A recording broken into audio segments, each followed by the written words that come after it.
Indirect Lines, Halle Shifter's Book 5 by Dana Marie Bell. Narrated by Samantha Cook. Chapter 1. You have got to be kidding me. The spate of Spanish that followed sounded anything but cheery.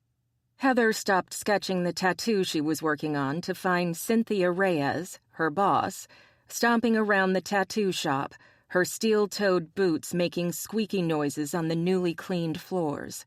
Her multicolored hair was in disarray, and her lips clamped tight in frustration. The vision brought a smile to Heather's face.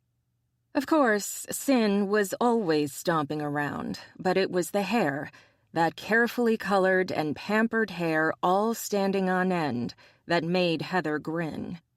Something was up with the owner of Sinful Tattoos, and Heather wanted to know exactly what that was. Heather got off the chaise she'd been lounging on. "What's wrong?" "The ink company sent me the wrong fucking order." Sin glared at the box on the glass display case. "Now I have to pull some green out of my ass, and since I don't shit grass, I'm wondering where the fuck I'll get it." "No problemo. I can mix some up." Heather walked into the back room, looking for the colors she'd need. She'd been studying art since middle school. Whatever color Sin wanted, Heather could whip up with ease. "What shade do you need?" "See, this is why I hired you, to do the dirty work." Sin cracked her knuckles. "But I do seem to have an excess of ass-slapped red." Heather giggled. "I don't think I'll ever get over the names of some of the inks." Heather was still thinking of tattoo ink like paint, with simple names like burnt orange or sunset red. She still had a lot to learn. "Not all companies name their inks like that, but I love how the colors stay true longer. That's why I use them." Sin followed her into the back as Heather gathered what she needed to mix the inks. She pulled down some mixing cups and grabbed the colors Sin pointed out.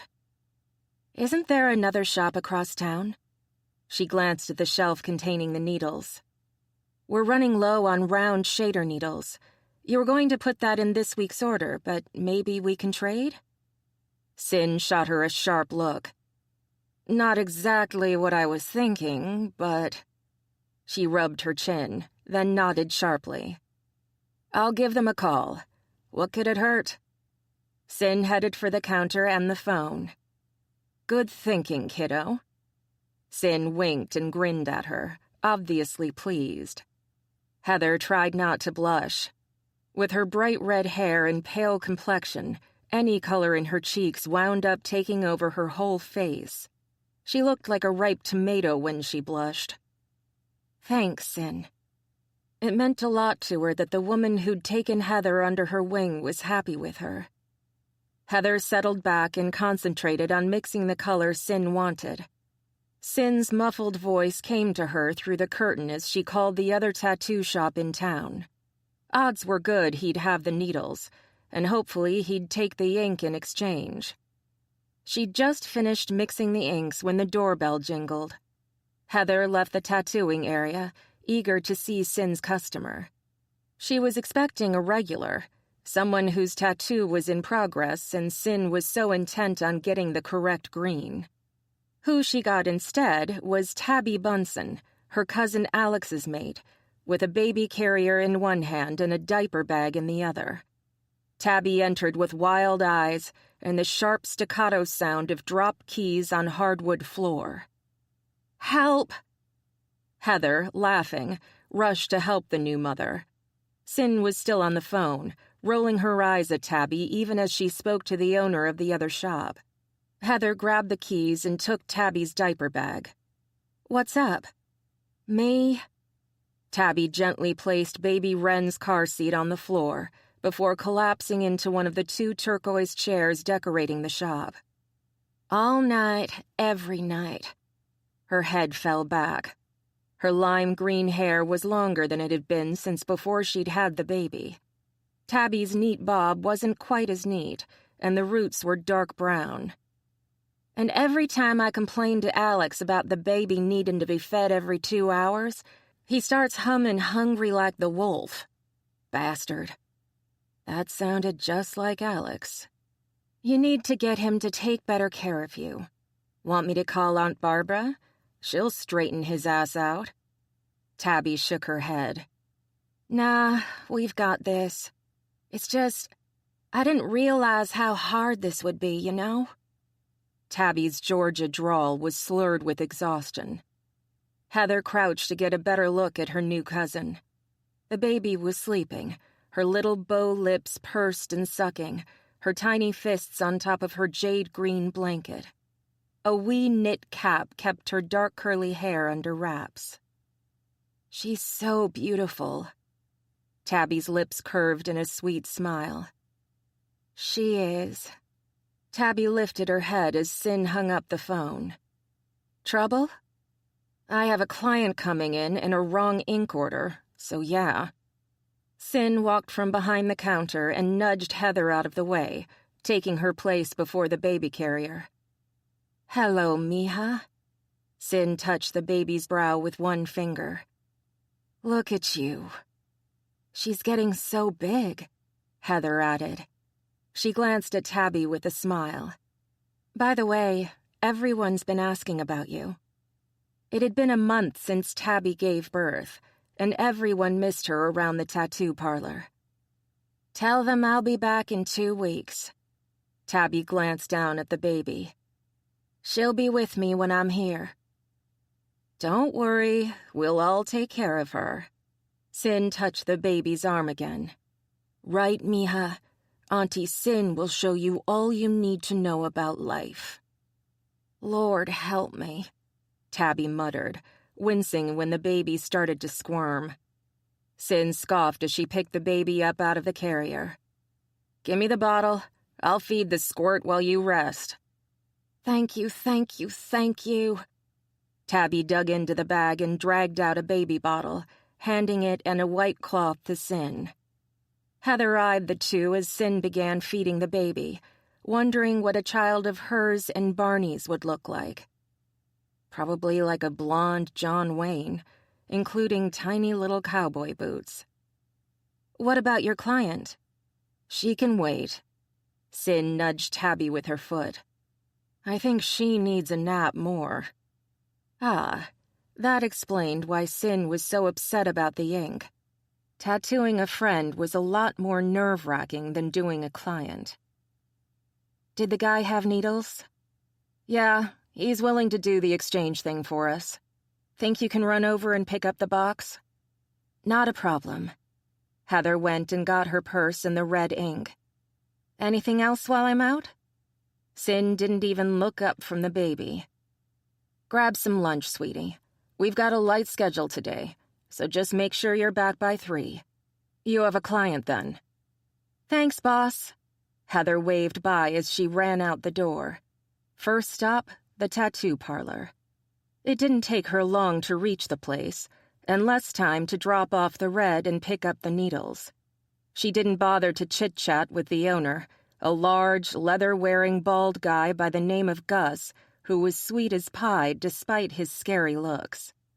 Gus was talking with a customer and didn't have time to chat. Thanks again for the needles, Gus. Gus shot her a warm smile. No problem, kiddo. You tell Sin if she needs anything else just to give me a call, okay? Gus's place wasn't nearly as nice as Sin's, and his tattoos were far more traditional than the work the girls did. No 3D tattoos or artsy ink adorned his customers, and Heather thought that was just fine. Art was art, after all, and always in the eye of the beholder. Some of his stuff was just as awesome as the stuff Sin and Tabby did, just different from what Heather wanted to do. I'll do that. See you around, Gus. If you ever get tired of working for Sin, you come see me, okay? She smiled and waved. She'd never leave Sinful. Thanks, Gus. You take care. You too. See ya. Gus was back to his customer, talking about the tribal tattoo the man wanted on his bicep. Her errand done, Heather decided the best thing to do was what Sin had said. Lunch sounded wonderful, and she had a new book on her e-reader she'd been dying to get to. She'd have to set a timer and make sure she didn't get too caught up in the tale, or she'd miss out on helping Sin with Tabby's tattoo. It wasn't where she'd seen herself when she'd been 16 and plotting her life. She'd planned on becoming an artist, perhaps working with paint, but she'd never managed to settle on what exactly she was trying to do. Watercolor was pretty, but got boring after a while. Oils and acrylics took time and patience, something she had, but for some reason it didn't satisfy her. Then she'd met Sin, Tabby, and Glory, and been invited into their world of ink and skin and marvelous body art. While her family had been skeptical, especially her cousin Eric, Heather knew she was where she belonged. Her parents wanted her to go to college, either for art or to learn the landscaping business and become a landscaping architect like Alex. Working with flowers was the last thing Heather wanted to do, unless they were made of ink. She was so busy thinking she missed the curb. Down she went, scraping her knee and her hand. The box of needles rolled to the middle of the street and almost got run over. Heather pulled herself to her feet, limping after the box. She hissed as she picked it up. Jeez, she was going to get one hell of a ribbing when she got back and told them she'd tripped on air. As she passed one of the stores, she stopped to stare at her reflection in the window. Tilting her head at the image she made, she grimaced. Long red hair, messy from the summer breeze, blew past her pale face. Nondescript green eyes stared back. Her skin was so white it practically glowed, showing off her freckles. Her cut-off jean shorts and white tank top were nothing special, and the Doc Martens on her feet worn and comfortable. Thanks to her tumble, she now had brand-new scuff marks on the toes. No wonder Barney doesn't want me. I look like any other campus kid running around Halle. I'm a complete mess. All I need is a backpack and the look would be perfect. Halle was a college town, but it was also home to the Halle Puma Pride, led by the Cannons, Max and Emma. Because of that, the college was deemed a safe place to send shifter children for further education. It allowed shifters to leave their home territories and enter colleges that not only had the major they wanted to study, but where their parents knew they'd be safe. It hadn't been so safe for her cousin Chloe, but Heather tried not to look back on the time Chloe was in the hospital, fighting for her life. She tried to focus on the fact that her cousin was alive and well, and back in school. Even better, Chloe had her mate, Jim Woods, cheering her all the way. I wonder if Barney would cheer for me. She squared her shoulders and glared at her reflection. Grunting in disgust, she moved on. She wasn't going to change, not for her parents, and not for Barney. Nope. If anything about her changed, it would be because she wanted it to. Of course, there were a few things she'd like to change, like her mated status. Watching her cousins getting all cozy with Glory and Tabby was driving her crazy. Meanwhile, her mate kept her at a distance, refusing to acknowledge the pull at all unless it suited him. Hell, he'd ordered her to have nothing to do with some weird chick and her brother who were currently guarding Chloe and Jim. Why, she had no idea. But the fact that Barney had done so gave her hope. It was slim, barely breathing and crawling on all fours, but it was there. Heather? She froze as a deep baritone washed over her, making her shudder in want. Barney. She turned to find him just behind her, his image towering over hers in the plate glass window. He was the epitome of everything she'd been terrified of before she'd met him. Tall, blonde, with shoulders as wide as a Mack truck. She should have been running for her life. Instead, she wanted to climb him like a tree and plant a damn flag on his head that declared him hers. "What are you doing?" He studied her with an amused smile. He always looked at her like she was something amusing. She had yet to see him looking at her with desire. "Getting something for Sin? You?" His brows rose. "Nothing. Just out for a stroll." He gestured toward the box. "Want me to carry that for you?" "Pfft, it weighs maybe 2 pounds. I think I got it, Barney." He patted her on the head. "Of course you do. Hobbits are stronger than they seem." He bowed and waved, his t-shirt stretching over his shoulders. "After you." "Oh, no," she replied. "Age before beauty." His brows rose, but he took the lead with a small laugh. "Do I need to tuck you under my arm?" "Only if you want your ass bit," she muttered, falling into place beside him with a wince. Damn, her knee hurt. "Not in this lifetime." He took a few larger steps, effectively putting her behind him. "Keep up, Shorty. I'm on a timer here." "Really? I thought you were just out for a stroll." She quickened her pace, taking 2 steps to his 1 to remain at his side. She clenched her hand, hissing when pain shot up her arm. "You're hurt." Barney stopped and pulled her under the awning of one of the local businesses. He tugged her fingers open and glared at the bleeding scrape on her palm. "I tripped crossing the street." She showed him her scraped knee as the pain in her palm eased. He hissed in sympathy. "That looks nasty." He knelt in front of her, brushing his hand gently over her knee. To anyone else, it would look like he was brushing something off, but for her, the soothing heat of his power washed over her, taking the pain away. He'd healed her, using his bear's power to do so. As far as she knew, Barney never healed anyone. As he stood, he took her hand again, checking her palm once more.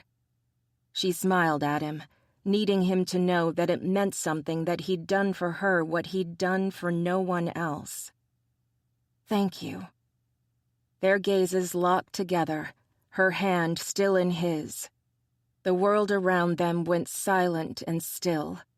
His thumb caressed the skin of her palm, making her shiver with a desire so sudden she almost dropped to her knees. Only his hold on her kept her on her feet. Barney slowly let go of her hand, bringing the world crashing down around her senses once more. "You're welcome." Without another word, he took the box and carried it to the front door of Sinful. He handed it over, nodded once, and was off to whatever it was hunters did when they weren't in their home territories. Heather shook her head and carried the box into the shop. "I'm back." Chapter 2. "Get off my couch, cat." The only answer Barney got was a yawn with huge teeth involved. A striped tail swished lazily as the big white head settled on the arm of Barney's leather sofa. "Don't you scent mark my shit, you asshole." He threw his pencil at the big pain in his behind. "Get the hell out, Artemis." The tiger grunted and stretched. Barney could hear the distinct sound of leather popping before the cat landed on the floor. Barney wanted to inspect his couch for damage, but the tiger was there, getting changed. While nudity among shifters wasn't uncommon, it was still considered polite to give someone a little privacy when their bits and pieces were dangling out. "Why did you come here?" "Apollonia kicked me out." Artemis moved with all the slow, graceful movements cats were known for as he dressed. Barney wanted to tell him to hurry the hell up. "She thinks I damaged her car. Again." "Did you?" Not that it mattered much to Barney, but if the two tigers had a real fight, he'd be the one trying to get them to knock it the fuck off. Maybe, Artemis pouted. She called me a pain in the ass. Barney kept his lips clamped. Artemis was a pain, and lazy, and one of the deadliest shifters Barney had ever met. Still, if Artemis had ripped Barney's couch, he'd have a brand new tiger-striped rug. Are you done yet? He had shit to do that didn't involve babysitting Artemis Smith. Another grunt and a yawn. A plain t-shirt went over Artemis's head, his words muffled by the cloth as he replied. Yep. His head popped out. I'll be out of your hair in a minute. For one of the Tiger twins, a minute wasn't what it was for most other people. It was like they moved on island time, getting there when they got there, not bothered in the least if they were early or late. Mostly late. Get your fuzzy ass gone. I have work to do, you know. Yeah. You've been grumbling all afternoon. The tiger shot him a wounded look. Didn't you know I was trying to sleep? Barney wanted to throw the table at him. 2 becomes 1. 1 becomes 3. Bear knows the way, but Fox holds the key. Artemis blinked lazily. Huh? That's what I'm working on. Barney shook his head. No way was he explaining himself to Artemis. The tiger could just suck up his curiosity like the cat he was and choke on it. Artemis's sole job was to protect Chloe Williams and nothing more. Artemis stared at him blandly. Want some help? No. He'd rather eat fire ants, live ones, hold the honey. You sure? The tiger tilted his head, his dark hair falling across his forehead. One strand of white showed. Barney scowled. That strand of white meant that the tiger had been using his power, and for a tiger, that meant fighting. Biggest of the shifters, tigers had the ability to take on a half-man, half-tiger form, making them the most formidable fighters in the shifting world. What have you been up to? Artemis shrugged. A little of this, a little of that. A little trip down to a certain tattoo parlor to check on a cute little redhead. Artemis licked his lips, and Barney wanted to deck him. She's delicious. Holding his rage by a thread, Barney pointed toward the door. Out. But now. The roar echoed off the walls of his tiny apartment. Damn it, the neighbors would probably complain again. Your funeral. Artemis strolled to the door, pulling it open. Just remember, Fox holds the key. The door shut behind him with a soft click. Barney ran for the door, pulling it open, ready to demand that the tiger come back. But somehow, someway, that lazy-ass tiger was gone, a bare hint of his scent left in the wind. I hate that fucker. Barney slammed his door shut. Barney stared around at the tiny one-bedroom apartment he'd gotten when he'd come to Halle to investigate Chloe Williams on the Leo's orders. This thing with the white shifters was becoming bigger than he'd thought possible. There was Senate involvement, mercenaries, a riddle, and attacks on innocent people. Chloe Williams had nearly died, Julian's mate had been attacked, and hunters were popping into the area faster than Wawas with gas stations. Normally, hunters worried themselves over rogue shifters, those who either couldn't or wouldn't abide by the laws laid down by the Senate for the protection of all shifter kind. But if the Senate was clandestinely hunting white shifters, people who'd done nothing wrong, something had changed dramatically. As annoying as Artemis was, he hadn't done anything to set Barney's hunter instincts tingling. If anything, his bear was actually amused by the lazy SOB. Chloe had been a simple college student, and Julian was a Kermode, one of the rarest of the bears, so his presence in Halle was something of an anomaly. He was the only one of his kind to leave his home territory since... ever. Barney didn't think they ever left British Columbia. Yet this all started when Julian appeared, searching for something he couldn't name and saving Chloe's life. Hell.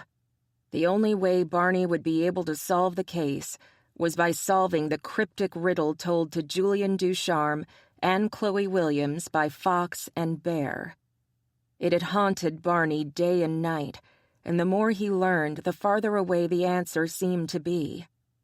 He wished he could speak to the spirits the way they did, but that privilege was granted to only a few, and they were all white. He sat back at the table and stared at the message the spirits had sent. 2 becomes 1. Well, that one and the second line, 1 becomes 3, confused the hell out of him. The list of things that could go from 2 to 1 were staggering, but he was slowly narrowing it down. But then to have it go from 1 to 3? It made no sense whatsoever, no matter how he twisted it around in his head. His hunter senses weren't just tingling, they were singing the goddamn Imperial March. That symphony was all for the Senate, who'd sent him here to investigate and, if necessary, bring in Chloe Williams, the White Fox. But the Leo had given him completely different orders, and it was those he intended to follow. The Senate was a loose conglomerate of all of the shifter species. Its main purpose was to see to it that humans did not learn of the existence of shifters, with the only exception being human mates. Over the years, the Senate had also instituted certain laws that all shifters abided by, one of them being the sanctioning of new packs and prides.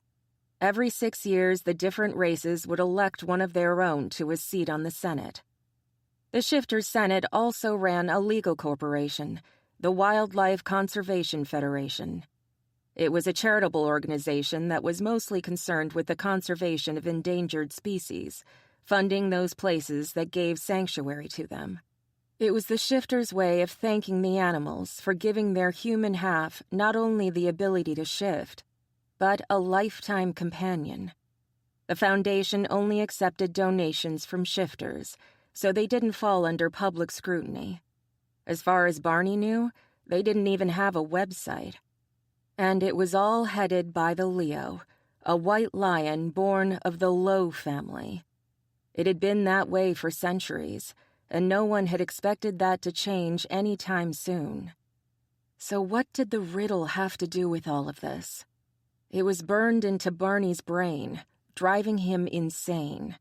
The connections between Chloe, Julian, and the Leo were thin at best. Add in Artemis, the white tiger, and none of it came together in a neat, tidy package.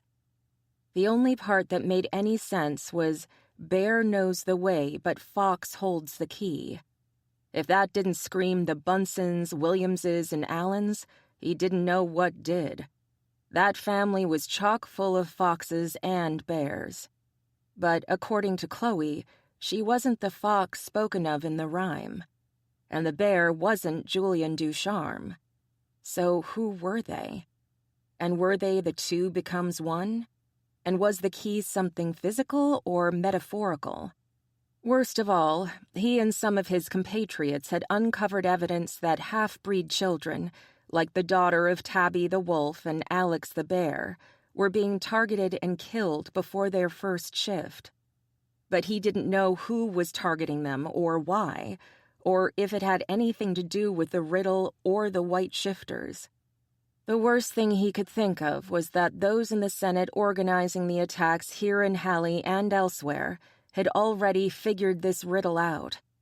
If they were using it to make sure that whatever it was the spirits wanted never came to pass, that couldn't be good. The thought that the riddle had nothing to do with the white shifters had crossed his mind, but it was quickly dismissed. Too many factors pointed right toward them. There was no way they weren't involved somehow in whatever was going on.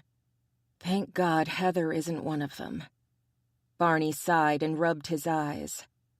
Well, that made 10 whole minutes without thinking about Heather Allen. It might be a new personal best. He'd been avoiding her all week, and his bear was giving him fits about it. The thought that Heather, rather than Chloe, could have been the white fox, could have almost died, drove him insane.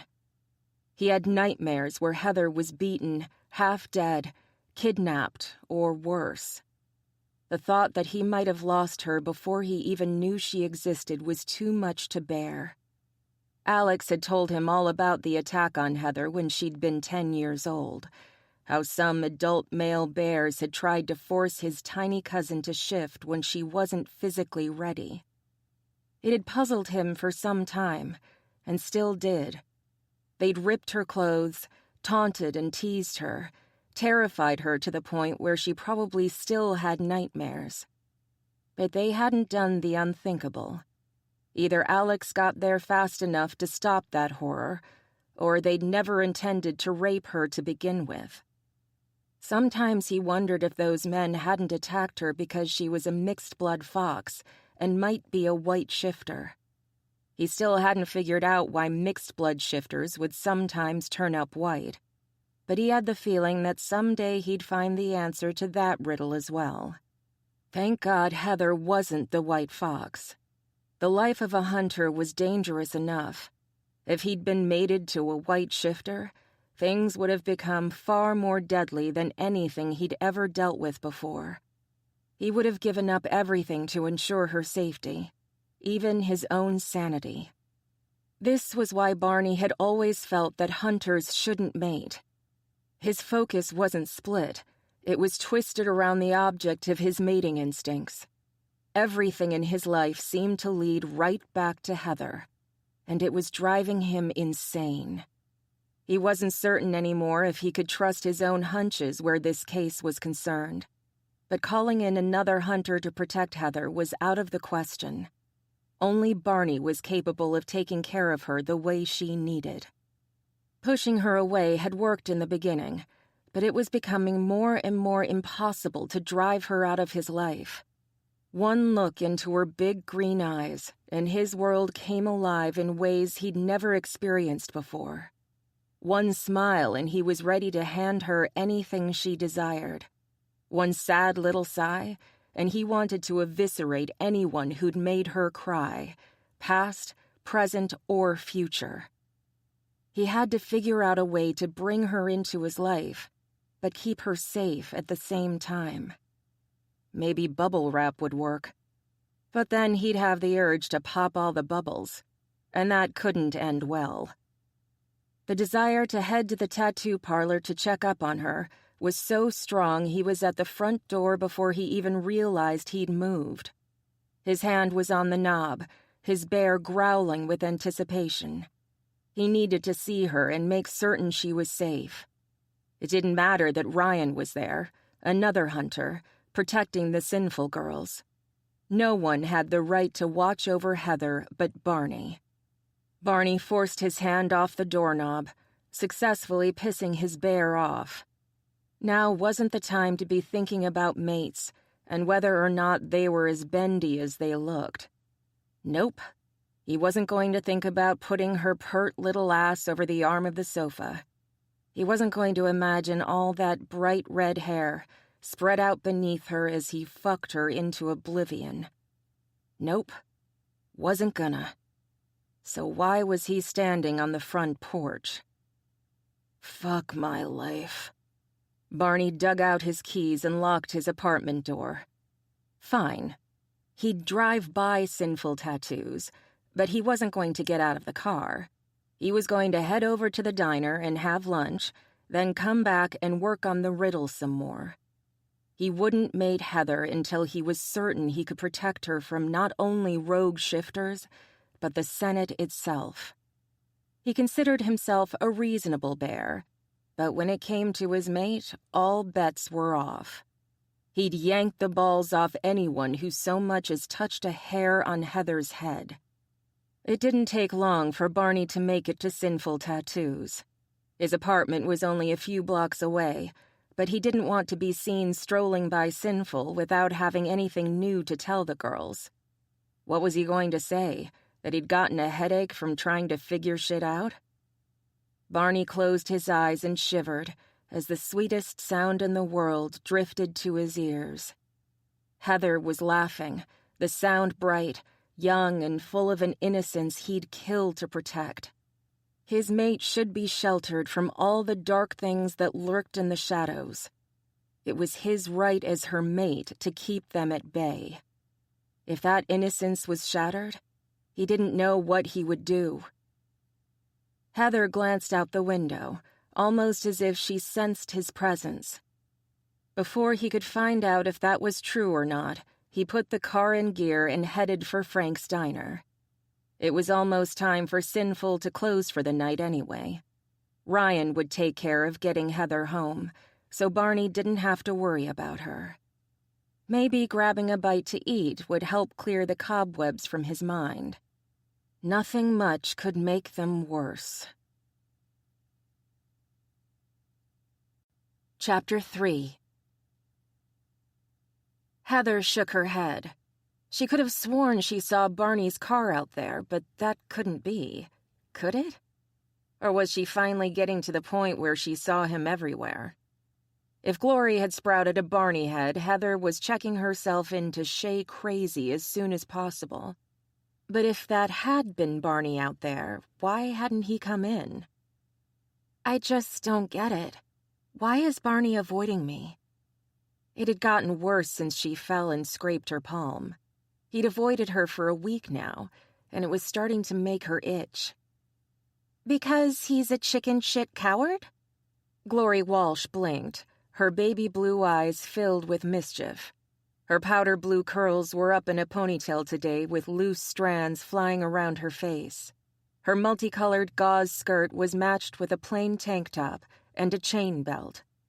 Heather wasn't fooled by the fairy-like appearance of her coworker. Glory Walsh was one tough female. She'd been through hell and back, and anyone who thought her prey would quickly find out just how predatory she could be. A lot of men are yellow-bellied when it comes to the one, Sin added. She was behind the front counter, scowling at something Heather couldn't see. Heather pretended to put a phone up to her ear. Hello, Kettle, this is Pot. I'm calling to tell you that you're just as black as me. Both women glared at her before continuing on with their tasks. Heather wasn't about to let it go. She started with Glory, since she was closest. I'm just saying, Ryan should have athlete's foot he chased you so hard. I have issues, okay? Glory stuck her tongue out, but Heather knew she'd struck out at a sore point by the look on Glory's face. Glory had abandonment issues, and sometimes had panic attacks so severe she passed out. You know what I mean. She hugged Glory to show she meant no harm. And I understand why you ran, but you still did. It's the not knowing why Barney's running that's killing me. Glory hugged her back. It's okay, baby girl. You know Mama Glory loves you to pieces.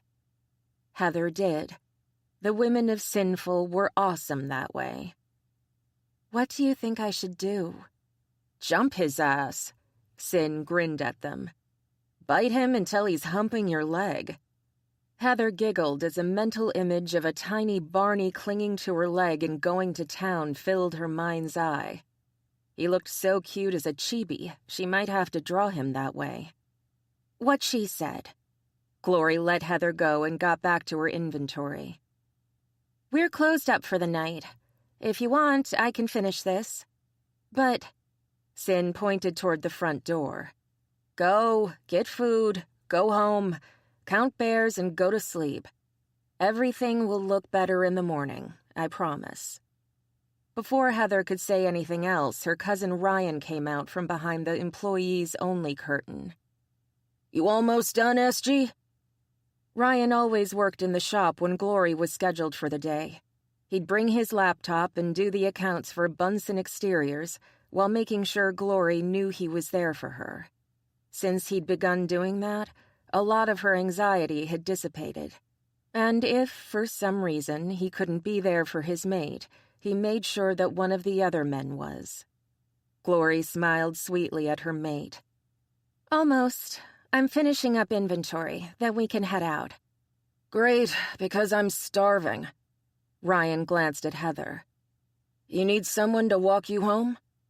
It was both touching and aggravating how protective her cousins were of her. "I'll be okay. I'm going to head to Frank's for a burger, then head home." Ryan scowled. "You want to wait for us? Gloria and I could go with you." Heather waved him off and grabbed her purse. "Nah, I'm fine. You worry about Glory, I'll take care of me." Ryan didn't look happy, but he backed off. "Okay, but if you need anything, you have my number." "Thanks." Heather gave Ryan a peck on the cheek. "I promise I'll call you if I'm uncomfortable walking home." Ryan was a brand new hunter in training, which took his natural urge to protect to the extreme sometimes. "Don't forget the family dinner this weekend, by the way. Mom's looking forward to having us all there." Glory looked like a deer in the headlights for a moment before smiling weakly. "Ryan, why didn't I know about that?" Sin chuckled behind her hand. "Busted." Heather made a run for it as Ryan began to stammer out excuses. Glory was still getting used to having a large family around her, and finding out there was going to be a family gathering always made her uncomfortable. "Bye." Through the window, she could still see Sin chuckling, but Glory and Ryan had disappeared. "What's going on in there?" Heather jumped, almost shrieking in fear. "Easy there." Julian Ducharme, the handsome bear who'd won Sin's heart, gently took Heather's chin in his hand. "Are you all right?" Yikes. Another overprotective bear, but this one had superpowers. He was Kermode, a spirit bear, one of a rare breed who consorted with the spirit world on a regular basis. His healing skills were amazing, but they came at a terrible price. They'd almost killed him more than once. "I'm fine, Super Bear." Heather patted his cheek. Really, the guy was too nice for his own good. "Sin's just finishing up, I think." His gaze immediately went back to the window, a wicked grin on his face. "So I see. Time to go get my lady." He glanced back at Heather. "Where are you headed?" She bit back the urge to roll her eyes. "Frank's." "Ah." He looked up and down the street, then shrugged. "Be careful on the way home, all right? If anything happens to you, the entire clan will be on my furry ass." She laughed. He was the one who'd first termed their family a clan, but it fit. "I will. Oh, family gathering Sunday." "Your Aunt Laura already ordered my attendance." He chuckled. "Sin and I will see you then." He strode over to the front door of Sinful and waved, catching Sin's attention. "Later, Heather." "Bye." She smiled as she heard Sin greet her mate. Maybe she should just bite Barney and get it over with. Once bitten, he'd have no choice but to finish the mating. The heat generated by the bite would ensure it. But, damn it. Taking away his free will wasn't something she wanted to do. He had to need her as desperately as she needed him. He got on her last nerve, argued with her, refused to explain things, and was a general pain in her ass. He was bossy to the extreme, cautious, arrogant, gorgeous, and everything she never thought she'd want in a mate. Just thinking about him made her want to hit something, preferably Barney's stubborn head. Walking to the diner took longer than she'd thought. She'd been so busy grumbling about Barney that she'd slowed down, but the smell of those delicious burgers sped her up once more. Her stomach grumbled as she opened the door. Another scent hit her then like a freight train. Barney was in here somewhere. She started moving around the diner, looking for him. The moment she spotted him, she slid into the booth with him. "Hey." He looked up from the menu and winced. "What?" Heather smiled despite the sting of his dismissive tone. "The bacon cheddar barbecue burger is my favorite." Barney shrugged and looked back at the menu. "Good for you." She couldn't see his face, but his fingers clenched around the edges of the menu, turning his knuckles white. Maybe this was as hard on him as it was on her. They sat in silence until a waitress appeared to take their order. When she left, Heather tried once again to talk to her mate now that he couldn't hide behind the menu any longer.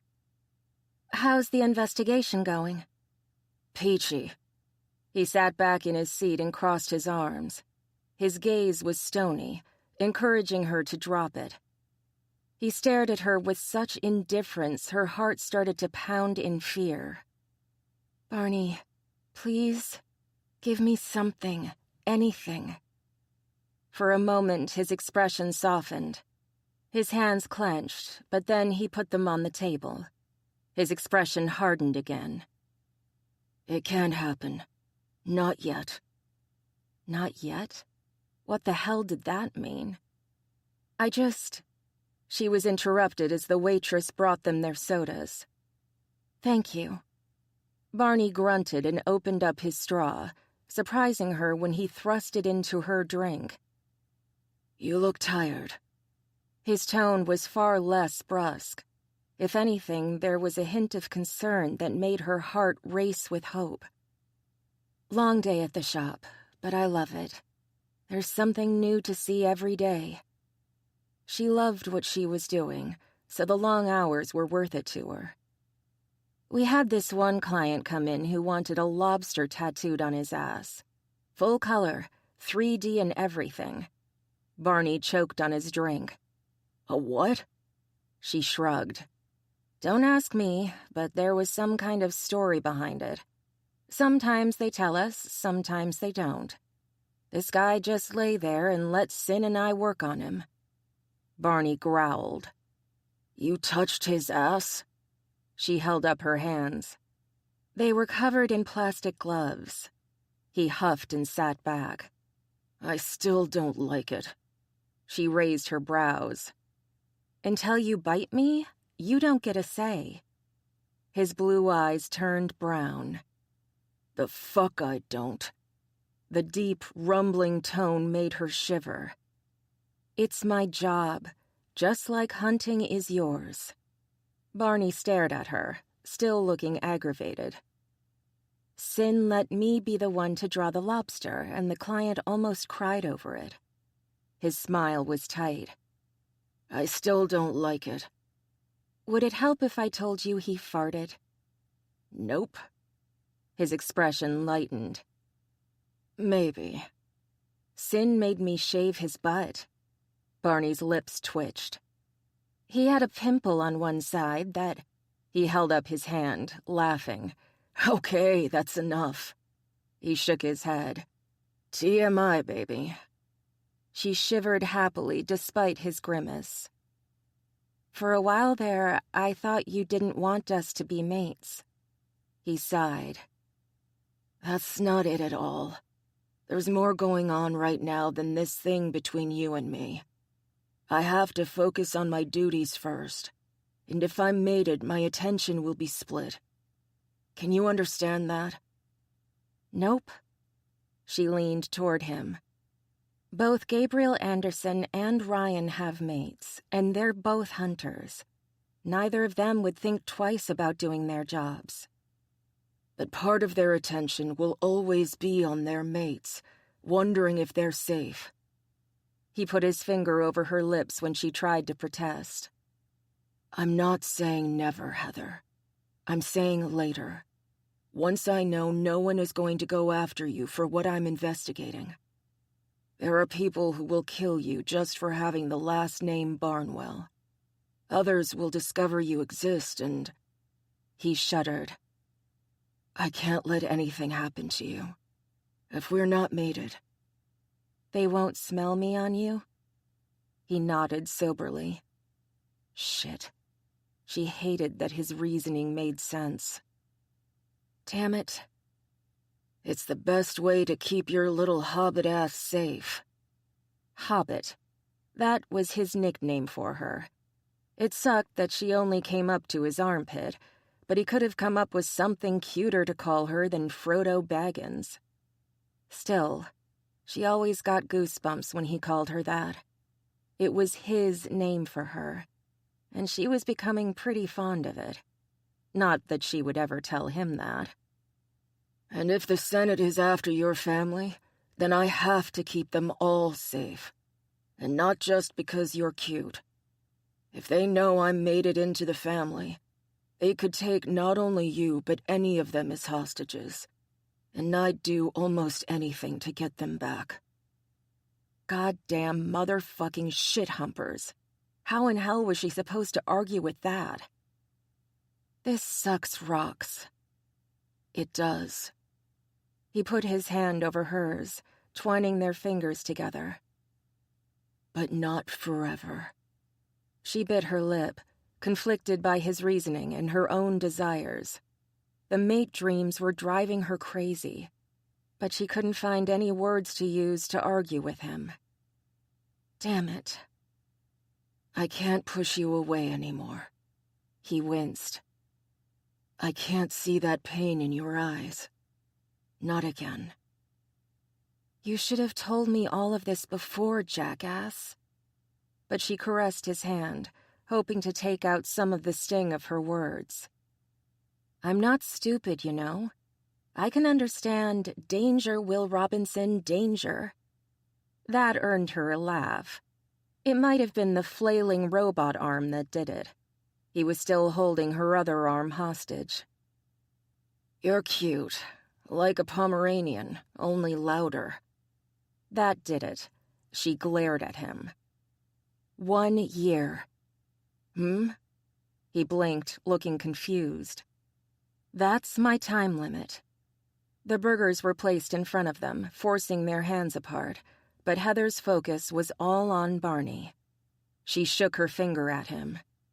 If you haven't claimed me by then, I'll track you down and give you a bite to remember. She picked up her burger and held it out. Deal? He smiled as he clinked burgers with her, like the bun-wrapped meat was the finest crystal champagne flute. Deal. I figure my bear won't hold out longer than that anyway. She blushed brightly. If his bear was getting as pushy as her fox, she might just be mated well before the deadline. With a contentment she hadn't felt in quite some time, she bit into her burger, happy just to be in her mate's company. Chapter 4. Barney was packing his overnight bag, but his mind was stuck on the conversation he'd had with Heather the day before. She'd actually understood why he needed to wait, acceded to his wishes and given him a time limit he could live with. He was still reeling with surprise. He'd thought she was going to fight harder to mate him after seeing what Chloe and Jim, her cousin's mate, had gone through. Chloe had waited 4 years for Jim to claim her, suffering through the mating dreams while struggling with a traumatic brain injury that left her with a serious speech impediment. And while part of him was pleased Heather had understood his need to wait, another part of him, the bear part, had wanted to yank her over that table and mark her right over her barbecue bacon burger. Barney zipped his overnight bag shut. Thinking about Heather wasn't going to get him any closer to a solution. For that to happen, he had to head to Sedona, Arizona, the current seat of the Shifter Senate and home of the Leo, Sebastian Lowe. Sedona was a perfect city for the Senate to make their home, with plenty of open spaces, parks, and enough tourism that people visiting from other states wasn't anything remarkable. Barney showing up with 2 idiots in tow shouldn't be noticed by anyone other than a Senate employee. If questioned, he planned on explaining that he was there for the Leo's business and nothing else. It was the truth, so even a coyote wouldn't question him, since coyotes could smell lies like Barney could cheese fries. The knock on the door came just in time. He picked up his bag and headed for the door, opening it to see the mercenaries who'd been sent to take out Chloe Williams. Instead, they'd wound up bonding with her, becoming her strongest allies. They were just as dedicated to finding out why they'd been sent to bring her in as Barney was. "Hey, y'all ready to head out?" Casey Lee, his blonde hair tousled, his pose relaxed, was a fox. Upon discovering Chloe's existence and scenting family on her, he'd sworn to do his best to protect her. Barney still didn't understand what that was all about, and all Casey Lee would say was that his mama would kick his ass if he did anything to harm Chloe. Barney let it go. When a Southern man said his mama would kick his ass, he meant it. Casey Lee was no more a threat to Chloe than a ladybug was. His partner, Derek Hines, was a tank on legs, with thick biceps, wide shoulders, and dark hair and eyes. His body language screamed predator, the wolf easily the more threatening of the two. He'd decided to follow his partner's lead where Chloe was concerned, making Chloe's safety a priority. As scary as the man was, it was Casey Lee Barney was going to keep an eye on. The fox was swift and silent, and since foxes could hide their scent, they often went unnoticed, making them deadly assassins. Barney handed Derek his suitcase. "Let's go." "Did you let Darian know you're coming?" Derek slid into the driver's seat of a quad-cab truck. "Do I look stupid?" Barney took his seat in the back, allowing Casey Lee to ride shotgun. "I want to see his honest reaction. If anyone catches wind of this, they'll let your cousin know for sure we're in town." Casey Lee rolled down his window and stuck his head out. "Man, it's a nice day." Barney's cousin, the Bear Senator, was Darian Shields' boss. The orders that sent Casey Lee and Derek to Halle, Pennsylvania were supposedly from him, but Darian had told them that no such orders came through Carl's office. Yet the orders bore Darian's signature. It was just another part of the mystery that was driving him crazy. "Don't worry about Carl. I'll deal with him. Worry about Darian. Has Francois found any hint of Vaughn Clark?" Derek's voice matched his looks. Deep and kind of grumbly, the man probably made kittens piss in fear when he spoke. "Not yet, and that worries me." Francois was another hunter who'd been sent after Chloe and was now working with them. They'd forced him to acknowledge that the unique hunter ability to detect rogues wasn't activating around either Chloe or her mate, Jim Woods, making the hunter's orders suspect. He'd agreed to help them figure out what the fuck was going on and had taken on the task of hunting down the hunter liaison to the Senate. The cheetah hadn't found any sign of the missing man. Barney was beginning to think Vaughn was dead. "We'll need to inform the other hunters soon. They must know he's missing by now." Casey Lee pulled his head back in as Derek began to speed down the road out of town. "Y'all are hunters, after all." Barney shook his head. "I'm not Miss Cleo. I can detect rogues, but not whether or not Vaughn is dead or hiding in Cleveland." Casey Lee turned in his seat. He stared at Barney with a dumbfounded look on his face.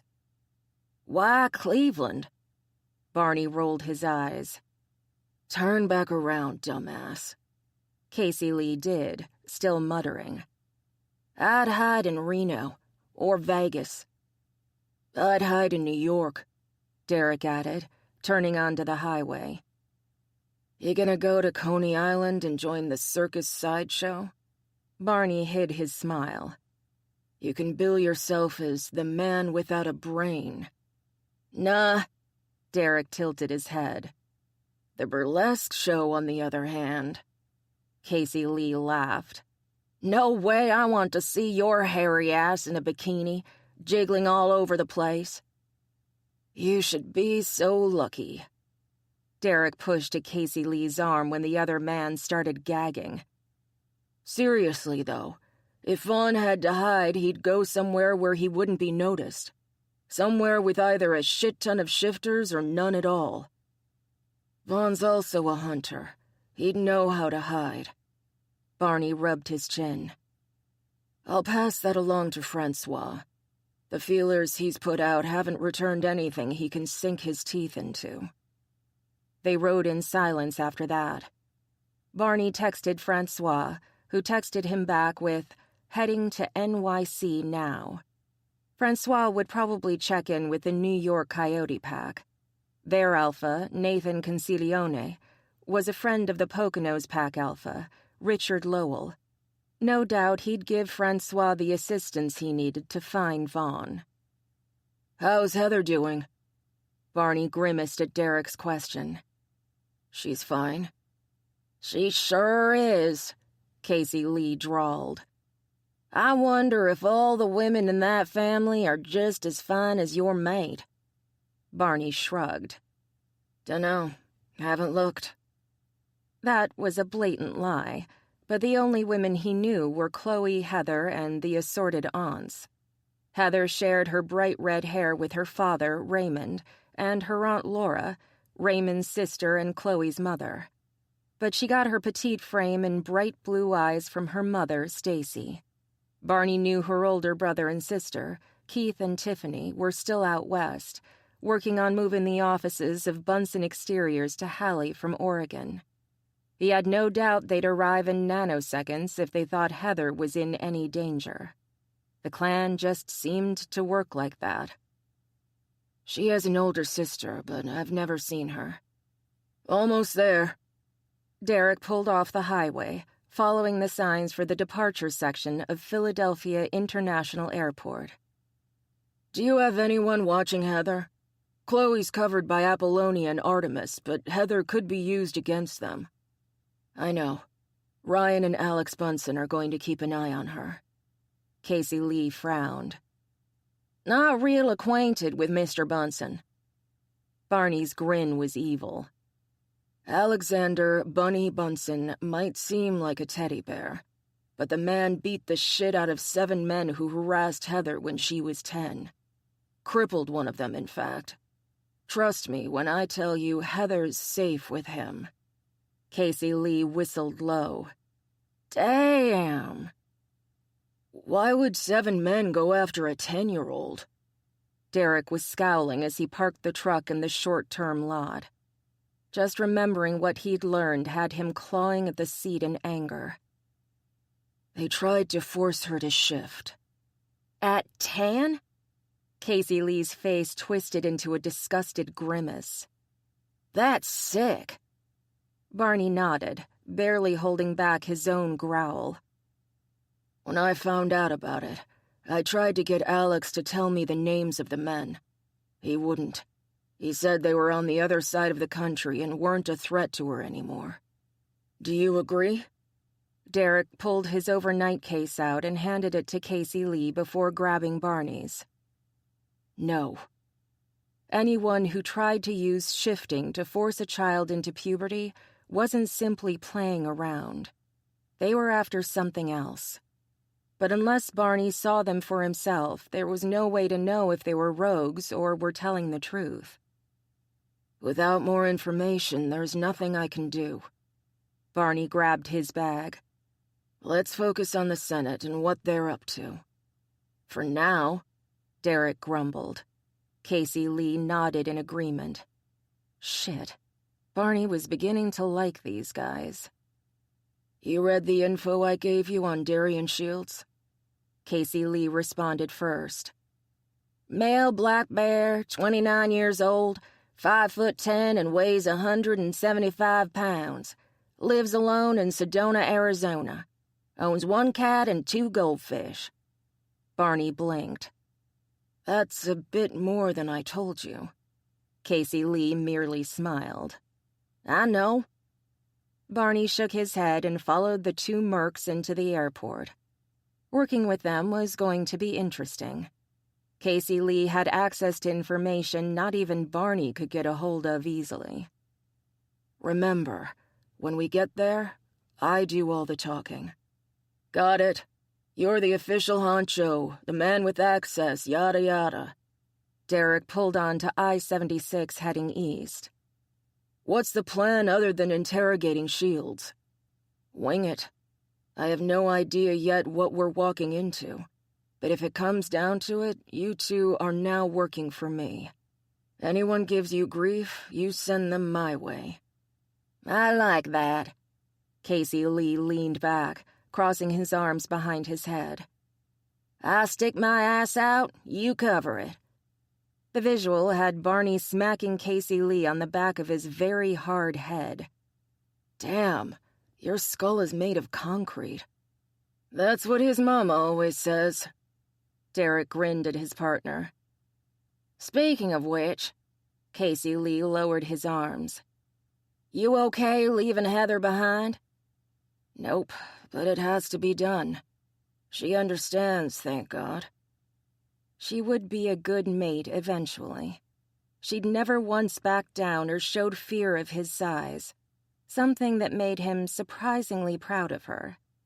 Anyone else giving him that kind of sass would have been on the wrong end of his claws, but his itty-bitty mate just made him laugh. Maybe it was the itty-bitty part. Who did she think she was kidding? She couldn't beat up the Pomeranian he'd compared her to, let alone a full-grown grizzly shifter. But she still stood up to him, her little shoulders thrown back like she was daring him to start something. Derek sniffed, his lip curling in disgust. Can you stop thinking about your mate? Casey Lee rolled the window down. Some days I hate being a shifter. Barney snarled. Dickheads. It was considered somewhat rude to mention another shifter's arousal, but he doubted that mattered to these two. Please don't mention dicks right now. Casey Lee stuck his nose out the window and breathed deep. Philadelphia funk at its finest. Still better than what's in the car right now. Wait until you find your mates. Barney smiled, making sure his fangs showed. I'm going to torture you two. Aw, we love you too, brother. Casey Lee winked and turned back toward the open window. Can you close that? Derek winced and put one hand over his right ear. I feel like one half of my head is a drum and your open window is the drumstick. Casey Lee rolled the window up, grumbling about dick smell the entire time. Fuck off. Barney closed his eyes and prayed they hit the airport before he killed the fox in the front seat. Chapter 5. The ringing of the front door startled Heather. She'd been so engrossed in her book she hadn't realized how much time had passed. "Heather, get the door for me!" her mother yelled from the kitchen, where she'd disappeared to with Heather's father some time ago. "Okay, got it." She put her book down and padded barefoot to the front door. She grinned as she swung it wide open. "Bunny!" Heather! She laughed as he mimicked her. What's up, cuz? She let the big, burly grizzly in, delighted to see him. It had taken her some time to get over her fear of him, but now she was glad every time she saw him. He'd protected her when no one else could, and she was grateful for that. Bunny scratched his bald head. Yeah, see, Barney left for Arizona about an hour ago. He wanted me to let you know so you didn't worry about him when he didn't stalk you for a few days. He did what? Heather tapped her foot and glared at Bunny. She ignored the whole stalking thing. After all, keeping an eye on your mate made sense to her, especially because her hunter hadn't claimed her yet. What the fuck? Now hold on. Bunny held up his hands like she was holding a gun on him instead of a glare. You know he needs to investigate the Senate, right? She blew out a frustrated breath. Yes, but I didn't think he'd go so quickly. She was being childish and she knew it, but the thought that her mate was out there, possibly in trouble, was giving her hives. Big, strong hunter or not, he was hers. He should have been the one to tell her he was going, not Bunny. Wasn't that what mates did for one another? And hadn't he acknowledged that she was his mate? Bunny patted her on the head. It's okay, Heather. He probably didn't want you to worry any more than you already are. And he's not going to be gone long, you know? Pfft, I call bullshit. He didn't want me to yell at him. She pulled out her cell phone and dialed Barney's number. Give me a sec. I have a message to leave someone. To her surprise, he answered. Hello, sweetheart. Why didn't you... Sweetheart? He laughed, the sound low and wicked. Why didn't I what? Grr. He was not going to distract her from her righteous wrath. You didn't tell me you were going away. Nope. I'm a strong, independent bear, and I don't need no woman to... Oh, fuck, yes you do, she snarled back. Being cute wasn't going to get him out of trouble. Besides, she could hear two other yahoos laughing in the background. She just bet he'd brought Casey Lee and Derek with him. You just want me barefoot and pregnant all the time, he sniffed. You don't understand the struggles I face. Asshole. She wished she could see his face. How difficult is it to dial a phone? With my big fingers? Do you have any idea how often I've accidentally called 1-800-SEX-ME-UP? Oh, I bet it was an accident. Heather was seriously considering some sort of child safety lock for his phone. They made that kind of thing, didn't they? Hey, the plane is going through a... He made a bizarre buzzing noise. And I think the signal is... That buzzing noise again before he hung up on her. Grr. She put her phone back in her pocket. You weren't even on a plane yet, dickhead. She glared at Bunny again just for good measure. He put his hands up in the air. I didn't do it. She wanted to snarl some more, but he wasn't the one who deserved it. Fine, but I reserve the right to kick his shins when he gets back. He'll love that. Bunny hugged her cautiously, as if afraid she'd break if he used even a fraction of his strength. He was always careful with her. It still hurt to know she was the reason that Alex had become so passive that he'd earned the nickname Bunny. But she'd truly been terrified by his rage when he'd defended her from her attackers. That was 8 years ago, though, so maybe she could get him to understand that she wasn't afraid of him anymore. The more she was around him, the more comfortable she became. He wasn't some angry, avenging angel. He was just a man who'd try to protect her the best way he knew how. I'm not made of glass. You can hug me tighter. Maybe I'd feel it then. He chuckled and let her go. I'll try to remember that. He winked at her. And I've got an even better surprise for you. Oh, what is it? Are we kicking puppies next? Not quite. He rubbed his hands together gleefully. You ready? Sure. She crossed her arms and stared at him. Whatever it was, he seemed mighty pleased about it. Heather was startled when he walked right back to the front door and opened it up. Come on in. In walked. Holy crap! Heather raced toward her brother and sister, squealing in delight. When did you guys get here? Keith picked her up and twirled her around. He was the spitting image of their mother, dark-haired and blue-eyed, with a swagger that was all his own. Hey, Squirt, how's it going?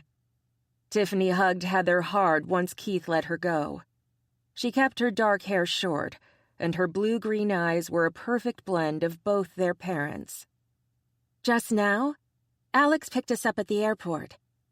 Bunny was grinning so wide Heather was surprised his head didn't split in half. It was hard keeping it a secret from you. I thought for sure Tabby was going to blab. Tiffany held her at arm's length and looked her up and down. Damn, girl, you look good. Keith tapped her on top of her head. And what's this about tattoos? Aren't you too young for that? Heather rolled her eyes and pulled away from her siblings. I'm a big girl now, Keith. I've even gotten my own tattoo. She turned around to show off her two-tailed kitsune tattoo. It was one of two that she had, but this one signified her new life, one where she wasn't afraid of large men like her mate. The little red fox had sprouted wings and was ready to fly. Her fox was high up on her right shoulder. She hoped someday to put her mate on her left.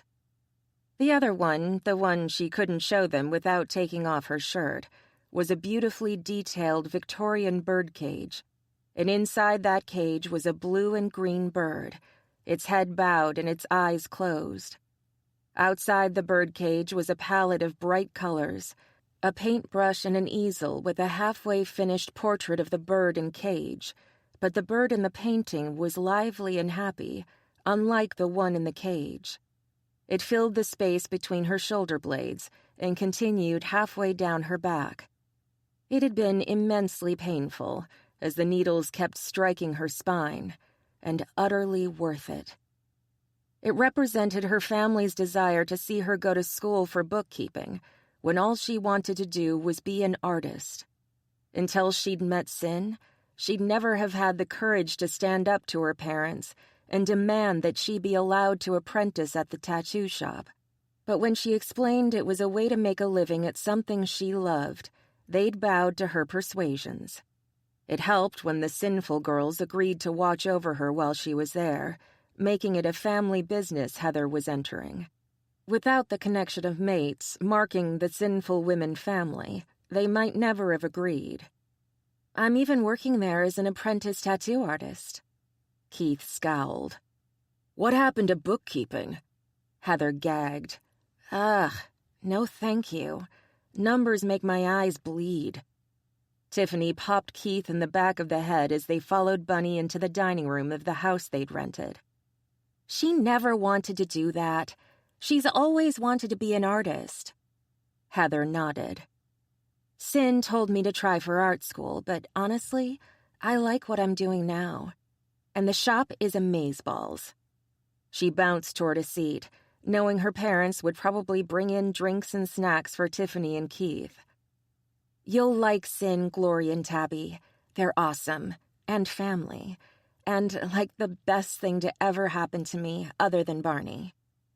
Keith sat across from her while Tiffany sat next to her. It was clear where the interrogation was going to come from. I'm not sure about Sin, but Glory and Tabby are family. Mom entered the room with a huge pitcher of iced tea and a stack of glasses. So is Julian. I told you about this, remember? Behind her, their father had a platter of sandwiches. He saved Chloe's life and almost lost his own. He's bound to her and is her mentor, and your Aunt Laura adopted him into the clan. So that makes Sin and Julian family. Keith shrugged. I still need to meet him. That's fine, but you'll treat him with the respect he deserves, or you'll hear it from me. Mom put the pitcher down and began passing out glasses. I'm more interested in finding out more about this mate of yours. Tiffany leaned her chin on her hand, her green eyes wide with curiosity. I hear he's a hunter? Heather nodded proudly. Yup. He's working on Chloe's case right now. In Arizona, damn it. Keith laughed. He hasn't marked you yet. Nope. He wants to wait until he decides I'm safe. Part of her still wanted to tell him to shove that idea where the sun didn't shine, but she'd chosen the compromise instead of the argument. I gave him 1 year. Good for you. Tiffany patted her back. You shouldn't have to go through what Chloe did. Speaking of Chloe, how is she doing? Keith smiled in thanks as their mother handed him a sandwich. I heard she's as good as she's going to get speech-wise, but how are things between her and her mate? Good. Better than good, actually. He's just as protective of her as anyone could wish for. In fact, he's encouraging her to finish her degree and become a vet technician. Their father sat down at the table with a handful of napkins and passed them around. Dig in, guys. You've had a long flight. You have to be hungry. That's all I wanted to know. I figured if he needed his ass kicked, Ryan would take care of it. Keith bit into his sandwich and gave his mother a thumbs up. It's good. Thank you, and please swallow before you speak again. Mom shook her head and turned to Tiffany. Anyway, Jim's really come around. We have high hopes for Barney as well. Barney? Tiffany blinked, then huffed out a laugh. You're mating someone named Barney? Keith's expression went blank as he stared at Tiffany. I love you. Tiffany put her hands to her chest. You love me? I will beat you both senseless if you keep going. Dad reached out and swatted at both of them. It's just a nickname. Heather balled up her napkin and threw it at Keith. His name is James Barnwell. So he calls himself Barney. Mom pointed to the floor where the napkin had landed. Pick that up, please. Keith didn't argue. He picked up the napkin and tossed it back at Heather. So why not call him Jim? Heather started to laugh. Well, there's Chloe's mate Jim. And Jamie Howard, who's going to mate Glory's sister, her mother added. Too many people in this family are named James. Dad handed Keith another sandwich. If he wants to call himself Pluto, I'm not going to argue. Mom tilted her head. Or Mercury. That's a cute name. Mom turned to Heather. Isn't that the name of one of those sailor girls Bunny likes? Bunny nodded. But I like Sailor Moon better. Tabby looks killer dressed as her. Heather nearly choked on her sandwich. I can't see Barney in a Sailor Scout uniform, Mom. Please, just not Uranus. Keith held up his hand. I really don't want a brother-in-law named after a gassy giant. He is pretty big, Heather muttered. Just... Dad groaned. Call the man Barney, please. He turned to Mom. Now I'm going to picture him in a powder blue sailor dress every time I see him. Thanks for that. Mom patted him on the hand. You're welcome, dear. Heather grinned at Keith and Tiffany. Aren't you glad to be home? They rolled their eyes, but Heather could tell both of them were pleased to be back with the family once more. Now, if Barney could solve the mystery surrounding them all, things would be damn near perfect. Is the Oregon office closed down? Bunny, who'd helped run the business with his father, was sort of Tiff and Keith's boss. Everything's taken care of. There's a skeleton crew dealing with a few minor details, but otherwise it's done. Bunsen Exteriors is officially an East Coast operation. Keith held up his glass. More tea, please? Good. Bunny finished off his sandwich in 2 bites, then stood. I need to get back to Tabby. Thanks for the sandwich, Aunt Stacy. You're welcome, Alex. She tilted her head, smiling when Bunny kissed her cheek. Tell your maid I said hello and to bring Wren over whenever she wants. Bunny beamed. She is a cute little bit, isn't she? Stacy patted his side. Looks just like her grandmother. Bunny left, no doubt heading home to coo at his daughter and his wife. So, Keith put his hands on the table and folded them together. It was never a good sign when he did that. Tell me about Barney. Heather nodded. That was fair. Besides, she'd been waiting for the big brother interrogation since she'd found out she had a mate. You've probably heard from everyone else what they think of him, but I'll give my side. He's tall, broad, strong as hell, and just as stubborn. He's a grizzly shifter, like Bunny, but he's got a wicked sense of humor and can move silently when he wants. He's a hunter, and he trained Gabriel Anderson, the sheriff here, and is also training Ryan. Keith waved at her for her to continue. She blew out a breath as she leaned back and thought of her mate. He's nothing like I imagined my mate would be. So he's not Prince Charming rolled up with Ken? Tiffany giggled at Keith's description. Oh, I could totally see that. No wonder Barbie goes to G.I. Joe's for some lovin'. Heather was about to lose it herself. Ken's totally bending over for his prince. That's sick. Keith wrinkled his nose. I think it's hot. Tiffany chuckled. Blonde, buff Ken, bent over the sofa, his ass up in the air, just begging for it. And the prince, all nice, making sure Ken is properly stretched out. Heather tilted her head and tapped her chin. I bet he buys the best lube for his butt buddy. Ladies. Her father's voice overrode the sounds of Keith banging his head on the table. That's enough. No one gets to break Keith's brain but me. Ahem. Their mother cleared her throat. And your mother, their father amended. I hate you all, Keith groaned.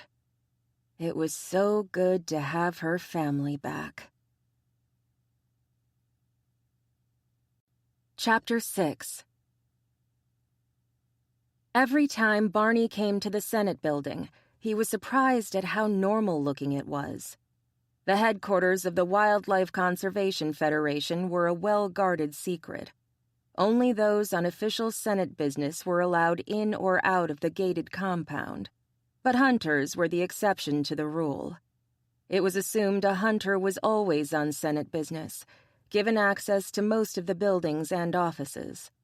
Only one building was off-limits to the hunters, as secret Senate business was held there. It was the one building Barney most wanted to check out. The Senate archives were located there, and who knew what else? But wanting and doing were two separate things.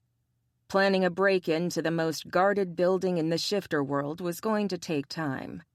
For now, he'd focus on the original plan and head straight to the offices of his cousin, Carl Barnwell. Casey Lee opened the door to the offices, holding it for Barney and Derek. Thanks, Barney muttered. He glanced around, noting the lobby was quiet. Even the receptionist was missing. Huh. Did we come on a holiday?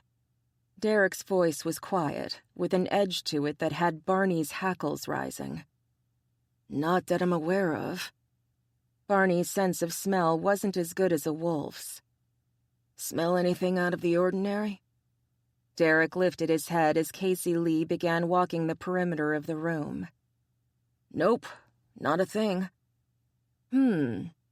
Casey Lee picked up a flyer off of the receptionist's desk.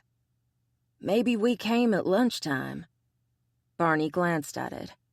It was for a popular local eatery, close enough to the Senate compound to make it a great spot for lunches and dinners. He relaxed slightly. Nothing was setting off his hunter instincts. Perhaps. It was unusual for him to be so on edge when coming here, but Barney had a lot more at stake than he normally did. If they could find out who'd really sent the order to take out Chloe and Jim, then maybe he could follow the trail to which senators were involved and which weren't. Let's get to Carl's office. Maybe we can take a look around there, too, if he's out to lunch. Casey Lee's idea was sound. Barney nodded his approval. Here and there they found occupied offices, but everyone seemed to be relaxing or working quietly. No wonder the place felt dead. Everyone was either out or taking an open-eye siesta. Once in a while someone would wave a greeting.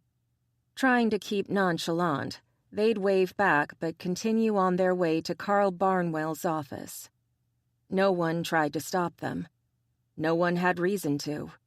If Barney was there, then Casey Lee and Derek must be working for him. Either that or they were used to seeing the mercenaries around the offices. Barney would have to ask them when he had the chance.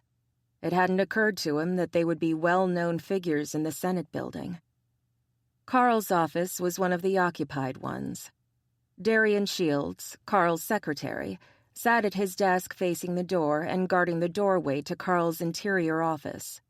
He glanced up when they entered, a smile on his face until he saw Derek and Casey Lee at Barney's back. His expression became wary as he stood. "Can I help you, Mr. Barnwell?" Barney smiled, hoping to put the secretary at ease. "It's okay, Darian. We just have some questions for you." Darian sat back down, but his expression remained the same. "What do you need? Take a look at this." Barney pulled the letter out of his jacket pocket and handed it to Darian. It was the one that had sent Casey Lee and Derek to Halle to apprehend, dead or alive, one Chloe Williams. It bore the seal of the Senate and was signed by the Bear Senator, Carl Bunsen. "Yes, I've seen this before. You sent me a photo to verify that it was my signature." Darian frowned. "But now that I've got the real document, I can tell you that it's got the official seal on it." Barney's brows rose. "Can you fake that?" Darian shook his head.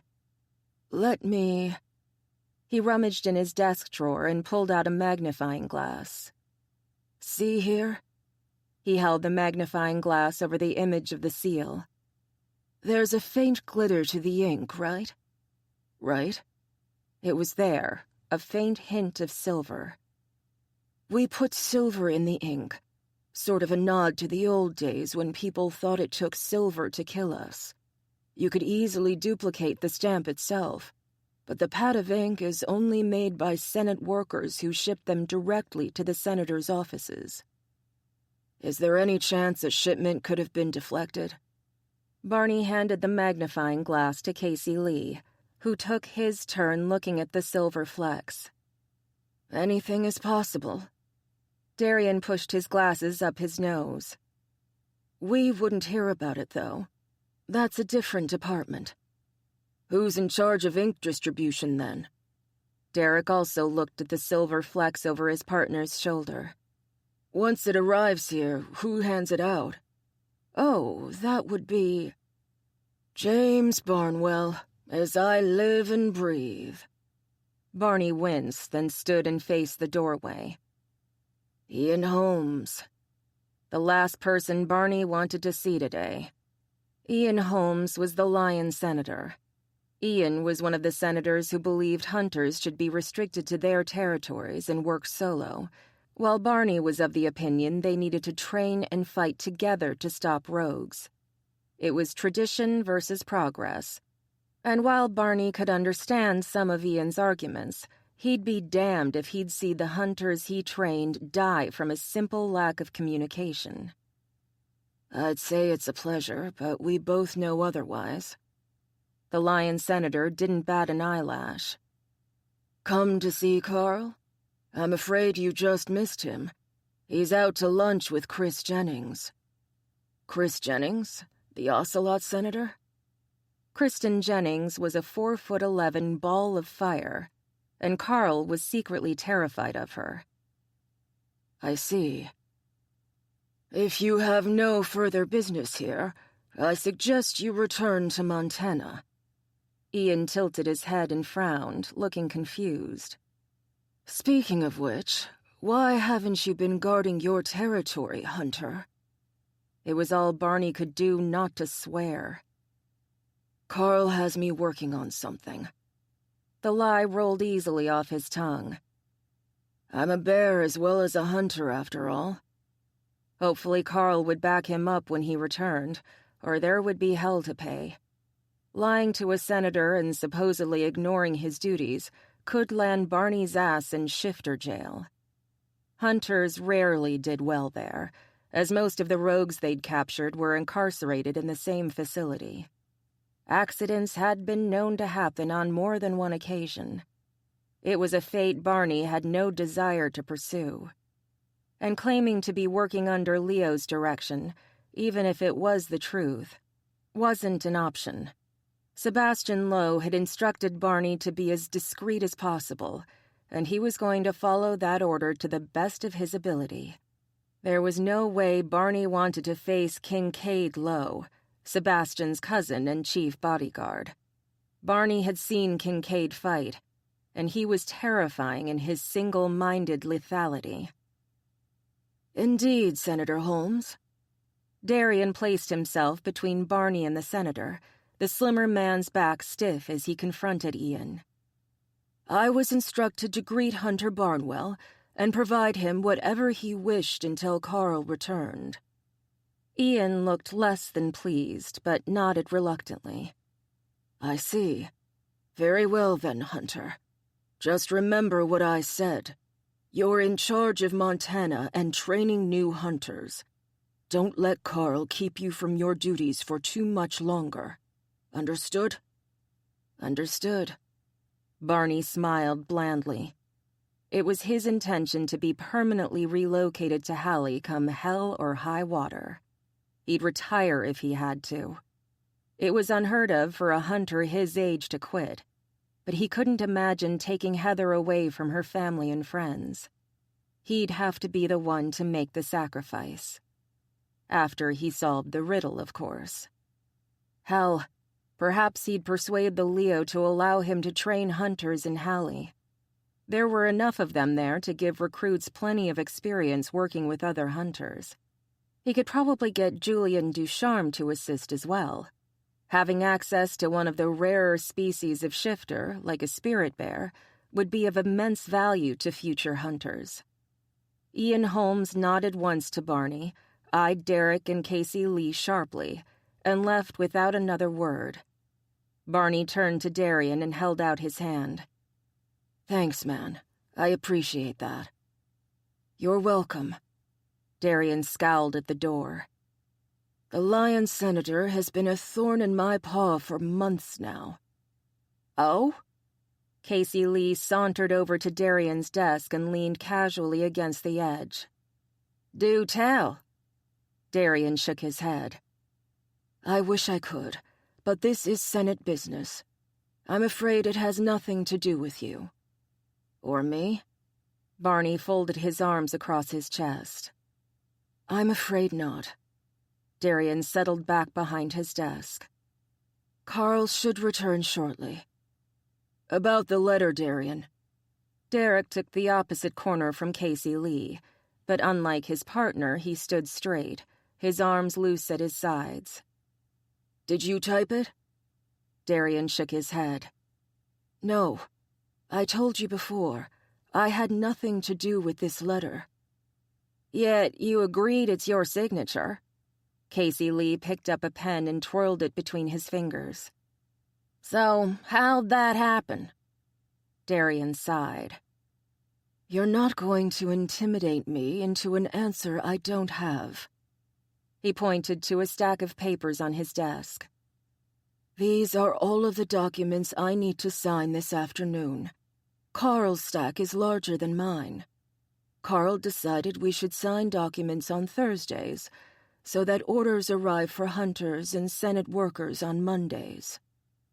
"So, this could have been put into the stack for your signature?" Barney stared at the pile of about 20 documents. "When does Carl stamp them?" "Carl stamps them all in one go, then I stuff the envelopes and send them out." Darian rubbed his eyes. "Since you contacted us, we've been making sure every letter we sign and stamp was actually written by us." "So you think Barney's right, that someone slipped this into the pile?" Casey Lee was scowling at the pile of papers. "It's still on official Senate letterhead." "Which anyone in this building has access to, from the secretaries to the janitors, not just the senators." Barney turned with a relieved smile at the sound of Carl's voice in the doorway. "Carl, buddy." He held out his hand. Carl grasped it firmly, pulling Barney in for a guy clench. "Cousin, good to see you." He patted Barney's shoulder hard enough to move Barney back a step. "Darian answering all of your questions?" Barney nodded. "We also got a visit from Ian." Carl grimaced. "Pain in my ass, Lion. What did he want this time? For me to go back to Montana?" Barney crossed his arms over his chest. "How much of a pain has he been?" "Enough so that I'm thinking of complaining to the Leo." Carl gestured for them to enter his office. "So, you've spoken to Darian, and you know some of the precautions we've put in place. You can't open an official investigation into this without alerting the whole Senate. How are you planning on handling it?" Barney grinned. "My way." Carl sighed. "Damn it, that's what I thought." He shook his head. "I'll do what I can on my end, but the brunt of it will be on you, I'm afraid." "We're helping." Derek shook Carl's hand.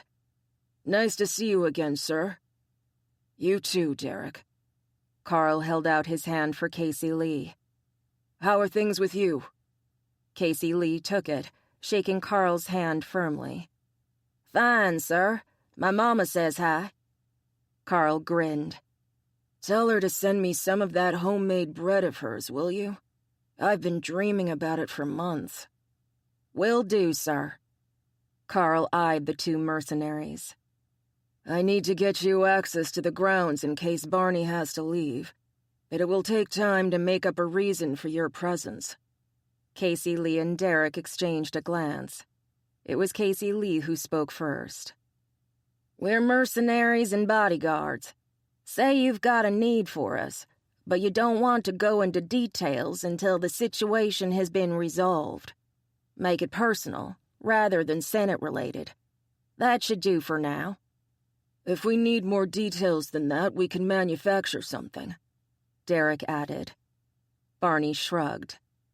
"It's not a bad idea. It's been done before, and will grant them access to the Senate buildings you work in." Casey Lee nodded. "And it will allow us to move around inside your office as well, see if anyone is using you." Carl glanced at Darian, who grimaced. "Agreed. But I want Darian under protection as well." Barney's eyebrows shot up. "You think he might be a target?" "I'm not sure, but I'm not taking any chances." Carl's worried expression had Barney's hackles rising. "You think you're in danger?" The nod he received was emphatic. "Most definitely." "Casey Lee?" Before he could finish, the mercs were already in place. Casey Lee with Carl and Derek with Darian. "Don't worry, big guy. We've got this." "You take care of your end, we'll take care of ours." Derek crossed his arms over his chest. "Then I'll start trying to figure out how our guy got hold of the ink pad." Barney gave his cousin a guy hug. "I'll be around." "Me too," said Carl, chuckling. Chapter 7. "Just one more store, please." Chloe batted her lashes at Apollonia, giving the best puppy dog eyes Heather had seen in quite some time. This was the first time in weeks Chloe had been available for a little shopping spree, and Heather was enjoying the hell out of it. Just watching Chloe smile was worth listening to Jim's lecture on keeping Chloe safe. Even Apollonia, the female tiger assigned to protect Chloe, was ready to strangle him by the time he was done. Apollonia groaned. "Can't you people shop on Amazon? Hello? Free shipping and you can shop braless." Pfft. Heather grabbed hold of Apollonia's arm. "We might have to revoke your girl card. I spent an hour and a half in Sephora. Isn't that enough for you two?" Apollonia rubbed her cheek. "I might never get the blush stain off." "Oh, hush. You look gorgeous." Chloe rubbed her hands together as they headed straight for the accessories aisle. "Can't Jimmy Boy take you shopping?" Apollonia fingered a silky navy blue scarf. Chloe shuddered. His idea of shopping is, ugh, me find t-shirt, me buy t-shirt, now hunt steak. My kind of guy. Apollonia winked at Chloe, who bared her teeth at the huge tigress. My guy, Chloe sniffed. Don't make me go shoe shopping. Christ, anything but that. Apollonia groaned. I could see shopping for video games. Oh, we could hit Hot Topic. They have this awesome Doctor Who tank top I'm dying to pick up. That does sound awesome, Heather muttered. Next blip, I promise. Chloe held up the ugliest floral cargo backpack Heather had ever seen. What do you think? I think you should bury it and put it out of its misery. Apollonia grabbed a different backpack, this one in a simple black and white check. Here, this one's on sale, and it doesn't make my eyes bleed fuchsia. Don't you think it's too plain? Chloe held up the two backpacks. What do you think, Heather? Heather pointed at the checked bag. Honestly, Chloe, that other one is colored just so people won't steal it. Pfah! Chloe put the ugly backpack down and was off again, this time squeeing over a messenger bag covered in comic book heroes. She seems happy. Apollonia was making sure to stay within 5 steps of Chloe at all times, even when it meant crowding Heather out of the way. Since she was assigned to guard Chloe, Heather couldn't complain. Yeah, it's good to see her smiling and happy. She wasn't for the longest time. Waiting for her mate had made Chloe dismally unhappy, but with Jim by her side, she was back to her sunshiny self. Heather began trying on different hats. She picked up a black trilby and put it on, turning this way and that. What do you think? I think she's addicted to purses. Apollonia shook her head at Chloe. Chloe squealed over a teal purse. I love this one. It's adorable. Heather pointed to her head, or rather the hat perched on top of it. What do you think of this one? She posed with it on, making cutesy faces until Chloe was tugging the hat off her head. Silly. Looks good. Chloe clutched the purse, her expression bittersweet as she fingered Heather's hair. I kiss my hair. Heather took the hat back and grabbed Chloe's arm. You're silly.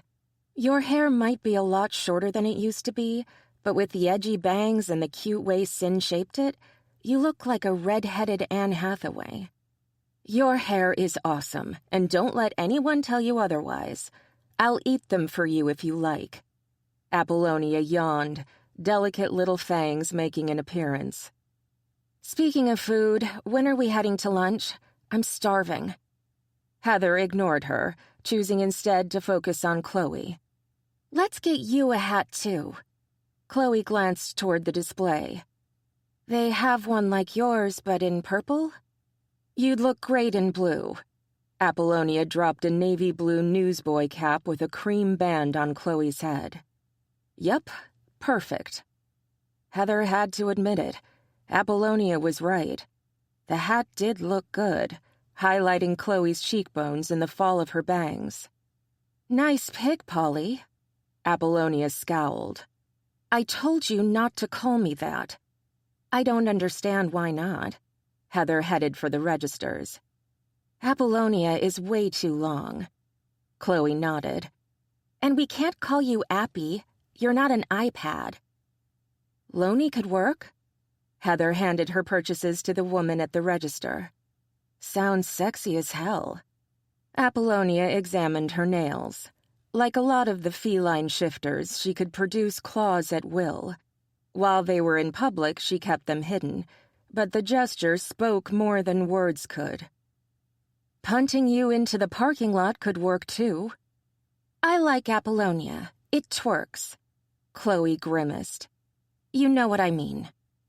Heather bit her lip to keep from laughing. Chloe's aphasia was nothing to laugh about, but sometimes the wrong words she spoke were absolutely priceless. She could just picture Apollonia shaking her booty in the clothing store. I do. don't worry about it." Apollonia followed them to the registers, keeping watch over them while they bickered amiably about who had the better purse. It was a good day. No, a fantastic one. Chloe smiling, laughing, acting like nothing had ever happened to her, made this the best day Heather had spent in the longest time. They made their purchases and headed into the parking lot. They were going to Noah's for lunch, something Heather had been looking forward to all day. This lunch was on Apollonia, who'd decided she was tired of Frank's and wanted a change. They'd offered to go to one of the other places, like Heather's favorite taco place or Chloe's sushi place, but Apollonia had refused. She'd decided Chloe needed a treat, so she was going to get one. Heather wasn't going to complain. Noah's was one of the best restaurants in town, a popular date spot for those who could afford it. As an apprentice tattoo artist, Heather only ate there when someone else took her, usually her parents. Having Apollonia treat them was just the icing on the cake. "Thanks for taking us to Noah's." Heather tucked her bag in the trunk of Apollonia's car alongside Chloe's. She hadn't been able to afford much, but she'd enjoyed the day nonetheless. "I can't wait." Apollonia smiled. "See? Don't listen to anything Barney says. I'm really a good person." Heather's brows rose. "As good as homemade gnocchi?" Apollonia wrinkled her nose. "Nah, no one's that good." Just as Heather started to laugh, Chloe screamed. Heather whipped around to find a strange man standing there, his arm around Chloe's throat and a gun pointed at Heather and Apollonia. He began to slowly back away from them, Chloe helpless in his hold. "I just want the white fox. You two stay still and nothing bad will happen." "You know I can't let you take her." Apollonia's claws were out. She took a stance that looked remarkably like something from a martial arts fight. "She's my responsibility." "You want the reward?" The man tilted his head and eyed Apollonia appreciatively. "I guess we could split it." "I don't think so." Apollonia's eyes had turned greenish gold. "It's just not my style to share." The man backed up, still holding Chloe. Chloe was pale, her eyes wide in terror. "Tiger, huh? Haven't seen one of you in a while." "You know us cats, we like to be fashionably late." Apollonia began to circle toward the man. "Heather, get in the car, please." Heather stood there, shaking like a leaf. One wrong move and Chloe was gone. Go." One of Apollonia's clawed hands pointed toward the car. "Now, Heather, I don't need you getting hurt too." Heather's eyes went wide. Two? So Apollonia was expecting that someone would bleed before this was over. God. No. No, no, no. Not again. The man waved his gun toward her, making her cry out. "You heard the nice tiger lady, kid. Get in the car and let me walk away."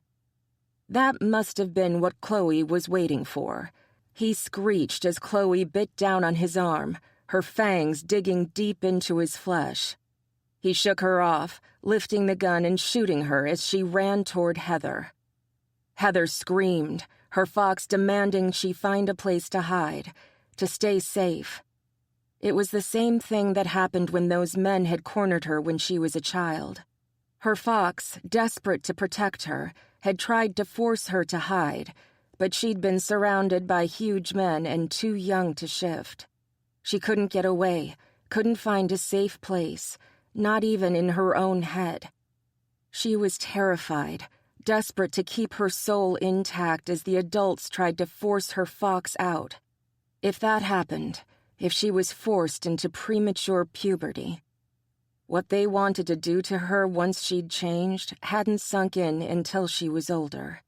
Instead, she'd been terrified by visions of her cousin Alex decimating her attackers, leaving her with years of nightmares. but the real horror had been in the men he'd beaten nearly to death. She could see them now, all of them, bigger than life and laughing as they tore at her clothes, taunted her fox to come out and defend her.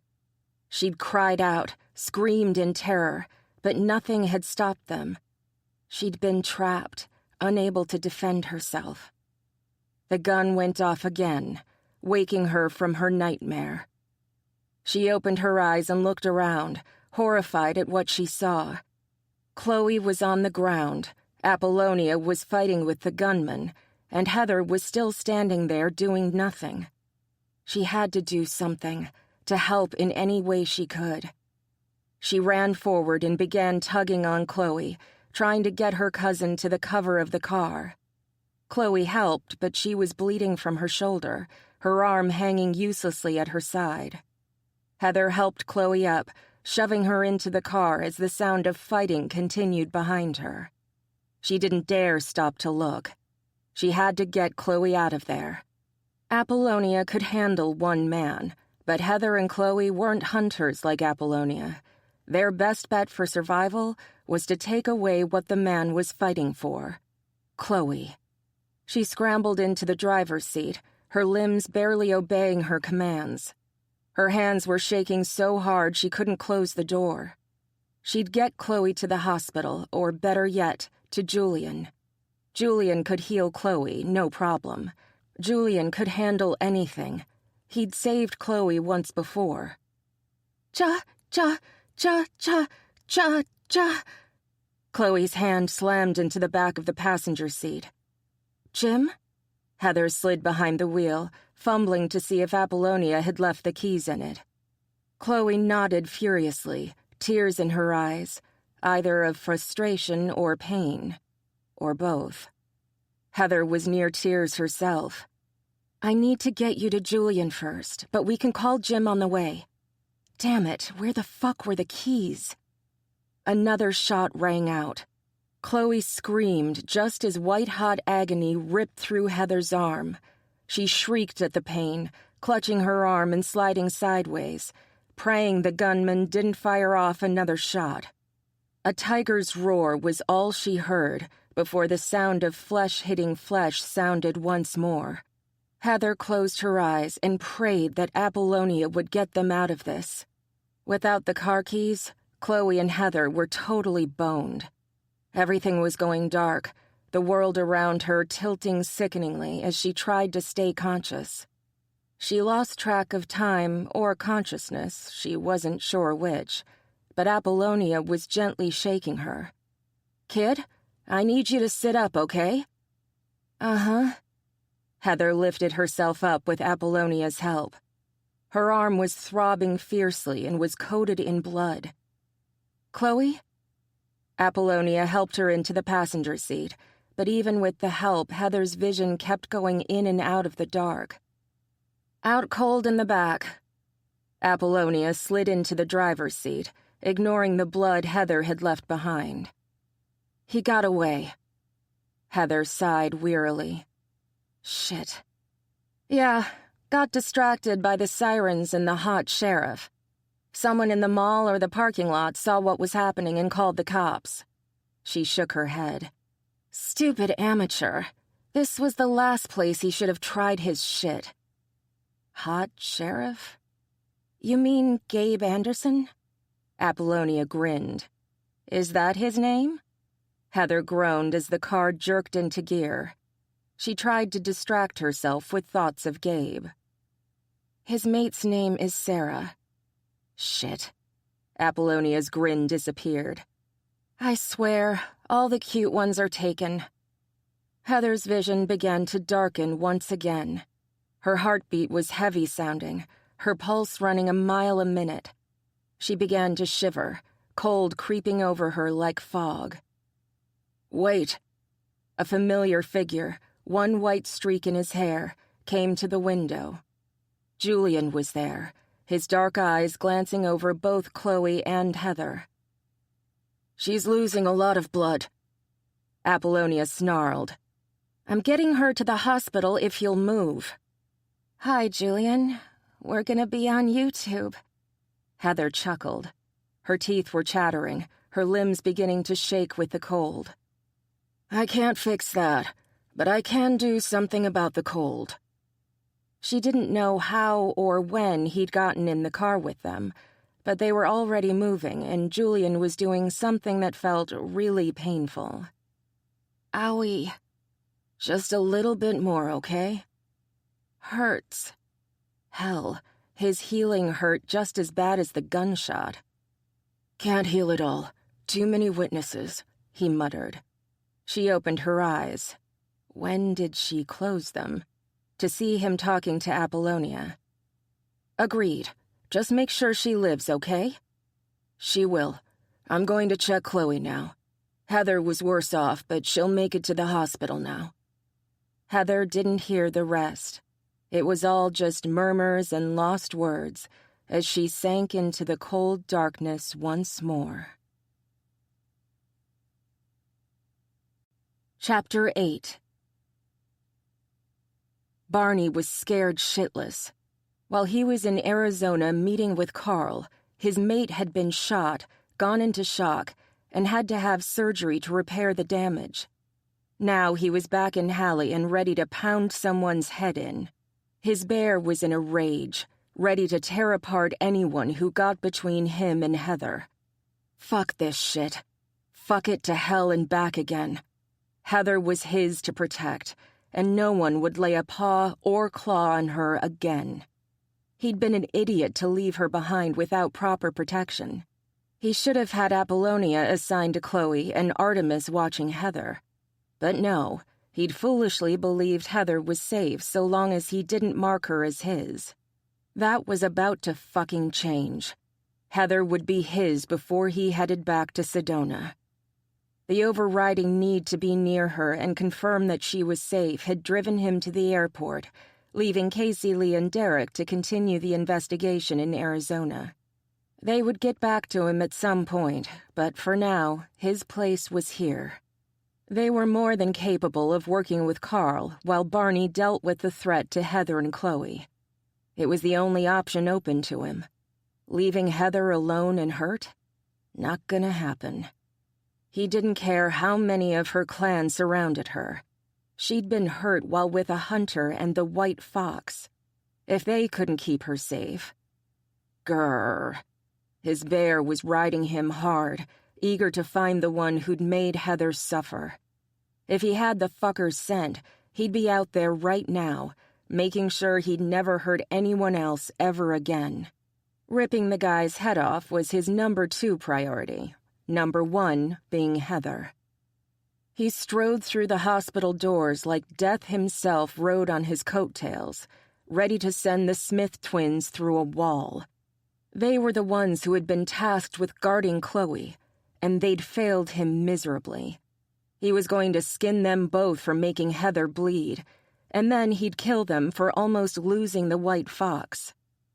Barney tried to smile at the receptionist, but it was damn near impossible.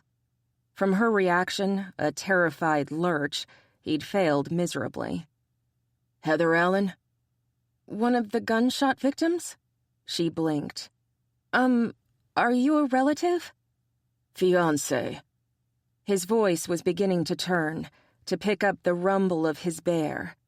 That wasn't good. He understood now what Ryan Williams had gone through when Glory Walsh had been shot. No wonder Ryan had gone on the hunt for her attacker. Barney's bear was ready to do the same thing. Considering he had far more experience than Ryan, he had no doubt he'd be covered in the blood of his enemy in no time. The tapping of keys forced him to focus once more on the receptionist. Room 311. Thanks. Past the receptionist, take a left, and he was at the elevator. He'd spent more time in this hospital than he cared to remember, but never before had he been this pissed off. He strode through the open elevator doors and punched the number 3, scowling so fiercely that an elderly woman actually backed away from the doors. I'll take the next one. He felt bad for, 2 seconds before the memory of Gabe's voice floated through his mind. Heather's been shot. Heather's been shot. Those 3 little words had sent him scrambling so fast, even Carl had been stunned. They were going to echo in his mind until he saw for himself that Heather was whole, that she'd suffered no lasting damage from her brush with death. Getting off the elevator was no better.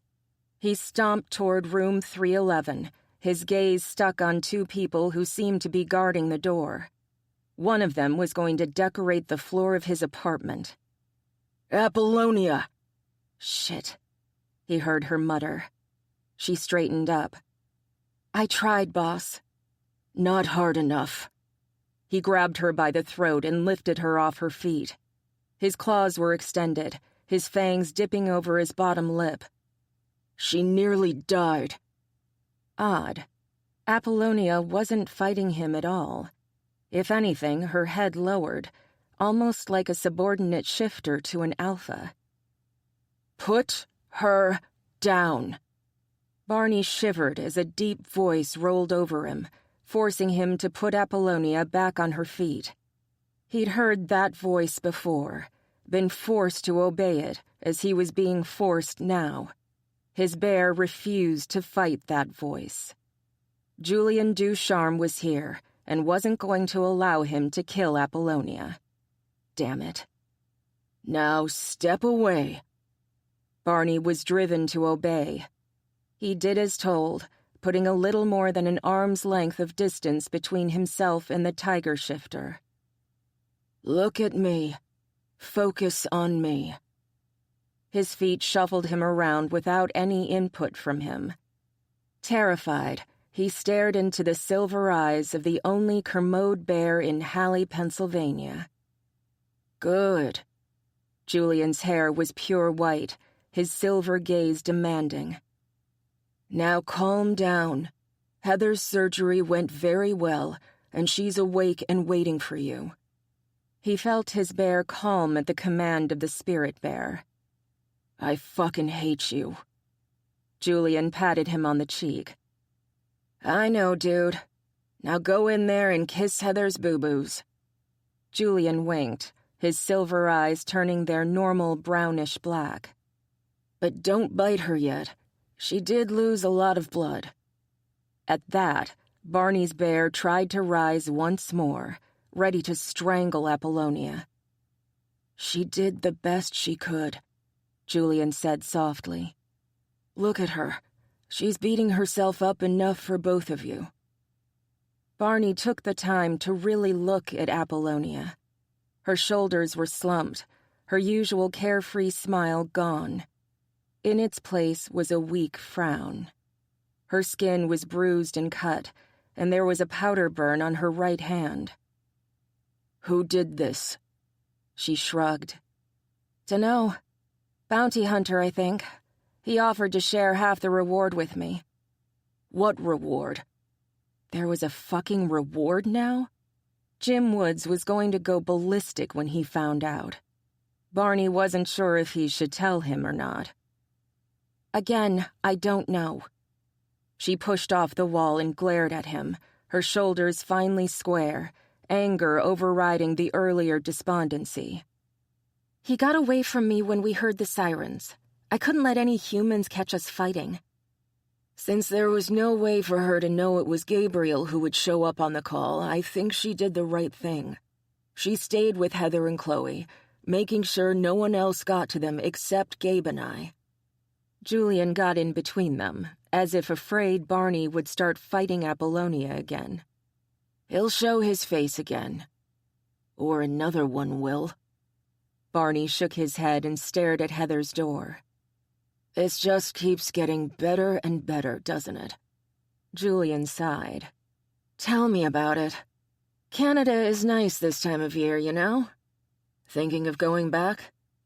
Since the Kermode bears lived out on some island in British Columbia, going back there was always an option for Julian since he wasn't officially a citizen of the U.S.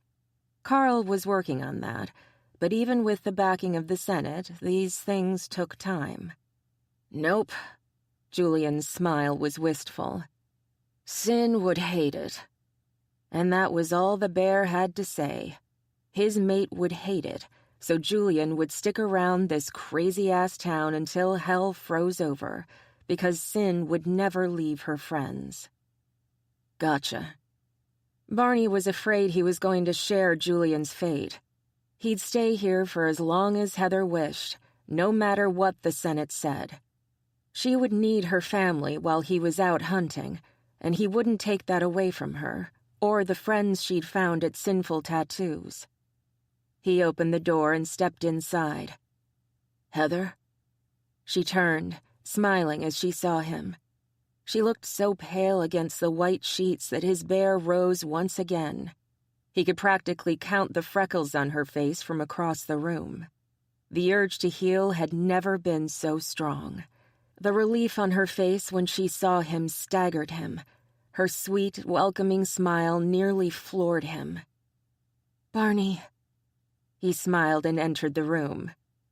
Didn't I tell you to keep your little hobbit ass safe? "A girl's gotta shop when a girl's gotta shop." She shot him a weak, yet cheeky grin. "Besides, Apollonia offered to pay for lunch. Couldn't pass that up, could I?" He shook his head, reluctantly amused by her. The fact that she was smiling at him was the only thing that kept him from ripping the damn room apart. What happened? "Someone nearly got Chloe. Came up from behind and grabbed her around the throat. He pointed a gun at us and told us he'd let us go if we let him take her." Heather shuddered, wincing a bit. It must have tugged on her IV. "I froze." Froze? He took hold of her hand, gently caressing her fingers. They were so small, so delicate. His own thick fingers were almost sacrilegious against hers. Heather's hands were the hands of an artist, made to create, not destroy. His had shed more blood than he ever wanted to admit to her. "Yeah." She plucked at the blanket with her free hand, refusing to look at him. "I just stopped. I couldn't move. It was like being 10 all over again. I even saw those men, the ones who attacked me back then." She shuddered so hard she nearly shook loose of his hold. "I couldn't help Chloe or Apollonia." Look at me, Heather. He tilted her chin up, forcing her to lift her head. Everyone, and I mean everyone, has a moment like that. "Sure they do." She rolled her eyes at him. "Bet you haven't." Between that cute little pout and the way she said it, he was once again reminded of exactly how young his mate really was. He sighed, feeling like an ogre. I have. First time I faced off against a tiger rogue. "Yeah?" Heather glanced at him through her lashes. Yep. He sat on the edge of the bed. When that fucker shifted into his other form, I damn near shit a horse. "A horse?" Man, that soft little giggle was going to be the death of him. It was way too big to be a kitten, and considering how hard my ass was kicked, I'm pretty sure hooves were involved. "I bet that made it difficult to fight." Her gaze had gone distant. He just bet she was picturing a horse-shaped turd in his jeans. Smelly, too. She played with his fingers. "I managed to get Chloe in the car, though. Tried to find the keys, but Apollonia must have still had them on her." She grimaced. "I wasn't thinking clearly, or I would have just ducked down, locked the doors, and called 911. You trusted Apollonia to protect you. Something Barney would have to thank the tiger for. Damn it. He still wanted to be pissed at her, but she wasn't the one he needed to fight. He had to discover who'd put a bounty on Chloe's head after he was certain his little hobbit was safe and sound. "I did. Or, if not me, then at least Chloe." She stared into his eyes, her own pained.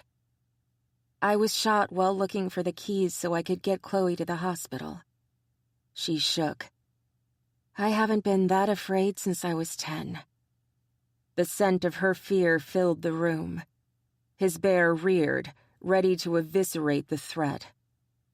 Shh. Dainty hands curled around his arms. Please, Barney. For me? He blinked, his bear backing down immediately. I will keep you safe. She smiled and snuggled against him despite wires and medical tape. I know. And that was all she wrote for James Barney Barnwell. He couldn't remember the last time someone had leaned so trustingly against him. When was the last time someone had been genuinely glad to see him? His parents, who'd died 3 years ago? No one was ever happy to see him. He was their pain-in-the-ass trainer, the one they called only when they were in trouble. He wasn't invited to family barbecues. He was asked to join hunts gone bad. Barney stroked her hair, listened to her content little sigh, and fell down a hole he'd never intended to even see in his lifetime. Damn it. It was bad enough he had a mate, but to fall in love with her? That sucked big, hairy donkey balls. I'll be here every day, so don't go dancing without me. Can you? She tilted her head back, the dark circles under her eyes more prominent now that she was so close. I mean, you have to work. Nothing can keep me away from you. He kissed her, careful to keep it soft and sweet. She was hurting, and he wasn't going to add to her pain. Now, how about a rousing game of tic-tac-toe? She shook her head, her smile weary. I think I might sleep some more. She lay back down with a tiny yawn. This wasn't how he'd envisioned seeing her hair spread out beneath her for the first time, but he wasn't going to complain. She was alive, and that was all that mattered. Sleep. I'll be here when you wake. Her bloodshot eyes closed on a sigh, but one of those small hands of hers had a grip on his arm stronger than steel. She might as well have wrapped it around his heart, because from now on, it beat only for her. Chapter 9. Heather flipped channels on the hospital TV, bored out of her mind. She'd been in the hospital for 2 days now, and each successive day made her want out in the worst way. But until the doctor cleared her, no one would let her leave. Even Julian was coming down on the side of the doctors, refusing to take her home no matter how much she begged. Sin wouldn't allow him to come to the hospital more than necessary. Once they'd made sure that neither Chloe's nor Heather's lives were in danger, he'd waited around long enough to deal with Barney's bear before heading for home and some rest. She understood, since she had family who were bears. For a normal bear, being in a hospital made them itchy. They wanted to help, to heal, even though they could only heal minor wounds. But for Julian, that itch was unbearable. If left on his own, he'd go from room to room, draining himself to death taking care of the sick. He'd almost killed himself more than once, healing those he cared for. Sin was the only one who could stop him, and she did, demanding he save his powers for those truly in need. But it didn't make Heather's situation any better. The wound ached and itched at the same time, and her boredom was about to reach new heights. Her parents, aunts, and uncles visited all the time, but they worried over her until she was ready to pull her hair out in frustration. Keith and Tiffany were bearable, but didn't stay long enough to counteract their parents. Those visits were usually accompanied by some minor healing from her bear relatives, but it would still take time for her to be fully functional again. To make things worse, the shot was to her dominant side, so she couldn't even draw. The desire to put pencil to paper was a worse itch than her wound. Knock, knock. She breathed a sigh of relief. Barney. Finally, someone who wasn't going to fuss over her and make her feel worse. She grinned, eager to see what her mate had in store for her today. The day before, he'd brought Yahtzee and played with her until visiting hours were over, chatting casually with her family as they came in and out of her room. When he was there, they barely fussed at all. If she could, she'd strap him to the bed and never let him out until they released her. He held up a deck of cards and a wooden board. "Think you can play cribbage?" She frowned, intrigued. "What's that?" "It's easy, but it takes some strategy to win. Interested?" She shrugged, wincing a bit at the pull in her stitches. "Sure, why not?" "Good." He pulled the hospital table over her lap, then sat down on the bed facing her. He opened the cards first, shuffling them. "I deal out 6 cards. You choose 2 to take out of your hand, and I choose 2. This forms the crib and gives the dealer extra points." "Well, that's not fair." She pouted up at him and wiggled the fingers of her right hand. "I'm not sure I can deal." She was in a sling to keep her shoulders still. "I'll shuffle and deal for you." He dealt out 6 cards. "This is called a cribbage board." He placed 4 pegs into the board, 2 silver, 2 gold. The pegs were placed one behind the other. "You're gold." Okay. She didn't care what color she was. She could be chartreuse if he got rid of her boredom. "So, here's how you play." Heather frowned in concentration as he explained the rules. It was all about counting and points and moving the pegs around a wooden board, with extra points awarded for different things like a run of numbers or making 15. "You'll correct me if I make a mistake?" He shrugged. "The first couple of rounds, sure." He shuffled the cards quickly and efficiently. "After that, you're on your own." She eyed him for a moment as he started doling out cards. "You play this a lot, don't you?" He nodded. "Sometimes the job is to babysit someone, like when I trained Gabriel. It helps to have different games you like to play that can be done with 2 players. And this one I really enjoy, so I talk everyone I can into playing it." She smiled, pleased that he wanted to share one of his favorite pastimes with her. "Then let's play. I want to learn how to kick your butt." He chuckled. "You can try, newbie." They played quietly for a while, Barney correcting her as she learned the game. Heather was enjoying herself more than she wanted to admit, groaning when the cards didn't go her way and laughing like a lunatic when they did. Barney watched her with open affection, touching her hand or stroking her hair and making her blush. By the time they'd finished the first game, she could picture doing this with him on quiet nights, sipping wine and just enjoying each other. "What has you smiling like that?" Barney's tone was soft as he reset the pegs. She shrugged, unwilling to share her version of a happy life with him. "Nothing." "Mm-hmm." He shuffled the cards, dealing them out deftly. Barney was turning out to be remarkably gentle, despite his size and growly exterior. But that didn't mean he wasn't without his own worries, and it was her job as his mate to try and ease them. "How's the investigation going? Have Derek and Casey Lee gotten back to you?" He grimaced. "Yeah, but they're having a hard time getting anything out of anyone. Since they aren't hunters, they don't have instant access to people the way I do, so they have to do things differently.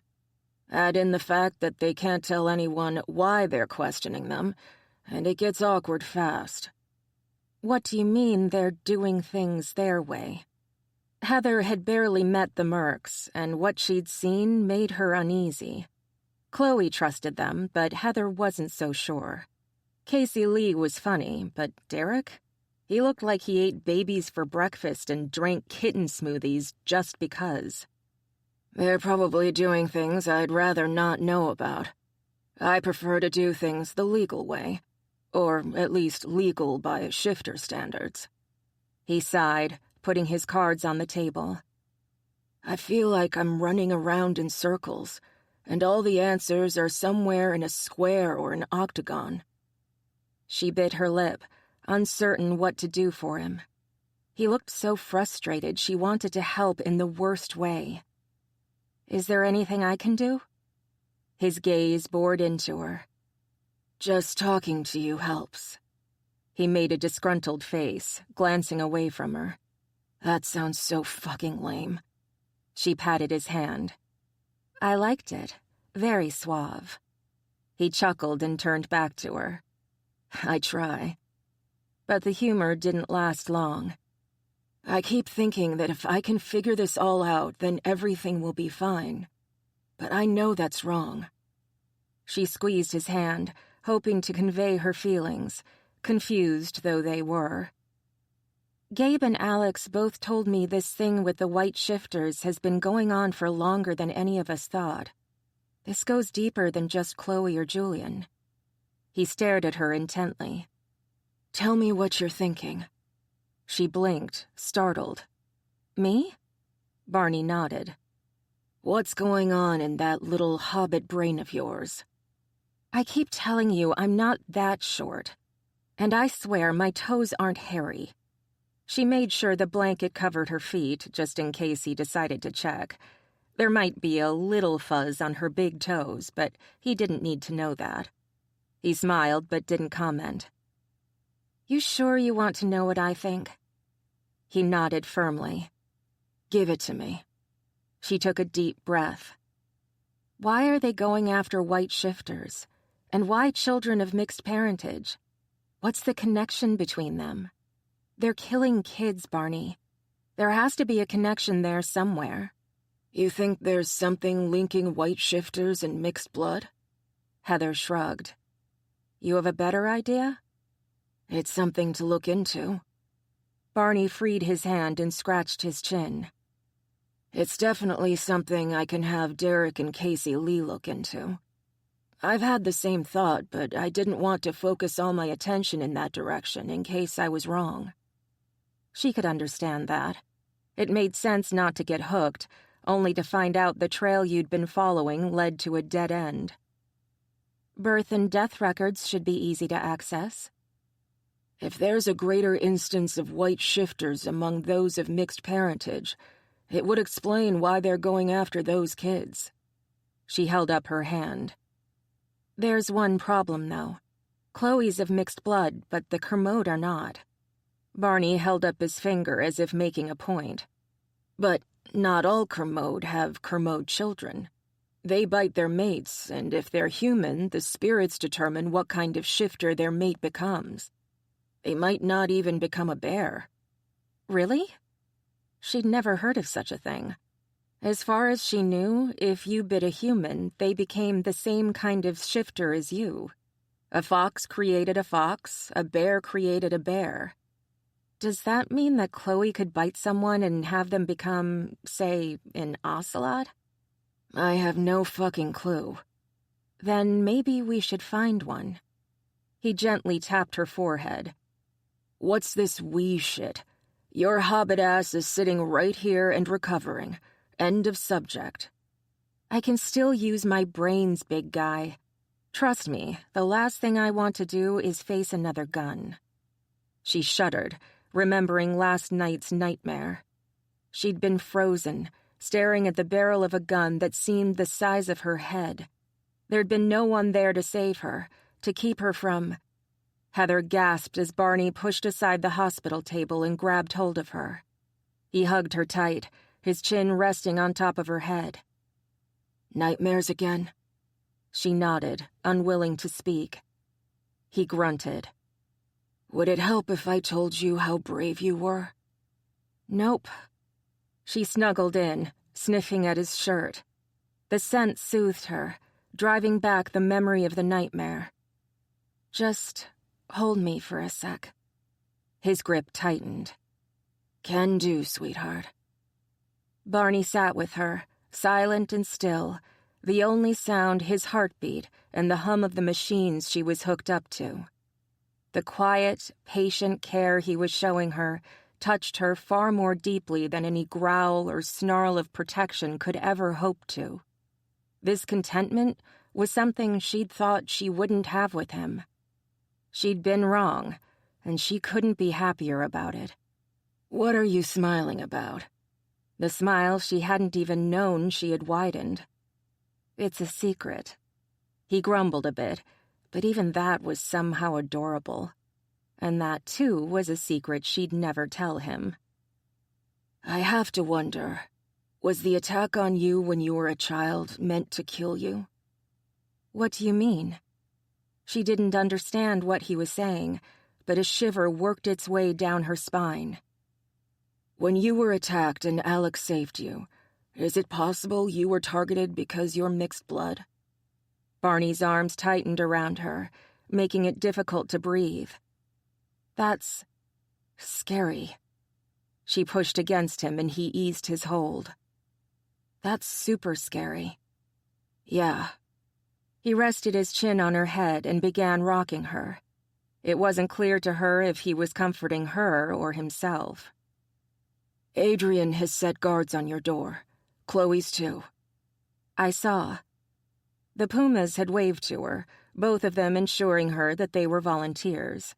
One even mentioned having protected the Poconos pack Luna when she'd been severely injured saving Adrian Giordano's mate, Sherry, from being run down.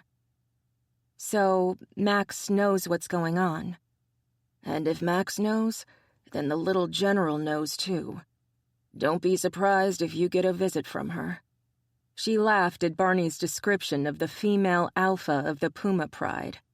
Emma Cannon was known for her bossiness, but she had a heart of gold. I'm looking forward to it.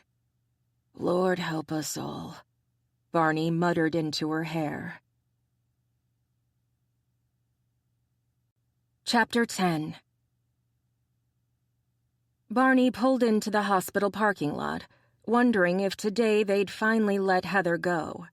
Heather had been due to be released from the hospital the day before, but because she'd run a fever in the night, they'd decided to keep her for at least a day or two longer.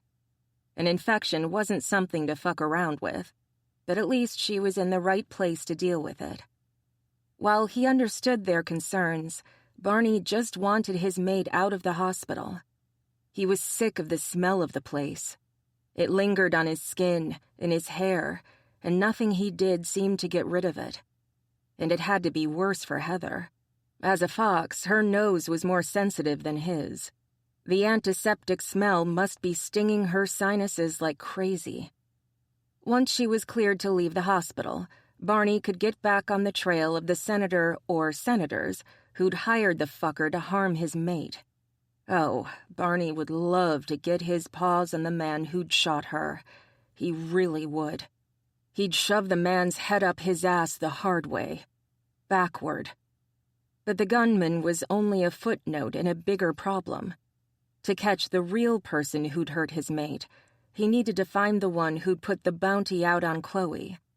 He was certain he'd find that person somewhere in the Senate. He parked in the first clear spot he could find, eager to get inside and see his mate. Visiting hours were just beginning, and he had plans to spend the whole day with her. The boredom was tough on her, leaving her with only her own thoughts and fears for company. Her parents tried to soothe her, but for some reason it didn't seem to be working. She was tense and pale until Barney walked through her door. Only then did she seem to relax. Was it because he was her mate, or because he was a hunter? Yo! Barney froze, one leg out of the car, the engine still ticking. What do you want? Lounging against the car next to him was Artemis. The white tiger was staring at the sky. How is she? Barney got out of the car and closed the door. He gripped the keys tightly, wondering what the hell Artemis was up to. She spiked a fever, so they're keeping her for another day or two. Artemis nodded once. Apollonia's still there, watching them both. Barney knew that. The female hunter had been there every day, unmoving, refusing to sleep unless either Gabe, Barney, or Ryan was there to take over for her. She didn't care if there were Puma guards on the doors. She trusted no one but another hunter.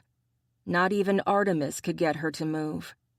She was taking Chloe and Heather's injuries far more seriously than Barney would have given her credit for. Artemis was watching him, his expression inscrutable. Fox holds the key, you know. You said that before, but what does it mean? Barney held still and tried to rein in his temper. Maybe if he stayed calm, he'd actually get something out of the flighty tiger. Artemis yawned lazily. I can't tell you much more than that. Barney gritted his teeth. Man, Artemis annoyed him. Why not? Artemis returned his gaze to the sky. It breaks the rules. What fucking rules? Barney could feel his anger rising. Rules older than you or I. Older even than the shifters. Artemis turned his gaze to Barney once more, but this time they were pure silver. Even if I knew more, I couldn't say it without hurting the very outcome we're all wishing for. Barney was even more confused than he'd been before, but the anger had left him. Artemis was speaking on behalf of Tiger now, and apparently there were rules involved he knew nothing about.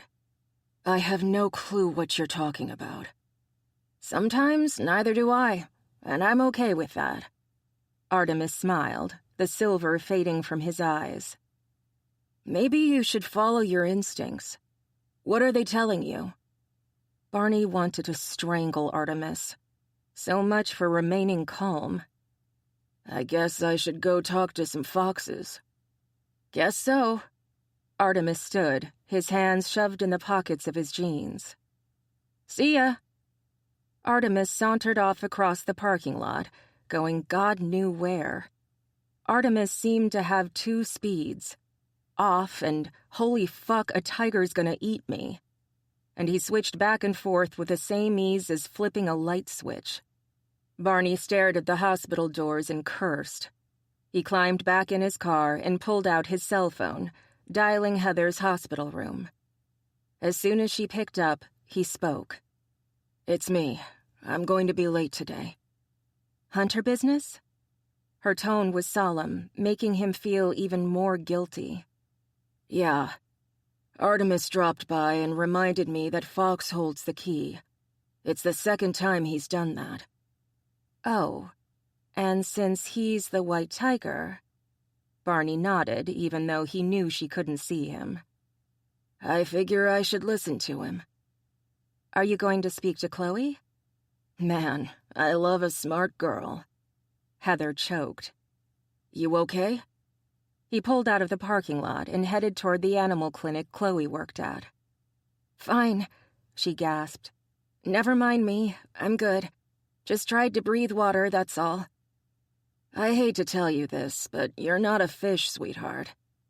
Asshole, she grumbled, coughing again. Uh-huh. Barney pulled out onto the street and started driving toward the animal clinic Dr. Woods ran. He was pretty sure Chloe would be there with her mate. Jim hadn't taken the news that there was a bounty on his mate's head very well, and was keeping her close at all times. Something Barney planned on doing with his own mate. You do what you have to do, and I'll see you later, all right? Definitely. He turned down the street the clinic was on. I'll bring you lunch. Is there anything you want? Not pudding, she gagged. I swear, if I eat any more pudding, I'm gonna hurl. Burgers, fries, and a nice thick shake sound good? He laughed when she whimpered. I'll see you soon, baby. Bye, Barney. The call disconnected, and Barney was left feeling the same. He wanted to be in that hospital room, playing games and talking softly with his mate. She was going to worry a hole in her hospital blanket. He'd seen the pulled threads, the way her fingers tightened on the fabric until she was certain it was him coming to her side. Leaving her, even in the hands of family, just wasn't sitting right with him. But like he'd often told Gabe and Ryan, he was a hunter first, a mate second. He had a job to do, and he'd do it no matter how badly he wanted to be with Heather. Besides, by finding the bad guys, he'd be doing his job toward his mate as well, protecting her from whoever had set this whole chain in motion. He had to trust in her Puma guards and Apollonia. She was as safe as anyone could make her. He pulled up outside the animal clinic, smiling when he saw Chloe and Jim sitting on a bench outside. Their heads were together, Chloe's red hair vibrant against Jim's more muted blonde. Chloe was smiling at something Jim was saying, looking none the worse for having been shot. She'd been released the day before. Both of them looked his way as he got out of his car, the lunch they'd been eating forgotten in a moment of worry. Barney had no intention of making them uneasy. He did his best to look unconcerned, hoping they'd pick up on the fact that nothing was wrong. "Hey, guys, you have a moment?" Jim straightened. A brand new wolf shifter without a pack, he should have been setting off alarm bells in Barney's mind. Instead, the wolf seemed to be one of the rare ones who didn't need a pack to be whole. Instead, his life simply went on. Max had declared him Pride, but how much impact that had on Jim, Barney didn't know. "What's wrong?" Guess that didn't work. Considering how often Chloe had been hurt, Barney couldn't blame the wolf for his caution. "Absolutely nothing." Barney crouched in front of them. There wasn't room on the bench for all three of them, and he'd rather be able to see Chloe's face. "Hey, Barney." She scratched her hand. She'd also been shot in the shoulder and her arm was in a sling, but unlike Heather, she wasn't looking at a possible infection. "How's my cousin?" "Hungry? I'm bringing her lunch when I'm done here." Chloe sagged in relief. "That's good. If she's hungry, she must be feeling sweater." Chloe bit her lip. "So why are you here?" "Fox holds the key." Barney grunted. "Artemis keeps coming to me and saying that, but..." Chloe held up her good hand. "I'm not the fox you're looking for. Fox himself told me that. And Julian isn't the bear." "I know, but I was hoping you could point me in the right direction." Barney ran his fingers through his hair. "It's one of your relatives. It has to be. There aren't any other foxes around here. You and Heather know them best, but with her still in the hospital, I didn't want to bother her with this." "What about the fox senator?" Jim glanced between Chloe and Barney, watching their reactions. "Could he have something to do with it?" "She, and I have no idea." Chloe stared at the ground, frowning in concentration. "Nicole Reed hasn't exactly come by for tea and crumpets."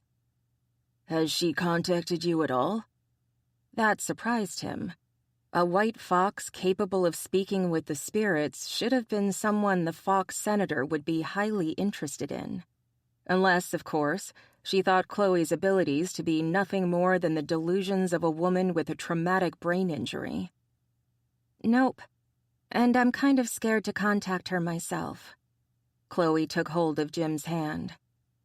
"I don't know what would happen to me if I did, considering it's the Senate that's after me." Jim scowled. "Then we're definitely not contacting her, or any other senator. Not until we know for certain it's safe to do so. Carl knows about you, but I'm not sure who else does." Barney filled them in on what he'd learned from Darian before having to leave the Senate buildings. "I left Casey Lee and Derek to continue the investigation. They're posing as Carl and Darian's bodyguards." "Speaking of bodyguards..." Jim and Chloe exchanged a worried glance. Jim spoke, his tone concerned. "Apollonia is watching Heather day and night. I don't think she's sleeping at all. Even hunters sleep. She's probably catnapping here and there when I'm with Heather." But even so, that meant that she was severely sleep-deprived. "I'll ask Gabe or Max to assign a Puma to watch her." "Heather or Apollonia?" Chloe smiled mischievously. "Apollonia, of course." There should be someone in Halle other than him who could bully the hunter into resting. If necessary, I'll sick Emma on her." Jim laughed. "That would teach her not to mess with you." Chloe put her hand on Barney's arm. The scarred fingers of her hand tightened briefly. "Fox holds the key." Startled, Barney took his eyes off of Chloe's hand and stared at her face. The fox's eyes were silver, her pupils dilated. "Chloe?" Jim must have heard something in Barney's voice because he was suddenly fully focused on his mate. "What's happening?" "I don't know." Barney patted Chloe's hand. "Chloe." "Fox holds the key." She blinked, her eyes turning their normal, pretty green. "I don't know why it's so important that you know that, but Fox was pretty insistent that I tell you." "Okay." Barney didn't pretend to understand the relationship between the white shifters and the spirits, but he accepted it for what it was. "Anything else he wants me to know?"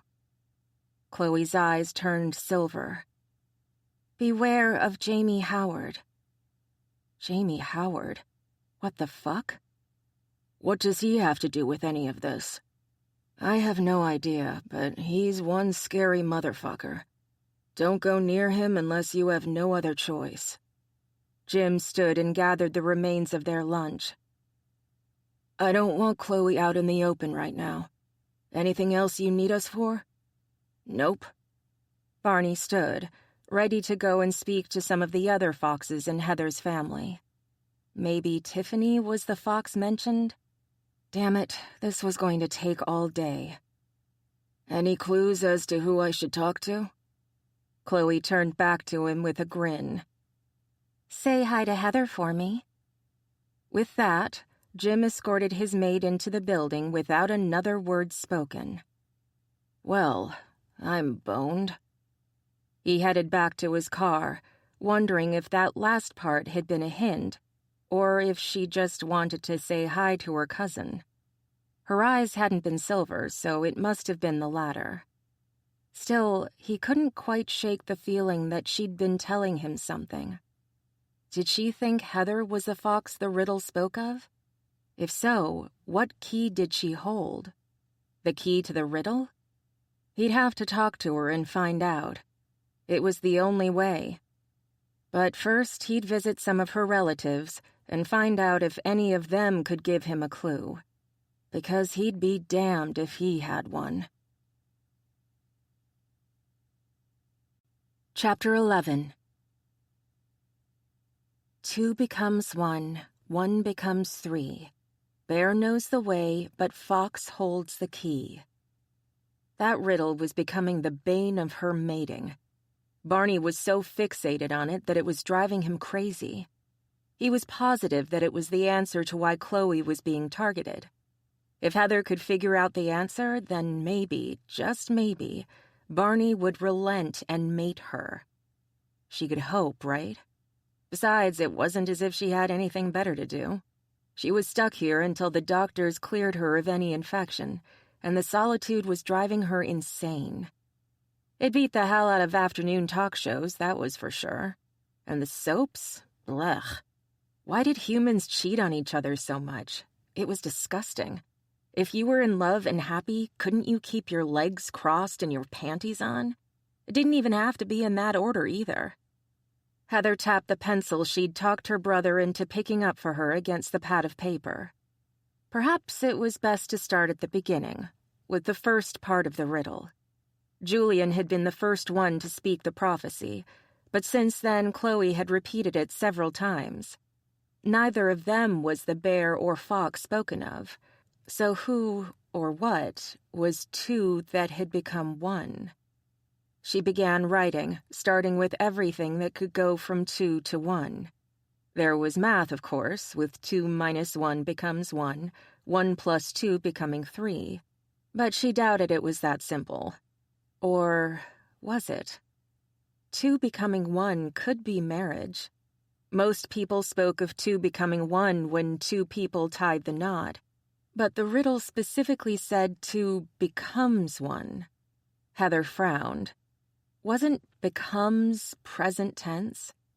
That meant it was happening, not had or would happen, right? She grunted, wishing she had her tablet PC so she could remember. What was happening right around the time Julian first spoke the prophecy? She tapped her pencil again on the hospital table. That had to be it. Julian was the first to speak, and something was happening right around then. What was it? She racked her brain, trying to remember. Wait, no. It wasn't Julian who'd spoken. It had been Chloe. Chloe was the first to receive the message and had been ordered to give it to Julian. Then all the commode had the same damn dream. She put down Chloe as the speaker, just to make sure she didn't forget. That Fox had spoken in present tense when giving Chloe the prophecy had to mean something. But for now, she'd just make sure nothing escaped her, not even the tiniest clue. Chloe gave the message to Julian, who delivered it to Alex and Ryan, as far as she knew. Perhaps she needed to call Julian and confirm? She picked up the hospital phone and dialed Julian's cell number. The deep voice of the Kermode bear filled her ears. "Hello, Heather. I was wondering when you'd call." "Hey, Super Bear?" She wasn't even creeped out anymore by Julian's powers. The guy was just too nice to get upset over a few quirks. Add in the fact that he made Sin happy, and Heather was all about Team Julian. "Listen, when you got the prophecy from Chloe, who did you tell about it?" "No one, actually. Bear came to me while I was at work and spoke the prophecy again, and when I woke, Jamie was there. He was the first one to hear it." Jamie Howard? Then maybe... Heather scribbled furiously. 2 becomes 1. Jamie lost his mate and became one person again. "I thought of that, but then how do you factor in 1 becomes 3? Julian sounded as puzzled as she felt. Hope, maybe? Heather jotted down Hope Walsh's name. Hope was the twin sister of Glory Walsh, Ryan's mate. She'd been kidnapped as a teenager and held by a rogue wolf who'd repeatedly done horrible things to Hope. She was also Jamie Howard's mate, something that had shocked everyone since Jamie's first mate, Marie, had been killed by a rogue who was after Tabby. Ryan and Sin had rescued Hope, and now the female wolf was being counseled by Sarah Anderson, the Pride's Omega, and an empath who could feel and influence the emotions of others. But then Hope and Jamie become 2, right? That's why I dismissed that idea as possible." Nope, because Maria still is and will always be Jamie's mate, and Hope's most likely. Heather put Marie and Hope next to Jamie. Hope, as a wolf, would have been the glue between the 3 had Marie lived. Pumas didn't get second mates, but wolves did, though it rarely happened. There was silence on Julian's end, but when he spoke again, he sounded shocked as hell. "But that would mean Marie was meant to die that day. That it wasn't a missed shot." "And that you were meant to save Jamie." Heather shook her head. "It's complex, but it fits." "But that isn't the only theory that fits, Heather." True, but she had to consider all the possibilities, or they'd never figure this out. No, but it should get added to the list of theories. "But why would the spirits be so interested in the mating of a wolf to a pair of pumas?" She could practically hear Julian shaking his head. His tone was so dismissive. "Nope. I think it's something else. Something that hasn't happened yet." Perhaps Julian knew more than he was letting on. He had a tendency to be cryptic at the worst possible moments. Then what do you think it means? "I think we need to figure out who the fox and bear are. If we can do that, we'll know the answer to the rest of the riddle." His tone was convincing. "Do you believe fox and bear are the 2 that becomes 1? She noted that, but she wasn't so sure. She was still convinced that the key to the whole thing lay with Jamie, Hope, and Marie. It's possible. She could hear the disbelief in Julian's voice. Then how do they become 3? She threw that at him, thinking there was no way he would have a comeback for her. I'm not sure. Another white shifter, maybe? So you still think Fox and Bear are white? That would make you and Chloe the Fox and Bear, and you've both said you aren't. But there are more white bears in Canada, remember?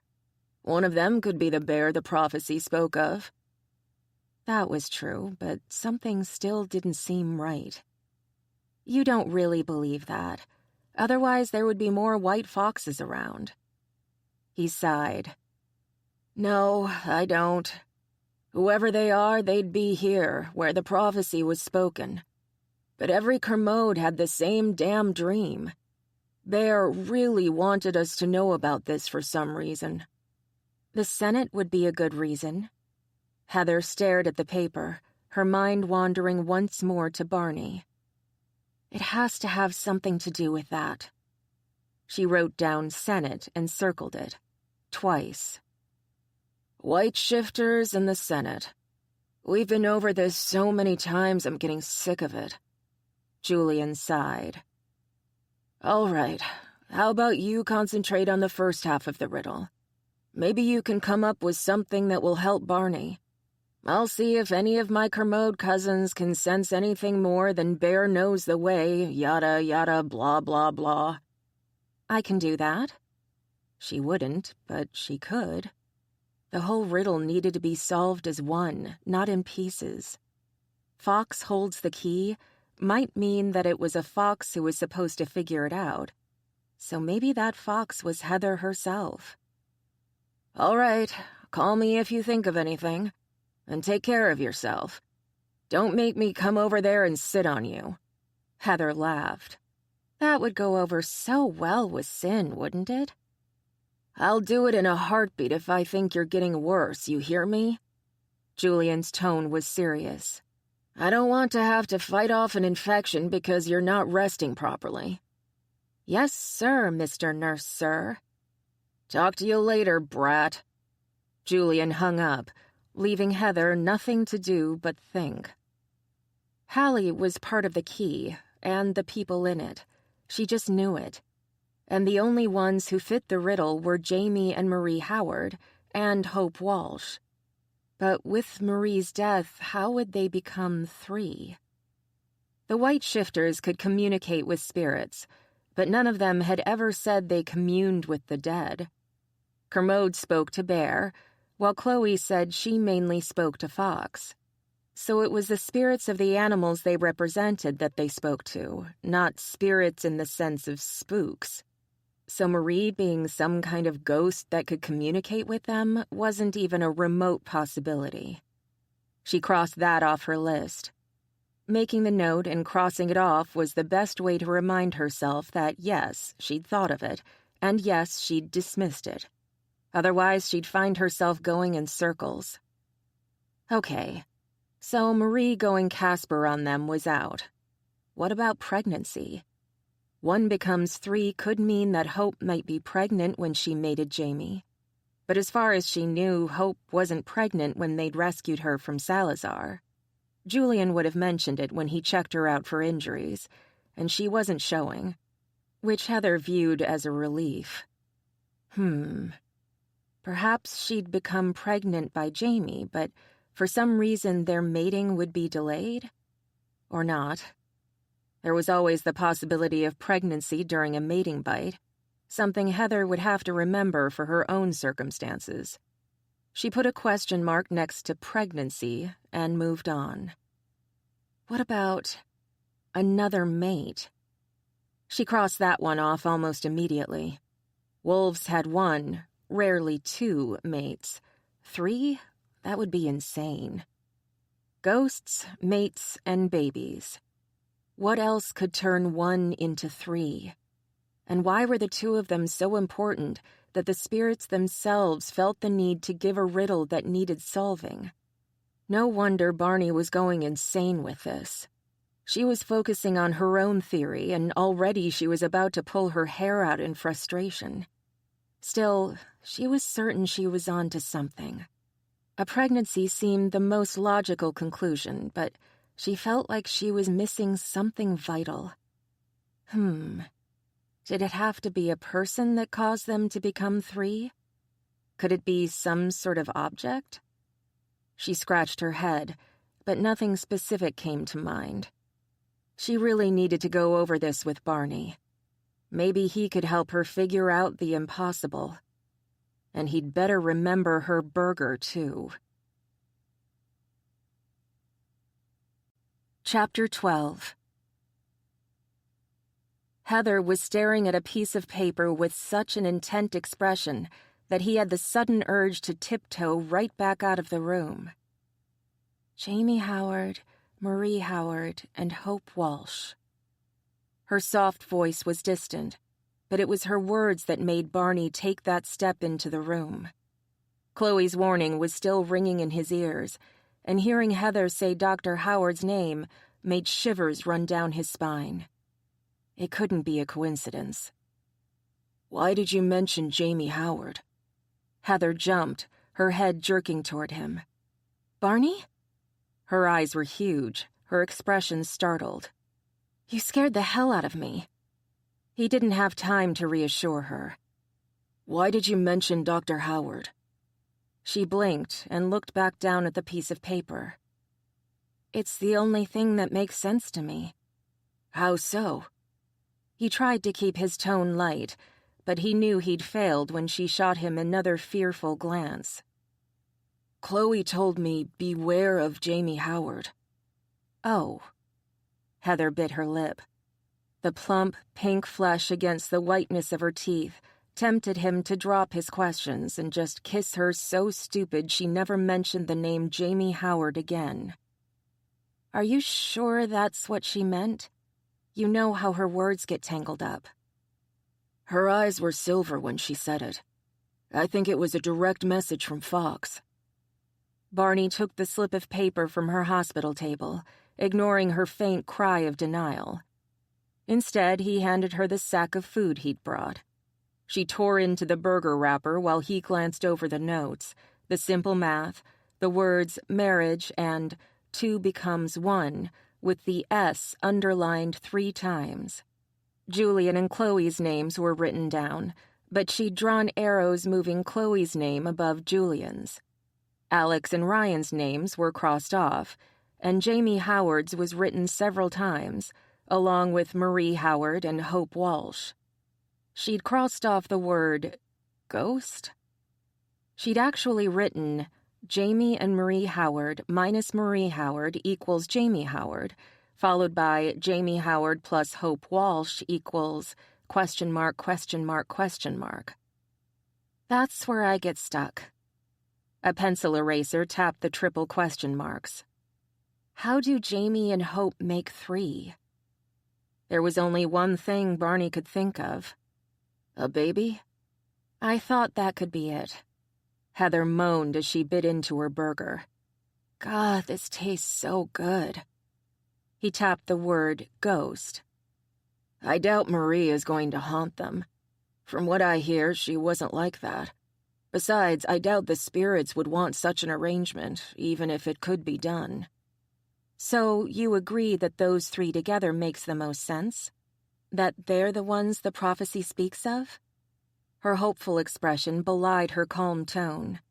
She wanted someone to believe in her theory, even if it seemed far-fetched. Barney stared at the paper, debating whether or not her theory had any validity to it. Looking at her notes, he could see how she'd come to the conclusion that Jamie was the key to the whole mess they found themselves in. It's worth looking into. No one else's theories have panned out, so for all we know, you're on the right track. Julian thinks it has more to do with the bear and fox that are spoken of. He doesn't think Dr. Howard has anything to do with it at all. Heather's expression was determined. But he's wrong. He stared at Heather, surprised by her ferocity. That sure, are you? She nodded firmly. It's the only thing that makes any sense whatsoever. She glared at him as if it was all his fault somehow. Go talk to Dr. Howard. Find out if he knows anything about this. She tapped the paper again. Maybe with his help we can finish this. And get to our mating? He leaned forward, touching that tempting bottom lip of hers with the tip of his finger. Her expression immediately softened, her eyes turning the reddish-brown of her fox. You know, when this is over and I mate you, I'll be taking you to my home, not your parents'. It will be just you. He stroked her lip, following his fingertip with his gaze. And me. I'm not a child. I know that. She was fucking 19 years old, almost the same age Chloe had been when she met Dr. Woods. He was 27 and had seen more pain and horror than any grown man should. How could he not want to bundle her up in bubble wrap and keep her safe and sound in his den, far away from the horrors of the world? He had a pretty good idea that was how Dr. Woods saw things, too, but Barney wasn't going to wait for Heather to grow up. He was going to claim his mate sooner rather than later. Her wounds were more than enough to drive home the point that living without her wasn't an option anymore. You are a child still, but you're also my mate. She blew some of her red hair out of her eyes and glared at him. Am not. Her pout was absolutely adorable. Are too. Before she could argue more, he kissed her, gently parting her lips until she let him inside the sweet warmth of her mouth. He tasted her lips, savoring her unique flavor. He kept the kiss gentle, not ready yet to unleash the full force of his passion on her. She wasn't ready for that. The last thing he wanted to do was frighten her. When he pulled free, she whimpered and chased after him, trying to draw him back into the delicate sensuality he'd been weaving around them both. He gave in to her, kissing her once more, diving into the tenderness she offered like a starving man. God, he wanted her so badly, wanted to touch that smooth, freckled skin, lick each dark mark until he'd relished every single one. Without thought, he reached for her breast, brushing his thumb across the nipple. It hardened under his touch, his mate moaning softly as he continued to caress her. She pulled back with a gasp. Not here.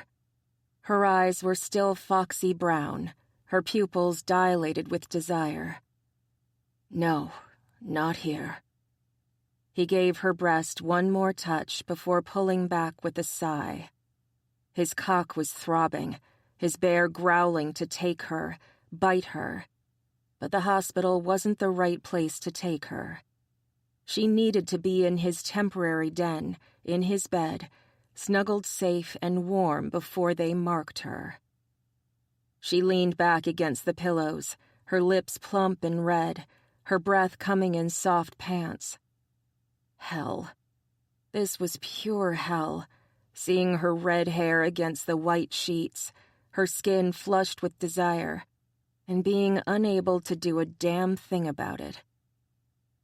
I want to stay in Halle with my family. She crossed her arms over her chest and tilted her chin up. As if he'd argue with her. He gave her his best shit-eating grin. I guess I could think about it. She blinked, her arms lowering. Really? Damn it. How could he tease her when staying in this town meant so much to her? Her eyes were green again, but so filled with innocent hope, there was no way he could tell her anything but yes. I tell you what, if I give you a budget, do you want to go house hunting while I work on the case? She squealed so loudly the nurses at their station probably heard her. She wrapped her good arm around his neck and bounced on the hospital bed. Yes, yes, yes! Careful. Her shoulder was doing much better, but not that much. No pulling your stitches or hurting yourself. I won't. I'm not. It's just... She took a deep breath, her expression so joyful he just had to kiss the tip of her nose. I thought you'd fight me on this. Why? It'll cause a few problems with work, but I was planning on talking to Carl about setting up a hunter training program here. We have enough of us in the area to pitch in, and frankly, it's too big a job for one person. We usually do the training one-on-one, but Halle is close to the Poconos, to cities. We can train for just about any scenario here without problems.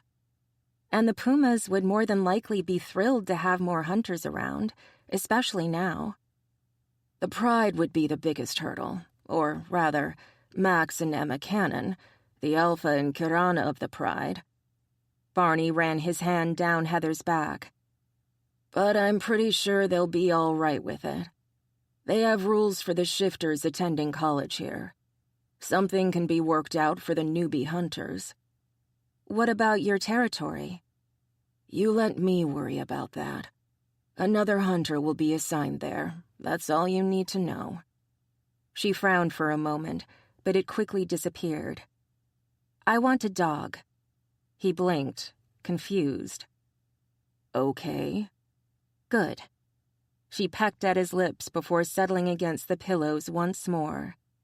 She took a deep breath and let it out with a satisfied smile. I need a new tattoo. Right. So you deal with the house and the dog. I'll deal with the riddle and getting my ass transferred here. Deal? Nope. I'm still going to try and figure out the riddle, but I'm not going to try and fight or anything. Is that a deal? I can live with that. Barney stood and kissed her on the forehead. Rest, Heather. I'll let you know how things go with Dr. Howard, okay? Okay.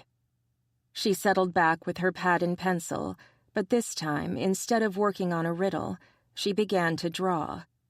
Probably her new tattoo, if he were to guess. He left her to her drawing. He had to go get permission from Max to visit with Dr. Howard, since the man was holed up in his mansion and not speaking with anyone. Chloe had warned him to beware of Dr. Howard, but she'd never said anything about avoiding him. If he had any of the answers Barney needed, or even a direction to point him in, the trip would be worth it. Since Max had ordered everyone to stay away from Dr. Howard due to his anger issues, Barney would do the polite thing and speak with the Alpha first. One way or another, he was going to speak to Jamie Howard. Chapter 13. Heather put the paper down and stared at the door he'd just walked out of. She hadn't wanted him to see how nervous she was about his trip to see Dr. Howard. From everything she'd heard, the doctor used to be a good man, but now he was borderline psychotic. So she'd pretended to be drawing, hoping he'd think she was all right when she was anything but. Barney is a hunter. He can handle Dr. Howard. She could tell herself that all she wanted, but the truth was she was always going to worry about him. She couldn't join him when he fought. She had to remain behind, waiting and watching, hoping that he came home safe and sound. Was this how the spouse of a cop felt? If so, she felt like maybe Sarah Anderson, the Pride Omega, might understand how Heather felt. Sarah's husband, Gabe, wasn't just the town sheriff, he was also a hunter. Maybe she should talk to her, and not just about being the spouse of a hunter. Maybe it was time she spoke to someone about her assault when she was younger. Bears didn't have Omegas who could help sort out emotional issues. They had to do it on their own, or with a human psychologist. But how could a human understand what she'd been through? Doc, they tried to force me into puberty by trying to get my fox to come out to defend me, and I still don't understand why. It was a nightmare either way she looked at it. Knock, knock. Tiffany entered the room, her high heels clacking on the linoleum. Bored out of your skull, little sis? You have no idea. None whatsoever. Bored? She wished. Did I see Barney earlier? I thought I caught sight of him, but I wasn't sure. Tiff settled in the visitor's chair next to the bed. I have to admit, you bagged a pretty yummy mate. Heather bared her teeth at her sister and growled. Tiffany just laughed. Oh, scary. I remember changing your diapers, kiddo. Just keep your paws to yourself and I won't eat you. Heather stared at Tiffany, wondering if her sister would help her. Maybe Tiffany was just what she needed to take her mind off of her mate. Barney said I can go house hunting. Tiffany's eyes lit up. Shopping trip! She rubbed her hands together and cackled gleefully. You'll need furniture and lamps and plates and silverware and sexy underthings. Hey! Heather could feel the heat rushing to her cheeks. Knock it off. Tiffany laughed, the bitch. He's a big guy. You think he's big like that all over? Tiffany held her hands up, squinted at them, then gradually widened the gap until they were a good 9 inches apart. I hate you the most right now. Heather slumped down, embarrassed by the deepening heat of her face. She could see the redness spreading to her chest. She probably looked like a cooked lobster. Tiffany picked up the tablet Heather had been doodling on and turned it to a blank page. So, what kind of house are you looking for? It has to suit a bear and a fox. Finding a home that appealed to both of them should be easy enough, especially in this community. And since he's a hunter, he'll probably want some sort of security. Tiffany made a quick note. No bushes or trees close to the windows. He'll need to see if anything is coming for him. We might want the house to be near some woods so I can run. Heather watched as Tiffany made another note. Maybe we can ask Max if we can use Pride Land to run on. He lets Tabby and Alex use it, so I don't see why not. Tiffany tilted her head. But it would be nice to have our own space, too. Buy your own house. Heather pulled the pad and pencil away from Tiffany, making her own note. No bitchy relatives. Damn, you'll never have any visitors. Tiffany chuckled when Heather threw the pencil at her. She picked it up, tossing it back to Heather. Look, anything you want should be fine, right? I mean, Barney doesn't want a purple and green house or anything weird like that. I swear, I hope your mate is named Yogi. Heather picked up the pencil and began drawing once more. This time she began to draw a simple house with a large front porch and dormered windows on the second floor. I want something like this. Cute. Tiffany pointed toward the trees Heather began to sketch in. Go for land. You can always expand the house when you have kids. True. And it might also prove useful if Barney could get the training program off the ground. They could add some sort of room to the back of the house where Barney and the other hunters could hold classes. Wait, kids? Yup. You're going to have them, right? Tiffany grinned. Think about it. A little boy with your hair and Barney's stubbornness? He's more than just that, you know. He's very affectionate when he's with me. Is that right, Frodo? Tiffany's mocking expression was going to get her smacked. Yup, Gimli. He even understands second breakfast and my unhealthy obsession with mushrooms. She added a stick figure Tiffany with lousy hair and Gimli's beard to the picture. I don't look like that. Oops, you're right. She put little stilettos on the stick figure. Bitch. Tiffany's expression became serious. You scared? Of you? Hell no. Heather smirked at her sister. I know your weak point. Don't you dare. Tiffany glared at Heather as Heather opened her mouth ready to sing.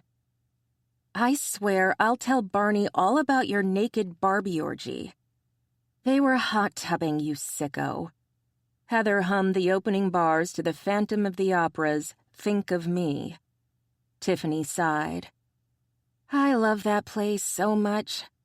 She should have gone for the Phantom. The Phantom was a stalker.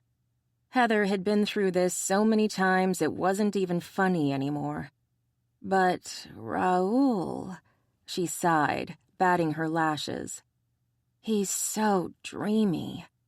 Tiffany rolled her eyes. Please. He shows up, remembers he's always wanted to shag her, and carries her off into the sunset.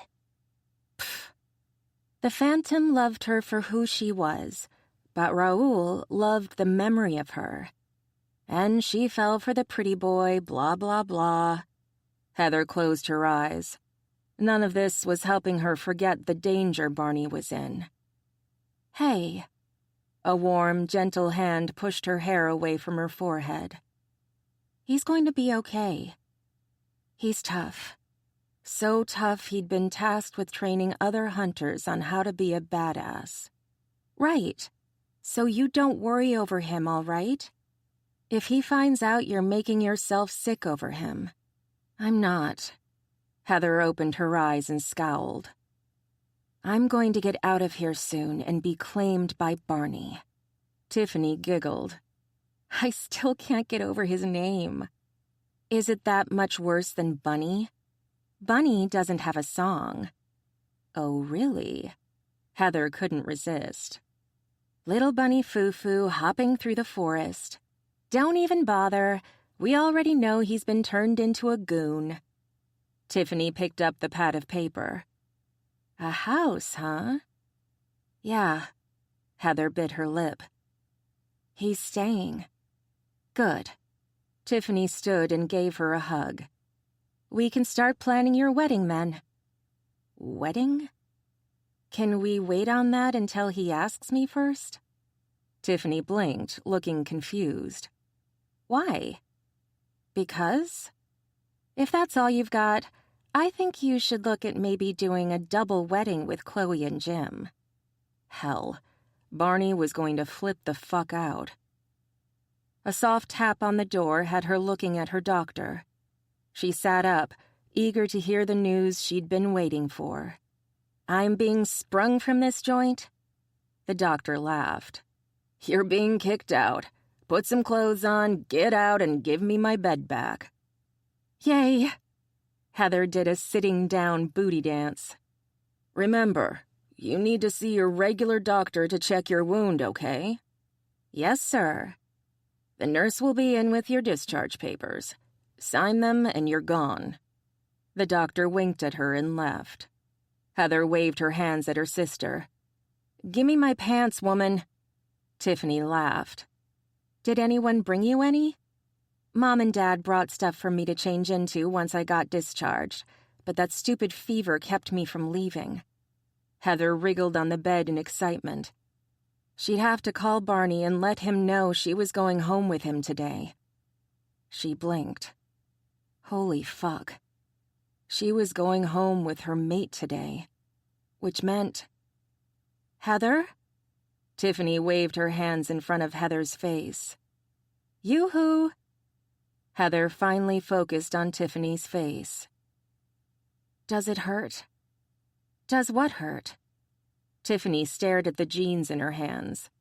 Well, I suppose it could, but only if you get your short and curlies caught in the zipper. But that's what panties are for. Heather rolled her eyes. Maybe asking her sister about her first sexual experience wasn't such a good idea after all. Chapter 14. You want me to do what? The Alpha's blonde brows rose in disbelief. Fuck no. He turned to walk away, back into his practice, but Barney stopped him by grabbing hold of his arm. He had to admit this was probably the first Alpha he'd ever met who was an optometrist. Most of them tended to run organizations or businesses, but nope. Dr. Max Cannon fixed people's eyesight. So did his marshal, the head of his security, Dr. Adrian Giordano. Halle was so weird. No wonder Heather wanted to stay. He loved it here, too. Oh, stop snarling, Kitty. I just want to have a chat with Dr. Demento, not hurt him or anything. Barney let go and clasped his hands together. Please? Max shook his head. I can't guarantee you'll be safe if you go see him. He's different. He used to be warm and funny, and now he's a cold-ass killer. He took out Salazar, something none of the rest of us managed. As far as Barney was concerned, Dr. Howard should have earned a medal for that. Salazar had been a fucking psycho. Unfortunately, he'd been a hunter psycho, making him Barney's problem. That a non-hunter took him down was something that still made his butt itch. It wasn't that he took him out, it's how he did it. Max ran his fingers through his hair. He poisoned him with something that worked almost immediately. Jamie is dangerous now, Barney. You need to be wary of him. Barney nodded. If he's gone rogue, I'll know it. I'll eliminate him, even if it means Hope lives without her mate. Hope might be the only reason he hasn't lost it completely. But if he views you as a threat to Hope, he'll take you out before you can blink. That's what I'm afraid of. Max sighed. Damn it. Fine. Go talk to him. But if you die, I'm not the one who's going to tell Heather. Gotcha. On my head be it. He turned, then for shits and giggles stopped. He loved seeing that look on Max's face. Oh, by the way, I beat your high score on Mario Kart. Did you break into my house again, you asshole? Barney sauntered away, ignoring the alpha's repeated shouts and threats of bodily harm. Man, toying with the big, macho types always made him smile. They all thought they were invincible until someone showed them otherwise. Of course, that had earned him a few scars, but it was still worth it. It didn't take long to get to Jamie Howard's house. It was where the Pride had held all of its major events before Marie was murdered, so Barney had known where it was located even before he began investigating Chloe. Now here he was, standing in front of a freaking mansion on the outskirts of town. A mansion that was starting to look run down instead of like the grand home of the previous alpha.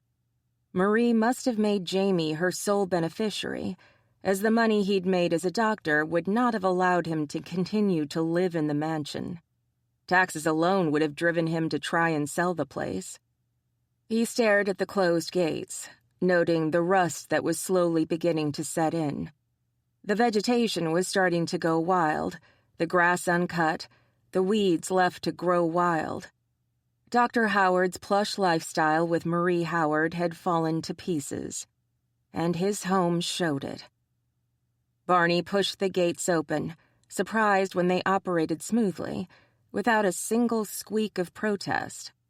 Rusty or not, at least the man had oiled the hinges. Barney rode his motorcycle up the driveway, keeping an eye out for anything unusual. Other than the neglect of the estate, nothing popped out at him. When he turned off his motorcycle, the normal sounds of birds filled the air. He set the kickstand and strode to the front door, knocking firmly. The door opened, but no one was behind it. Creepy much? Barney strode in, not surprised when the door closed silently behind him. The front hall was amazing, with a huge chandelier, marble floors, and antique furniture. There was a chill to the air, a sense of disuse, as if no one had stood in that hall for quite some time. Barney spoke louder, wondering if Dr. Howard could hear him. Nice trick. So how did you rig the front door to open? Silence. It was starting to freak him out. I need to speak to you, Dr. Howard. A hollow voice sounded just above his head. Third door on your right, Hunter. Barney nodded and followed the directions, peeking through the doorways as he went. Each room was elegantly designed, yet the chill followed him. Had Dr. Howard turned the air conditioner to Antarctica? Third door on the right. Barney reached for the handle, shivering slightly as the cold metal met his palm. This whole place had his senses tingling like mad, but until he actually met Dr. Howard, he couldn't say for certain if the man was rogue or not.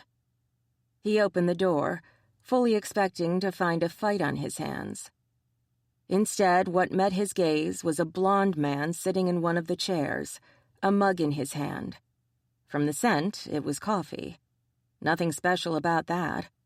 The man wore simple jeans and a button-down shirt with sneakers. Again, nothing special. It was the side table next to him that caught Barney's eye. The table was loaded with needles, springs, an assortment of cases, and what looked like completed auto-injectors. Barney didn't want to know what drug was being put inside the syringes. He was willing to bet it was the same chemical concoction that killed Salazar. "Good afternoon, Hunter." Dr. Howard sipped his coffee, his gaze never once landing on Barney. It stayed firmly fixed on some point on the carpet, leaving Barney to wonder if the man was aware of much beyond himself. "I've been expecting you. My alpha decided I needed to speak with you." Max must have called Dr. Howard and told him to play nice with the bear. Yay. Barney loved it when possible prey was forewarned of his arrival. Not. The faintly mocking tone sounded eerily familiar. This man was on the edge, barely holding on to the rage riding him. He'd heard it in more than one rogue, but Dr. Howard wasn't setting his instincts on fire. Instead, he felt wary, as if he were around an apex predator, and he was the prey. It was a sensation Barney wasn't used to. Fuck that. Barney would get what he needed and get the hell out of this haunted mansion. "Have you heard the prophecy?" Dr. Howard's lips quirked. 2 becomes 1, 1 becomes 3. He placed his mug next to the needles. "Do I look like a fox or a bear to you? It's been theorized that you might be a part of it." Barney wasn't about to tell this man who'd come up with the idea. He wanted Dr. Howard far, far away from Heather at all times. "Oh?" With a quick glance upward, Dr. Howard rendered Barney speechless. The man's eyes were silver as Julian Ducharme's or Chloe Williams's. The doctor was the White Puma.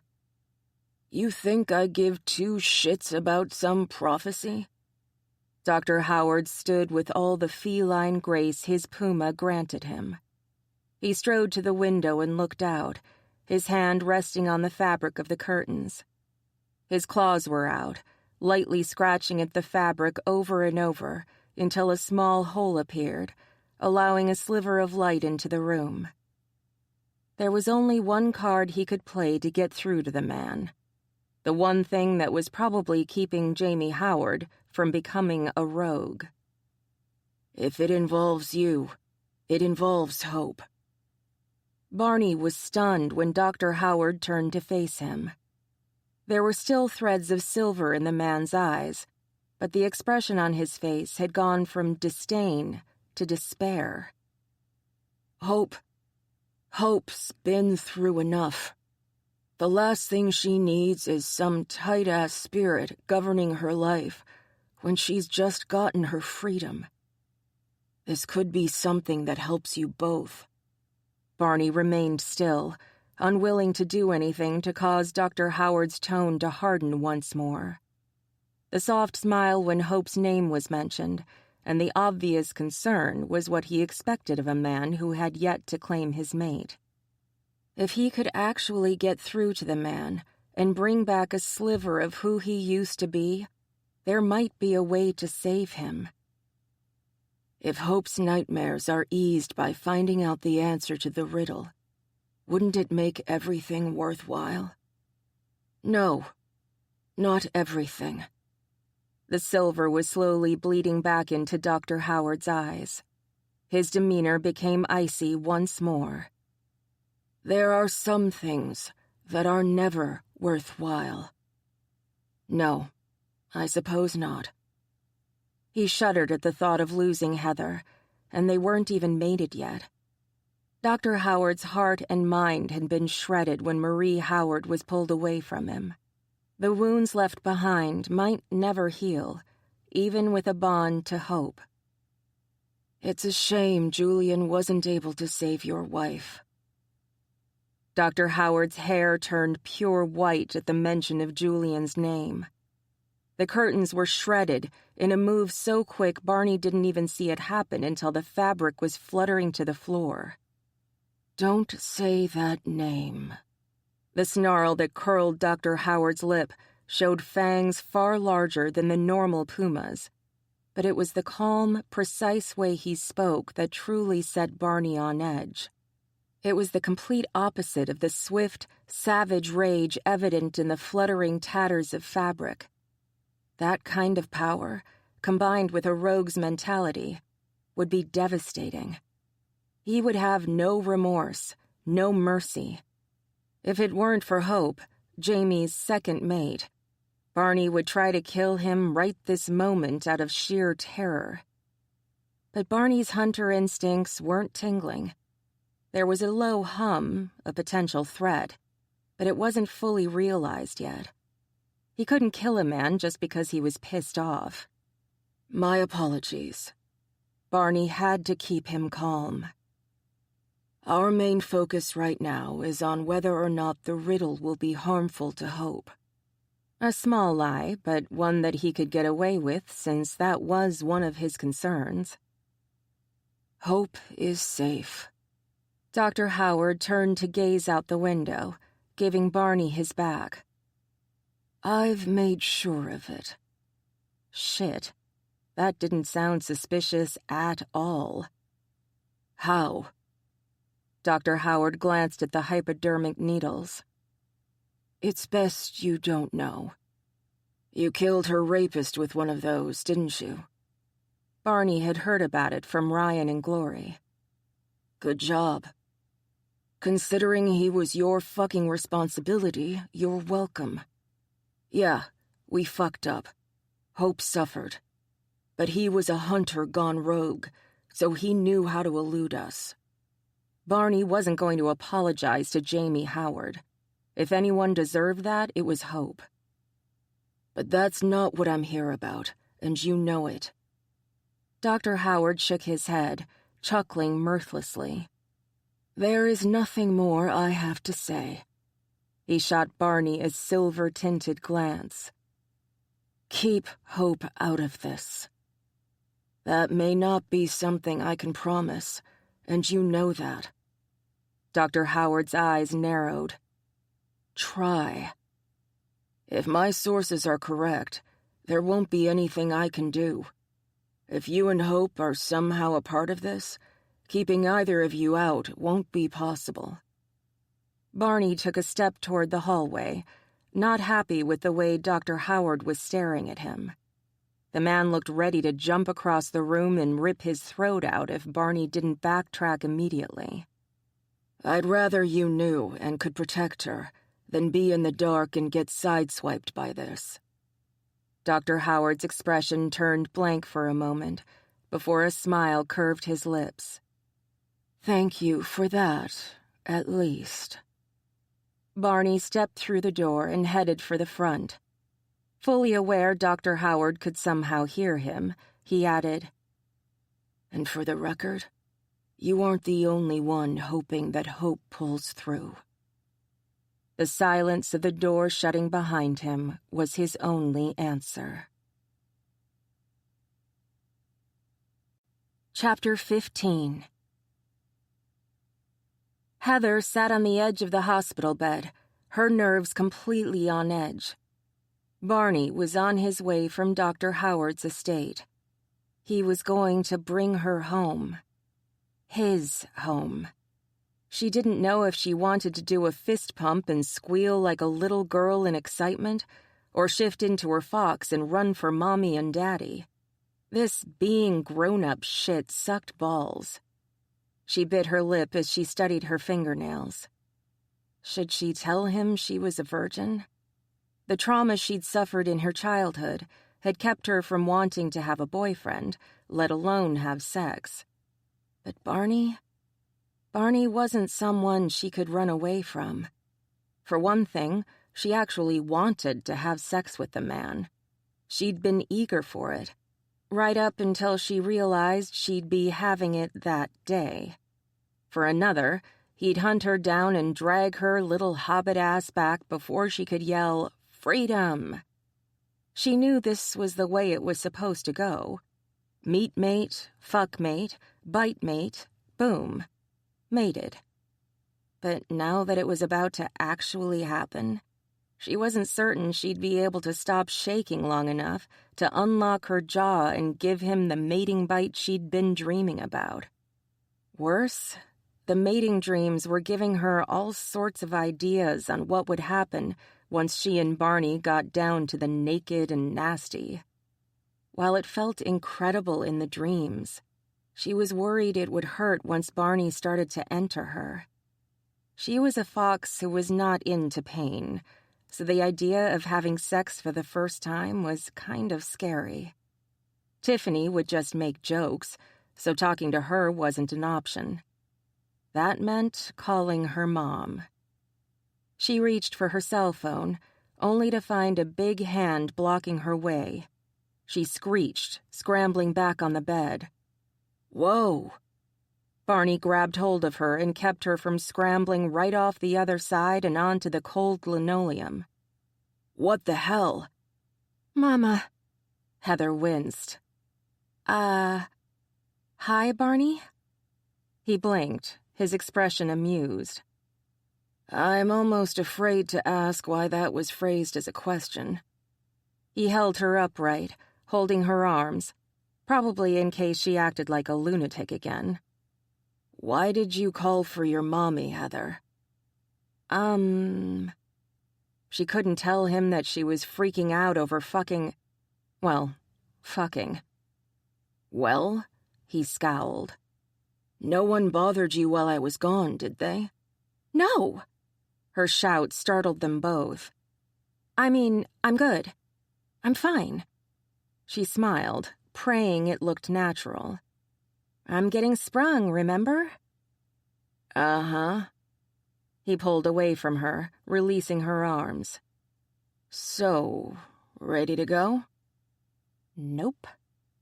She took a deep, bracing breath. This was it. She was going to mate Barney, the stubborn bear who haunted her nights and annoyed the hell out of her during the day. Yeah. His brows rose. You look like you're going to the gallows. Nah, just your apartment. She stood, her knees all wobbly with nerves. I can do this. He put his arm around her. You know, I want to tell you I'm willing to hold off until you're ready, but I'm not that nice a person. That's a hell of a turnaround from you pushing me away.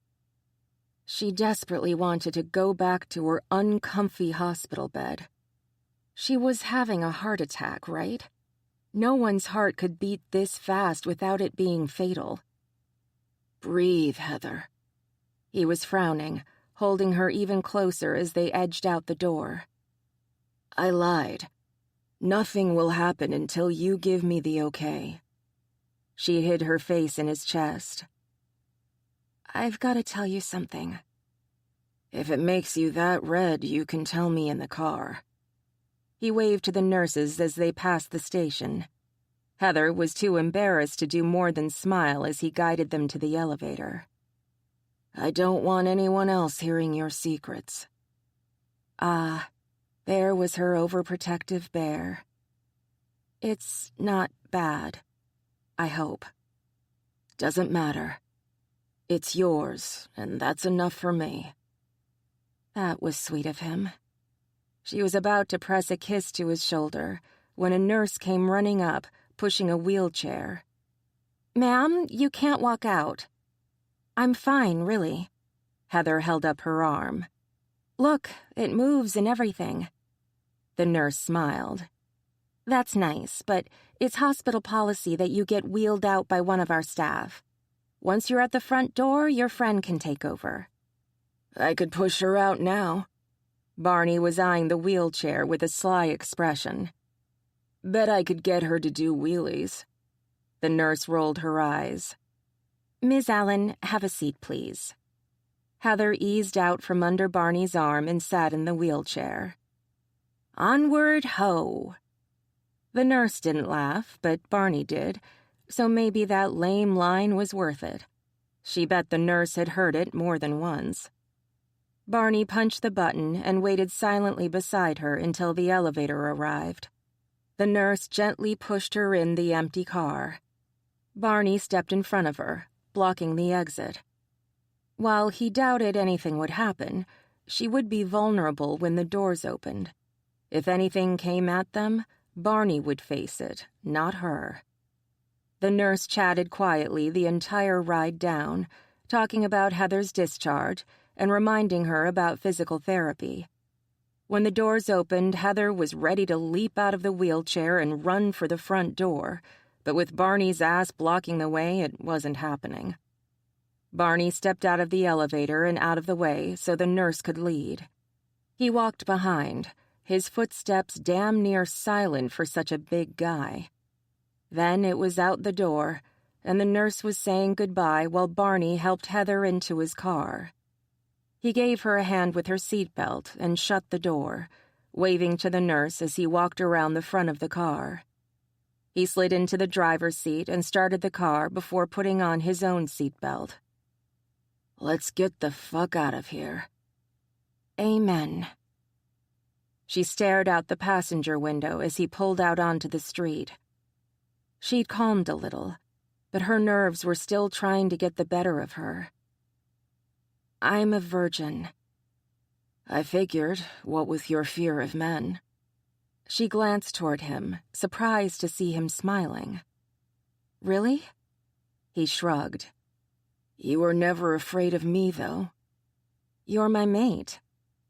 It was instinct.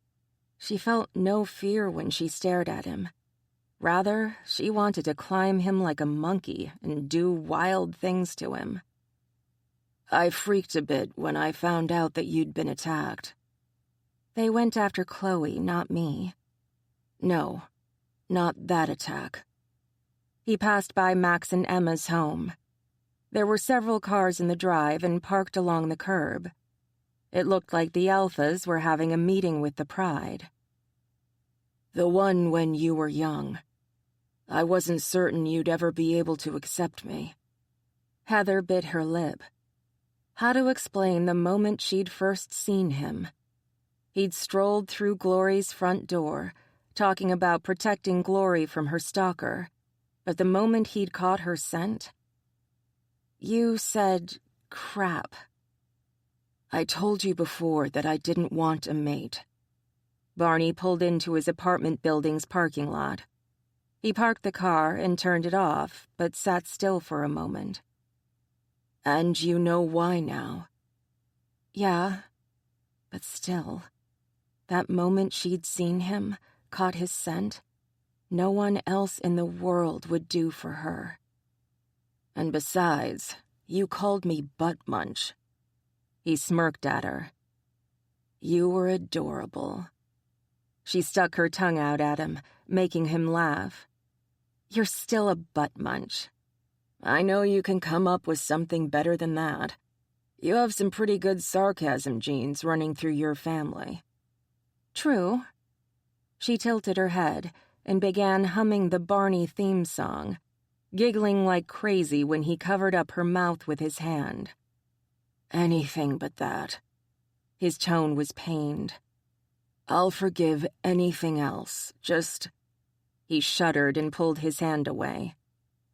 "It could be worse." "How?" He stared at her, his expression daring her to come up with something worse than what she'd already hummed. I could ask where your buddy Fred is, and you really need to introduce me to Betty, Mr. Rubble. Humph. He cupped her cheek. Still nervous? Oh, hell yes. She nodded, but closed her eyes and leaned into his touch. It's not as bad, though. Good. His thumb caressed her cheek. I'm going to make it a little less scary. She frowned, opening her eyes. How? His fangs extended as he smiled. Trust me. Oh, shit, she breathed as his teeth penetrated the skin of her neck. He'd given her the mating bite, binding them together for all time. That was her last clear thought before the orgasm ripped through her, the pleasure so intense she was left half blind and shuddering in his arms. Chapter 16. Heather convulsed against him as the spasm rocked her. She was exquisite in her pleasure, her features taut as her nails dug into his biceps, drawing blood. Barney's eyes changed, enhancing his vision. And what a vision she was. He couldn't take his gaze from her face as she came down from the orgasm. Her cheeks were flushed, the green of her eyes turning golden as her fox came to the fore. Her fangs descended as she licked her lips, her gaze glued to his neck where she would mark him. He had no doubt her mark would be on him before the end of the night. He was hoping for sooner rather than later. He wanted to experience the high of having his mate's fangs in his flesh. For all his earlier protests, he needed that mark more than he needed to breathe. His bear needed her inside, in his den, naked against his sheets. She still wasn't safe. He hadn't caught the shooter or managed to invade the Senate archives. Having her out in the open, vulnerable, was making his bear growly as hell. Come on, sweetheart. Let's get inside. She nodded, still panting from the bite. All females experienced orgasm at the bite of their mate, while males, from what he'd heard, wound up feeling the urge to make love to their mate. He was certain it was some sort of animalistic need to continue the species. But honestly, he didn't care that much. Not when Heather was hanging on his arm as he helped her out of the car, her legs too wobbly to hold her up. He got her up the steps and held on to her waist as he dug for his keys. His hands were steady as he opened the door. In you go, he murmured, guiding her into his tiny, one-bedroom apartment. She sniffed, wrinkling her nose. Smells like 2-day-old burritos in here. Bachelor pad chic at its finest. He kicked the door shut and led her toward the bedroom. She could get the $2 tour tomorrow. Tonight, she was getting a first-class view of the bedroom. In you go. Wait. She twirled out of his hold, almost tripping over a pair of jeans he'd left on the floor. She held up her hand. Can we eat first? He blinked, then sighed. Have a seat, Frodo. She rolled her eyes, but she sat gingerly on the edge of his bed. Her hands grabbed the edge of his mattress so tightly he was sure her claws had pierced it. Sitting. He knelt in front of her and put his hands on her knees, ignoring the way she twitched under his touch. Calm down, sweetheart. We're going to do this at your pace. There's no rush, okay? She took a deep breath and blew it out. Okay. She unclenched her hands and placed them over his. Her nails were still claws, but she was careful not to prick him. What do we do first? He smiled. We curl up on the bed and kiss. She stared at him for a moment. That's it? I like to linger over my appetizers. Her eyes grew wide as he tipped her back. Scoot up, little fox. Put your head on one of the pillows. She did as told, kicking her shoes off in the process. Now what? Heather was so pale he thought she'd pass out if she stood. Let me get my shoes off, too.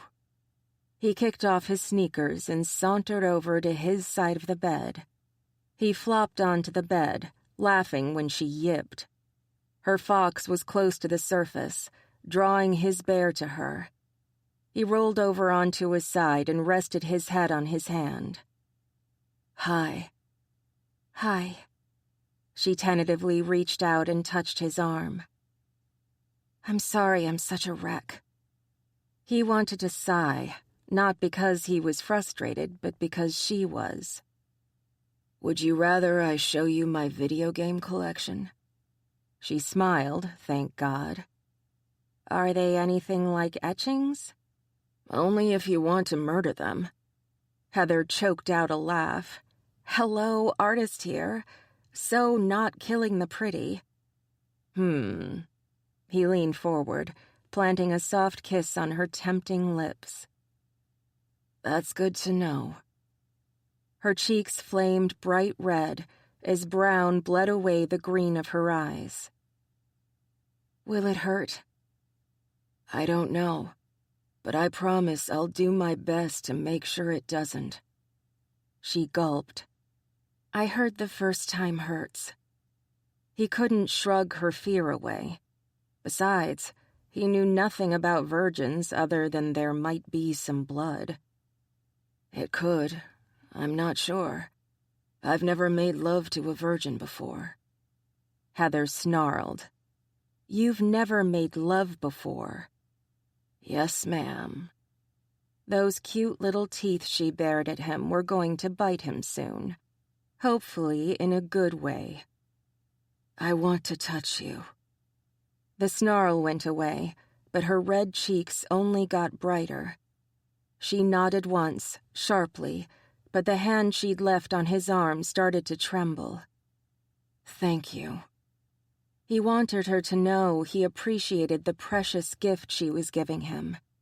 He would be her first, and her last. The idea that his mate came to him untouched turned him on so much he was afraid he wouldn't be able to slow down at the proper moments. His bear growled low, letting him know that if Barney had issues, his bear would be more than happy to remind him not to harm their fragile mate. Barney kept his gaze on his mate's face as he lifted the hem of her shirt. For now, he'd keep his hand on her stomach, waiting until she became comfortable with his caress. The feel of her soft skin under his palm tempted him to move higher to feel her breasts resting in his palm and tease her nipples until they hardened. But he held back. For one, she looked like a prisoner facing execution. For another, his bear was already growling, reminding him to go slow. She gasped when his fingers brushed across her side. He pulled her closer, kissing her closed mouth, waiting patiently for her to respond to his lips grazing hers. With a shiver, she opened her mouth, accepting him so easily he was awed. He kissed her, not passionately, not yet. No, he wanted to keep this sweet. Her fear was still there in her trembling lips, her shivers against his palm. This wasn't the time to rush, but to savor everything she gave him without pushing for more. This was her time, not his, and he would follow her pace. She kissed him, getting bolder the more he allowed her to move on her own. He'd said he wanted to touch her, but the reality was he needed her to touch him, to want him. Without that, this would go no further than a petting session. He'd bitten her, claimed her, but she had yet to do the same. When it was time, when she finally claimed him, he would be ecstatic. But for now... Her hand left his arm and caressed his stomach, carefully pushing up his t-shirt. He moaned into her mouth, careful to do no more than that. But God, it felt so good. Even that tiny caress was enough to make him rock hard and eager. He dared to move his hand, pushing her shirt slightly higher, to just under her breasts. His thumb caressed her ribs as the kiss grew hungrier, but still he restrained himself.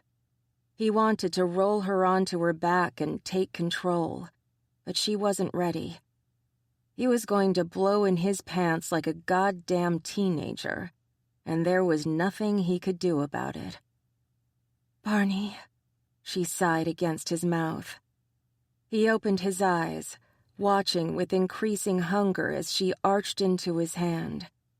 The kiss was broken, her head tilted back as desperation contorted her features. He bit his lip, drawing blood. He had to touch her breasts. Had to.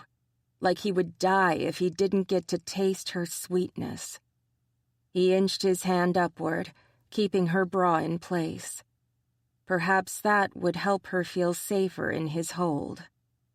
Her moan of pleasure was his reward. Her face was filled with a yearning he'd seen before, but never before had it been so glorious. He cupped her breast, caressing her nipple with his thumb. The hardness of her nipple enticed him, but until she was as desperate as he was, he wouldn't do anything more. She lunged for him, taking his mouth, kissing him with clumsy earnestness. His mate was perfect in her demands, pushing him and tugging at him until he lay on his back. She was on top, straddling his waist, his hand still at her breast when she broke the kiss. "Now what?" "Anything you want." He lifted his hands from her skin, smiling when she whimpered. He put his arms behind his head. "You're in charge." Her caresses were tentative, running up and down his torso with feather-light touches. The fascination in her gaze was slowly overcoming her trepidation. She kept glancing at his hands, as if he'd move them at any moment and put an end to her explorations. As if. The only thing he did was whip his shirt off, tossing it over the side of the bed. "You tell me what comes off next." She blushed so brightly he was afraid she'd faint from all the blood rushing to her head.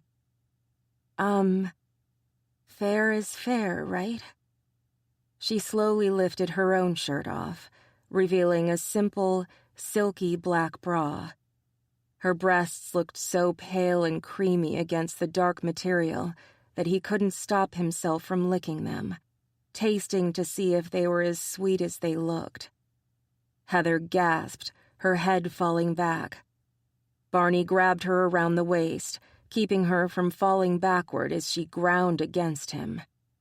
God, she was going to kill him. He nibbled her neck, delighting in her soft cries. She whimpered and put her head on his shoulder. "Off. Take off my bra." The words were so softly spoken he barely heard them. He did as she requested, unhooking her bra while he continued to pepper her neck with soft kisses and nips. His fangs were still extended, scratching at her skin. He could almost taste her blood on his tongue again, but now wasn't the time to bite. No. He'd bite her again as he tried to enter her, to help ease some of the pain of making love for the first time. He cupped her bared breast in his hand, stroking over the hardening nipple, taking it between his fingers and pinching it until she was gasping again. Their jeans were beginning to irritate him, keeping him from the warm paradise he knew awaited him if he could just get her to undress completely. Patience, Bear. We'll get there. But first, he had to get her consent. If she told him to stop here, his dick might fall off in protest, but he'd obey. She was his mate, his most precious person, the only one born for him. He could wait. What now, sweetheart? She clenched her hands on his shoulders. I don't know. He smiled. Want me to show you something? She nodded shyly. Please? He'd figured she wouldn't be able to go too far.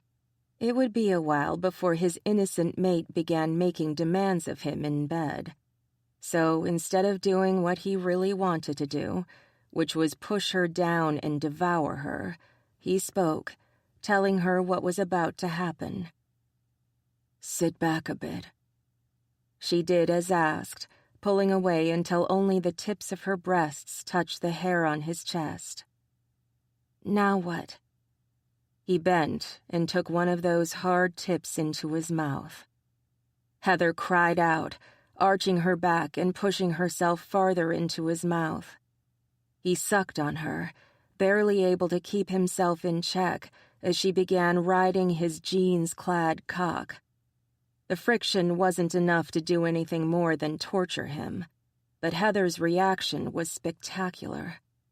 She writhed in his lap, almost pulling her breast from his mouth more than once.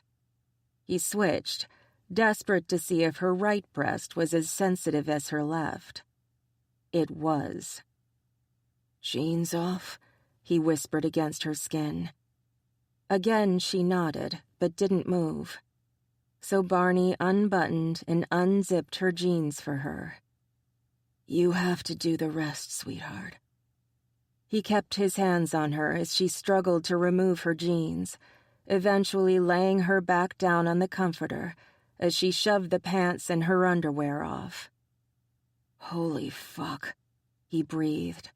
This was his mate, this pale, ethereal creature who gazed at him with trust and longing. Barney? That wouldn't do. She was starting to get nervous again. I have something else to show you. Oh? He nodded. He'd leave his jeans on for the moment. First, he was going to taste his mate, explore every nook and cranny until she came for him again. Chapter 17. She was naked, exposed, vulnerable to whatever he planned on doing. And from the look on his face, the pirate planned on looting her booty. Barney? She asked again. She was getting more and more nervous as he stared at her, licking his lips like he was deciding what to do first. God, she hoped he'd suck on her breasts again. That had felt... wow. He bent down and did exactly what she'd hoped he would, taking her nipple into his mouth. His fang drew blood, sending chills down her spine and right to her clit. Her hips arched, her pussy reacting to the sensation, desperate for a touch or something that would ignite the inferno she could feel building inside her. His hand drifted down her body, cupping her, giving her that needed edge to start the tumble. When his fingers began to stroke her clit, she cried out, clutching at his hair, his arm, his shoulders, anything that would make him hurry up and make her come. His response was to suck more strongly. His fingers moved more insistently, as if demanding she come for him, and she obliged, crying out with pleasure as her body was racked with shudders. She'd barely finished when she realized his fingers had been replaced with his tongue. Moist, hot heat enveloped her clit, sucking on her with a fierce intensity. Instinctively, she cupped her breasts, toying with them, doing the same things to them that he had. It ramped up the pleasure. Dear God, Why hadn't she done this before? She should have jumped his bones the moment she saw him, rather than being afraid. Her gentle giant was keeping to his word, asking her what she wanted, and then giving it to her with an enthusiasm that couldn't be faked. She cried out as something entered her. A finger? His tongue? She didn't care. All she wanted was more. The slight burning sensation meant nothing to her, only the way he continued to eat her, with a hunger that had her riding whatever it was that had invaded her. It had to be a finger, because Barney lifted away from her pussy with one final lick.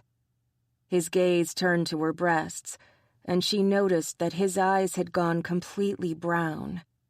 His bear was in charge now, both of them seeking to give her ecstasy beyond her wildest dreams.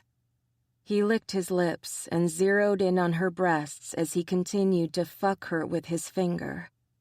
Just his eyes on her was enough to make her want to do more, to make him hungrier, so she called to him. "Barney." Her voice was breathless, her body shuddering under his touch. His name seemed to spur him on, because with a low growl he practically attacked her mouth, kissing her and moving his hand until somehow he was stroking her clit as well as fucking her. His tongue invaded her mouth, and she could taste herself in a way she never had before. Close. She was so close to coming again, but she needed something more, something... She couldn't define it, didn't want to. All she knew was she needed it. She pulled free of the kiss and struck, digging her fangs into Barney's neck with a fierceness that surprised even her. His blood entered her mouth, the mating enzyme she released through her fangs causing her to ache even more. Fuck.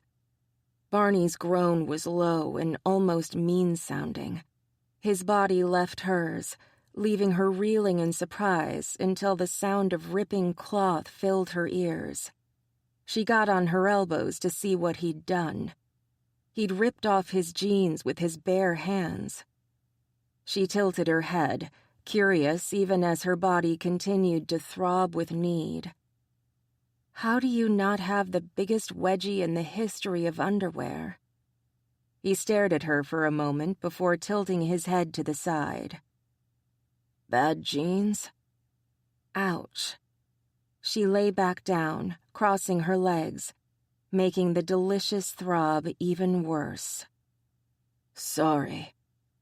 He licked her mating spot, the one he'd made on her skin, making her moan. I've got this sudden need to feel you writhing on my cock.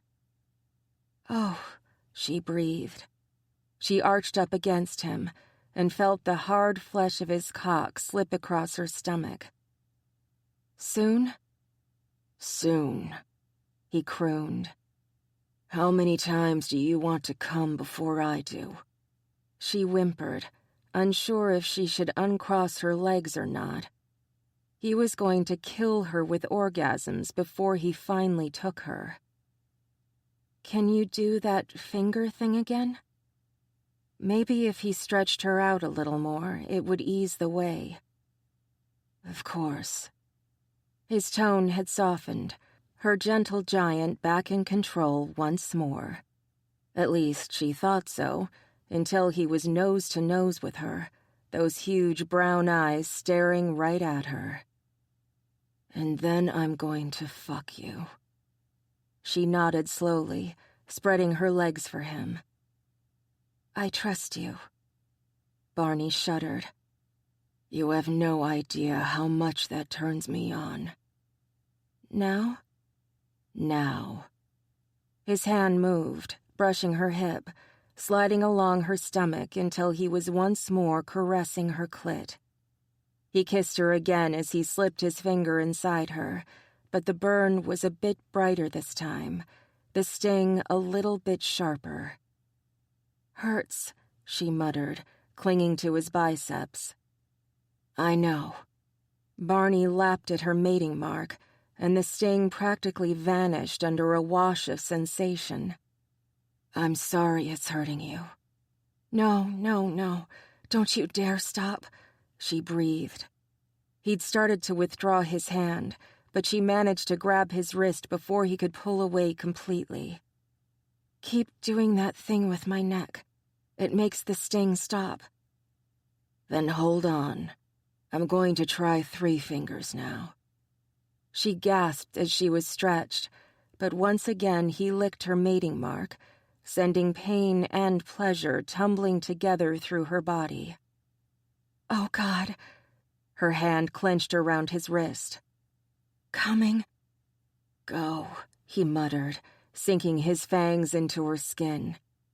Heather screamed, clamping down on his hand as she shuddered in an ecstasy so fierce her vision blanked out. Yes, baby, come for me. Barney's hand was still moving, still fucking her. She could hear the sounds of him moving in and out of her, the wetness and the stretch driving her insane. His lips continued to caress her mating mark, stretching out the pleasure he wrung from her, almost bringing her to the point of exhaustion. She was panting as she came down from the high, sweating and still throbbing. I've never had a lover so sensitive before. He kissed her cheek. Her claws came out and he hissed. She still had hold of his wrist, which meant she must have drawn blood. Good. Her fox didn't like hearing about any other lovers but herself. Right. You're the only one for me.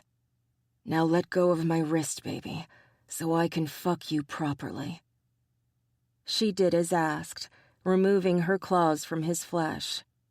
He held up his wrist and showed her the damage, but she didn't care. She licked the wounds she'd caused. He'd remember not to say something like that to her again. Shit. You're a possessive little vixen, aren't you? The pride in his tone didn't stop her from lapping at the wounds. How do you want this?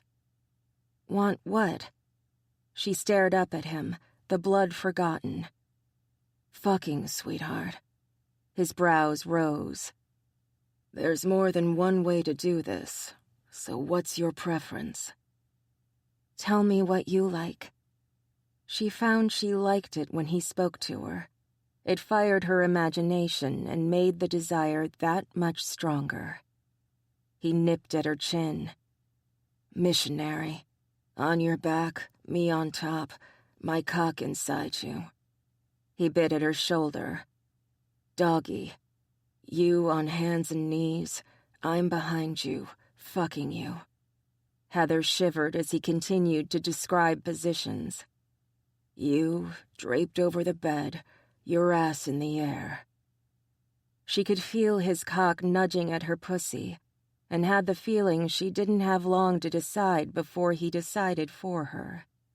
You, riding me as I touch you all over. Oh, that one. Me on top. She could just picture him touching her breasts as they fucked. He rolled over, taking her with him.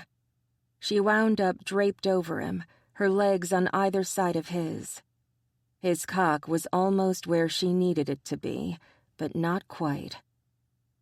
This is your show, sweetheart. Sitting up, laying down. Either way, I can fuck you like this. She sat up, straddling him like she'd done earlier. How? He smiled. Lift up on your knees.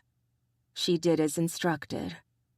Now, take me in your hand and guide me where you want me.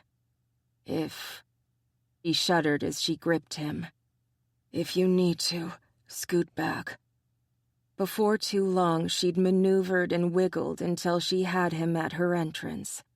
She took a deep breath. Slowly.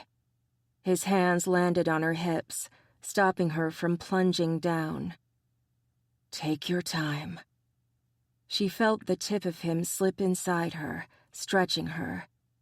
This time he wasn't licking her mark, so the sting was fierce. She stopped, letting herself adjust to the pressure. Good girl. I won't break. Do what you need to. She nodded, biting her lip and sliding a little farther down. She whimpered, needing him to do something, make the sting go away. Barney's fingers stroked over her mark. Over and over he caressed it, watching her with those intense brown eyes, his gaze glued to her face rather than where they were joined. Heather smiled sweetly and plunged down on him, gasping at the strain. Barney groaned, but it wasn't in pain. Why did you do that? She could feel her clit touching the thick curls at the base of his cock. Curious, she rotated her hips. Oh, mama likey. Heather continued to move, dragging her clit over his curls over and over again, tantalizing herself with what was coming. Oh, fuck. Barney's hands were on her hips, guiding her. Just like that, baby. She put her hands on his stomach. The stretch and burn were fading in the throbbing of her body, the need rolling through her once more. Experimentally, she lifted up, plopping down on him again. Barney's claws extended, his teeth elongating even further. Her bear liked that. She did it again and again, her mind on one thing only. She needed to come in the worst possible way, and having him inside her made that need an all-consuming flame. She whimpered as she rode him, digging her fingers into his sides, scratching him with her claws. True to his word, his hands glided over her skin. He palmed her breasts, squeezing them, toying with her nipples over and over again, driving her insane. He stroked her mating mark, making her shiver. He spread his palm over her stomach and caressed her clit with his thumb, sometimes brushing just the curls hiding it, sometimes rubbing it with fierce intent. But it still wasn't quite enough to send her over the edge. Barney planted his feet on the mattress, forcing her to bend a little closer to him. Now he was doing the fucking, plunging in and out of her with fierce intent. What do you need? She could see the strain on his face. He was holding back, waiting for her to come first before he tumbled over the edge. So she told him what she thought would end both their torment. Bite me. With pleasure.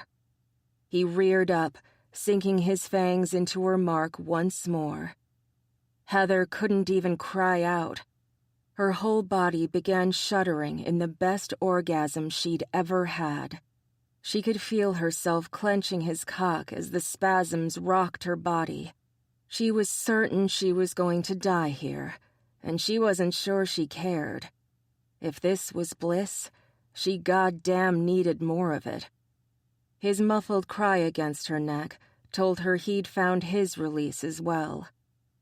The shudders began to subside, leaving her limp in his arms, tired beyond belief. She rested her head on his shoulder. So, that's sex, huh? Barney chuckled. Pretty much. She bit her lip. That wasn't so bad. He tilted her chin up so her gaze met his.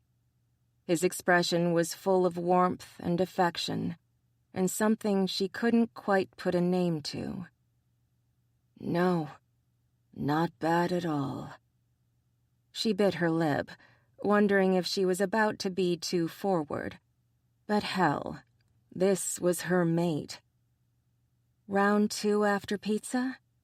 A girl after my own heart. As he lay back down and pulled her tightly to him, she thought he had no idea how very accurate that statement was. She just hoped she'd managed to steal his heart before too much longer. because hers was already in his large, capable hands. Chapter 18. Barney stared at the woman wrapped in his arms. He'd claimed his mate, made her his, and now the consequences would be his as well to deal with. Her scent was all over his skin, her essence inside him, her mark there for all to see. There was no way he could keep her out of sight. Anyone who looked at him would know he was a mated man, and her scent could easily be tracked right back to Halle. So, how did he keep her safe? He could leave her here, assign Artemis or Apollonia to guard her, and head back to Arizona. "Don't even think about it," Barney started. "What?" She stirred, and it was then that he realized she was staring right back at him. He'd been so completely caught up in his own thoughts he hadn't seen her awaken. "Whatever it was that had you scowling so fiercely." "That would be your safety, little hobbit." She whined in the back of her throat. "That again?" "Now that you're out of the hospital, I need to go back to Arizona." There was no way around it. Casey Lee and Derek were getting the runaround wherever they went. They needed him if they were going to get any further with the case. "Oh." She pushed up on one elbow. "I could stay with my parents and have Ryan take me back and forth to work with him." He'd thought she'd put up more of a fight. "You're okay with this?" "Nope, but we don't have a choice." Heather pressed a kiss to his chest. "It's your job. Just like inking mail behinds is mine." She winked at him as she reminded him of their lunchtime conversation and how little he'd liked hearing about her client that day. Had that only been a couple of weeks ago? "I was thinking of asking Artemis to keep an eye on you." If anyone could protect her, it would be the White Tiger. He doubted even Apollonia stood a chance against Artemis if he got serious. She bit her lip. "I don't want to be separated from you." "I know." He cupped the back of her head. "The last thing I want is to be away from you. But it's the life of a hunter. I take out the bad guys, and sometimes that means leaving home for a while." "I could come with you." She traced the edges of his nipple with her nail. "I could stay in the hotel while you work." "Hell no." He stopped her roaming hand before he became too distracted. "You're not getting anywhere near this." "Barney." "No." Just the thought of her anywhere near the Senate gave him hives. "If you're there, all I'll be able to think about is you. I need to know you're here and safe, or I'll get my ass killed." "I know." She put her head back on his chest with a pout. "It's just, I don't want to be away from you yet." We both knew I'd have to go back. He didn't like it any more than she did, but what else was he supposed to do? Allow Chloe to die? "While I'm gone, start house hunting. Stay close to Ryan, Artemis, or Alex, and don't leave home alone." She nodded, her hair brushing against his skin. "When do you leave?" He grunted. "Haven't made the plane reservation yet." He tangled his fingers in her hair. "I haven't wanted to move all morning." She eased up, pulling free of his hold.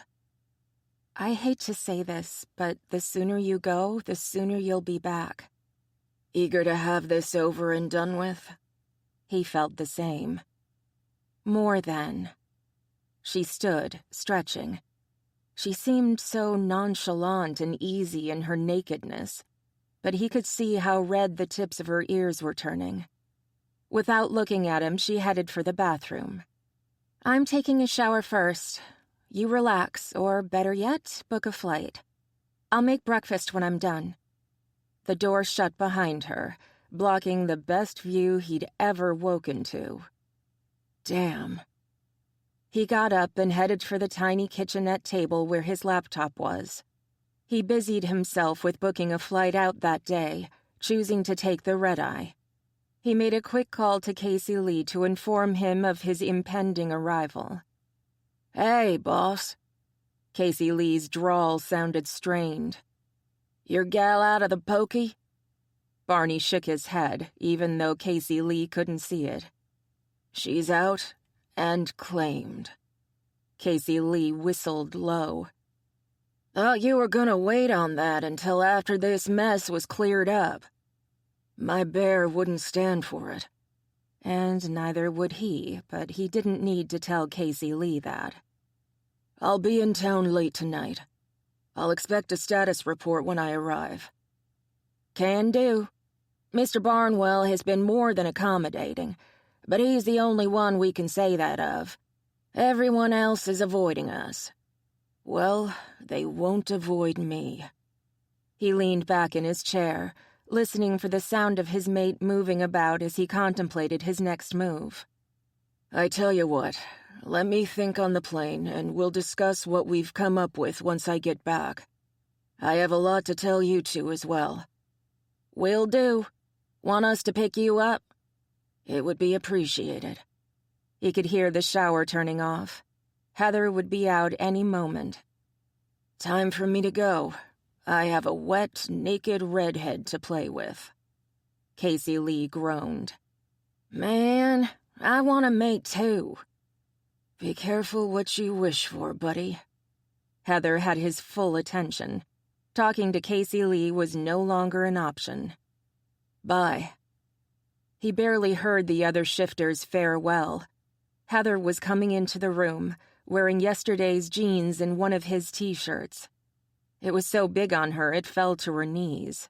Her damp hair made parts of the T-shirt transparent. He slipped sideways in his chair and tapped his thigh.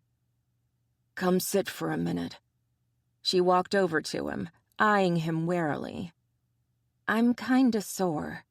That made him want her to sit even more. "I'll heal it, sweetheart." She bit her lip but sat, curling her arms around his neck. "Good morning, Barney," she whispered. "Good morning, Heather." He kissed the tip of her nose and sent tendrils of healing energy toward her. The tissues of her pussy were inflamed from their lovemaking, so he healed the overly stretched muscles, redirecting the excess blood flow. He soothed away the pain, and her soft sigh was his reward. "Thank you." She snuggled in, her head against his shoulder. "Do you have your flight booked?" "Yeah, and Casey Lee and Derek are picking me up at the airport." He ran his hand down her back. "I'm going to take a shower. You want to cook here or go out for breakfast?" He wasn't sure what was in his fridge or even if it was edible. "I'll take a look." She sat up with a smile. "If I find something alive in your fridge, we're going out." "Make sure you slam the door shut. Wouldn't want it creeping under the bed." She shuddered in horror. "Thanks for that image, you butt munch." He patted her rear as she stood. "Keep saying that, and it might come true." He grinned at her, making sure she could see his fangs. She shook her finger at him. "Be a good boy, boo-boo, or no more honey for you. I'll lock the picnic basket so tight not even Houdini could get in." He threw his head back and laughed as he made his way into the bedroom. Man, he'd never thought to have a mate like her. She was feisty as hell. He showered quickly, not wanting to leave her alone any longer than possible. Once dressed, he headed back into the kitchen to find her leaning against the refrigerator door. "What's wrong?" "Do you have a flamethrower?" He tilted his head, curious. "Why?" "Because the fungus on your cheese, I think, tried to eat me." She looked utterly horrified. "And there was something kinda orangish in there." "Orangish? As in an orange?" It wasn't like he'd been eating here a lot recently. Several of Frank's waitresses knew him on a first-name basis. "Nope, it wasn't round.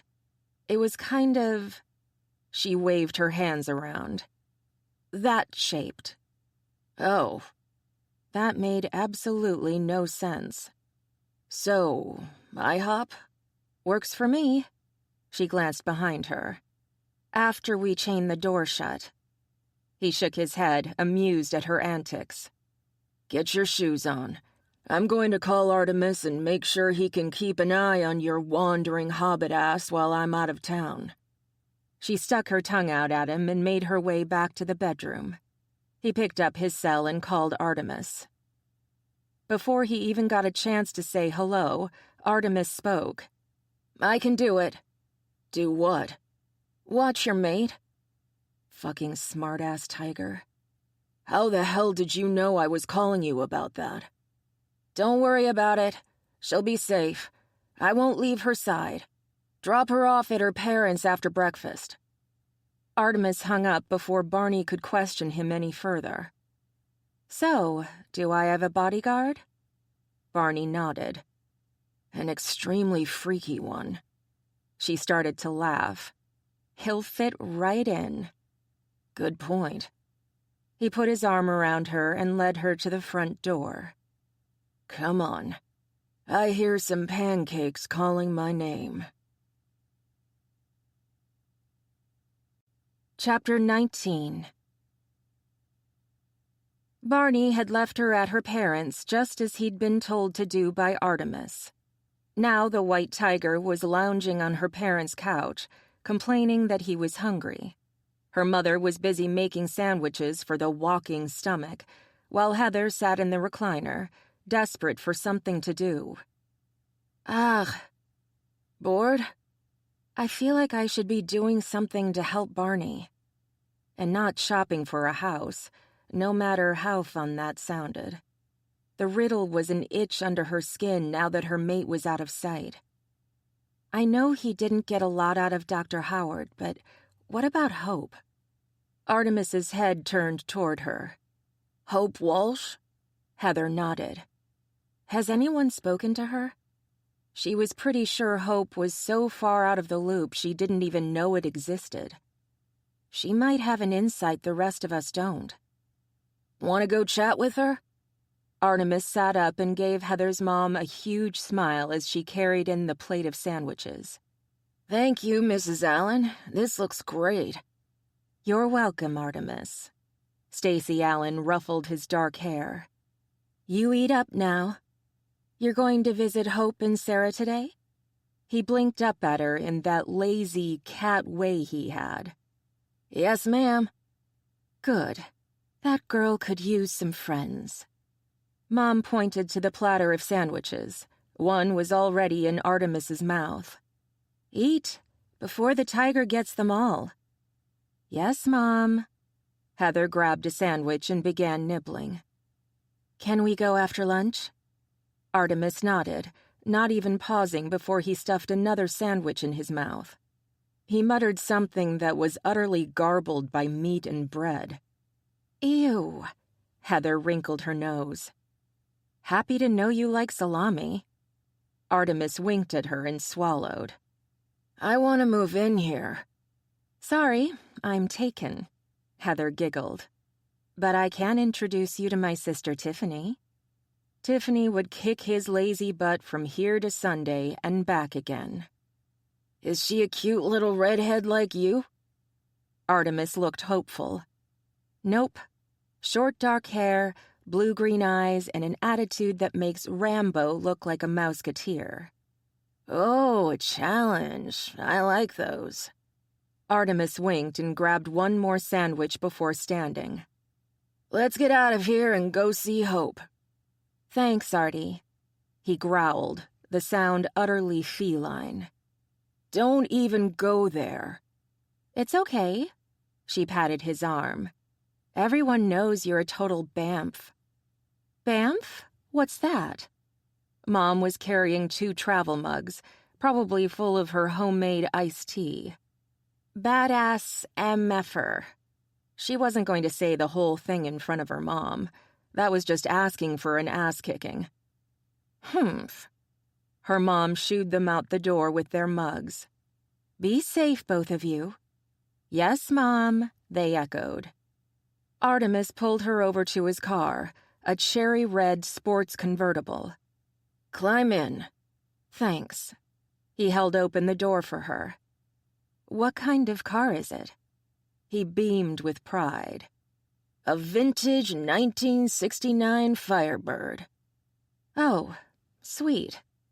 She didn't know much about vintage cars, but this one looked oh so pretty. "It's my baby." He slid behind the wheel and put on his seatbelt. "I had to fit it out with a 3-point harness so it's legal, but otherwise, I've tried to keep everything the way it was in '69. When he started the car, the engine freaking purred. I see why you like it. He laughed.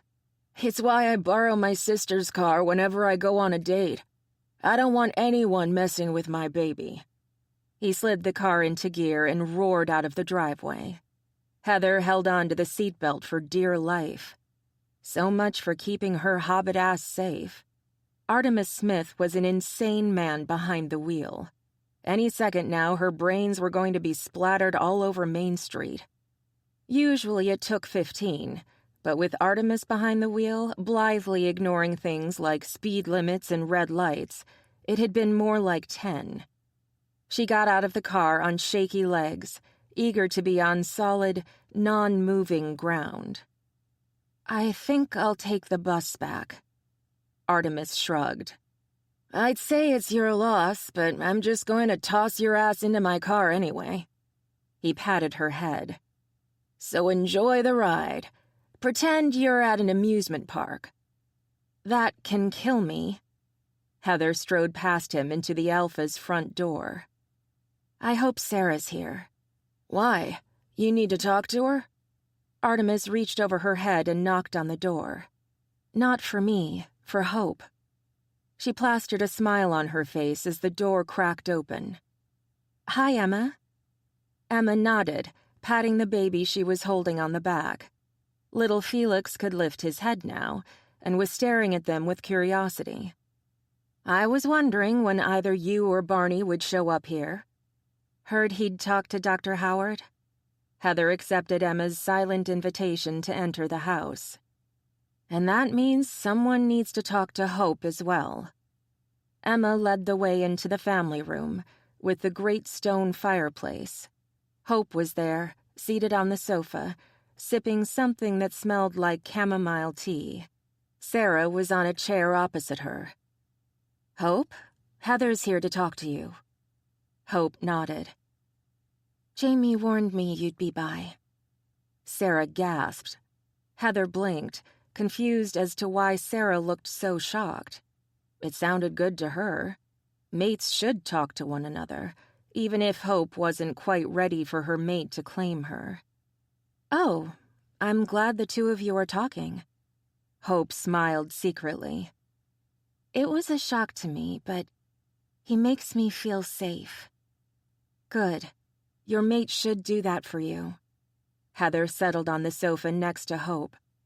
So did he tell you why I'd be by to talk to you? Hope nodded. I don't know anything about the riddle or prophecy or whatever it is. Artemis slid his hands in his pockets and stood behind Sarah's chair. He could see the front and back doors from there, so he'd probably positioned himself that way to protect Heather. The effect on Hope, however, was astonishing.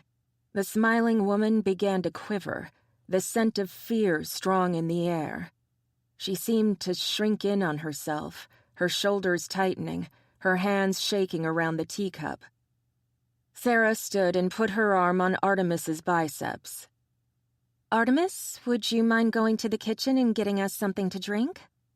The tiger didn't say a word, simply sauntered past them, ignoring Hope completely. Once he was out of sight, Hope relaxed. I'm sorry. I still have trouble with men around me. She sounded so sad, so defeated, Heather couldn't help herself. She hugged Hope tightly. I felt the same way for the longest time, but my mate helped me a lot. Hope sagged in her hold. What happened to you? Heather bit her lip. When I was young, around 10, I was attacked by a group of men who tried to force me to shift." "Oh." Heather could tell Hope had no idea what that meant, but before she could inform her, Sarah stepped forward and took Hope's hands between her own, cup and all. A shifter doesn't experience their first shift until after puberty starts, so they tried to force Heather into puberty so they could... Sarah left the rest out of her explanation. "Oh my God." Hope shuddered. "I was 16 when I was taken. At 10? That must have been horrible." "My cousin Alex saved me. He's a gentle giant, but when he's pissed, he's a killing machine." Heather could still remember the rage on Alex's face as he decimated the other bears. "I wound up more afraid of him than my attackers for a while, and I still have nightmares where they managed to finish what they'd started." "I'm surprised you can allow men around you at all." Hope put her head on Heather's shoulder. "That's why I'm not with my mate now. I can barely stand Max, and I know he'd never hurt me." "Because I'd hurt him," Emma replied. She'd been a silent witness to everything. Hope's shoulders shook on a silent laugh. "I think he's safe." "We're working on reducing her fear." Sarah squeezed Hope's hands. "She'll never be fully rid of it, but if we can lessen it, that would be wonderful." Heather stared at Sarah's hold on Hope. "What about the nightmares?" Sarah sighed. "I think someone else is helping with those. Right, Hope?" Hope simply smiled, a light blush appearing on her pale cheeks. "He keeps the monsters at bay." Heather jolted.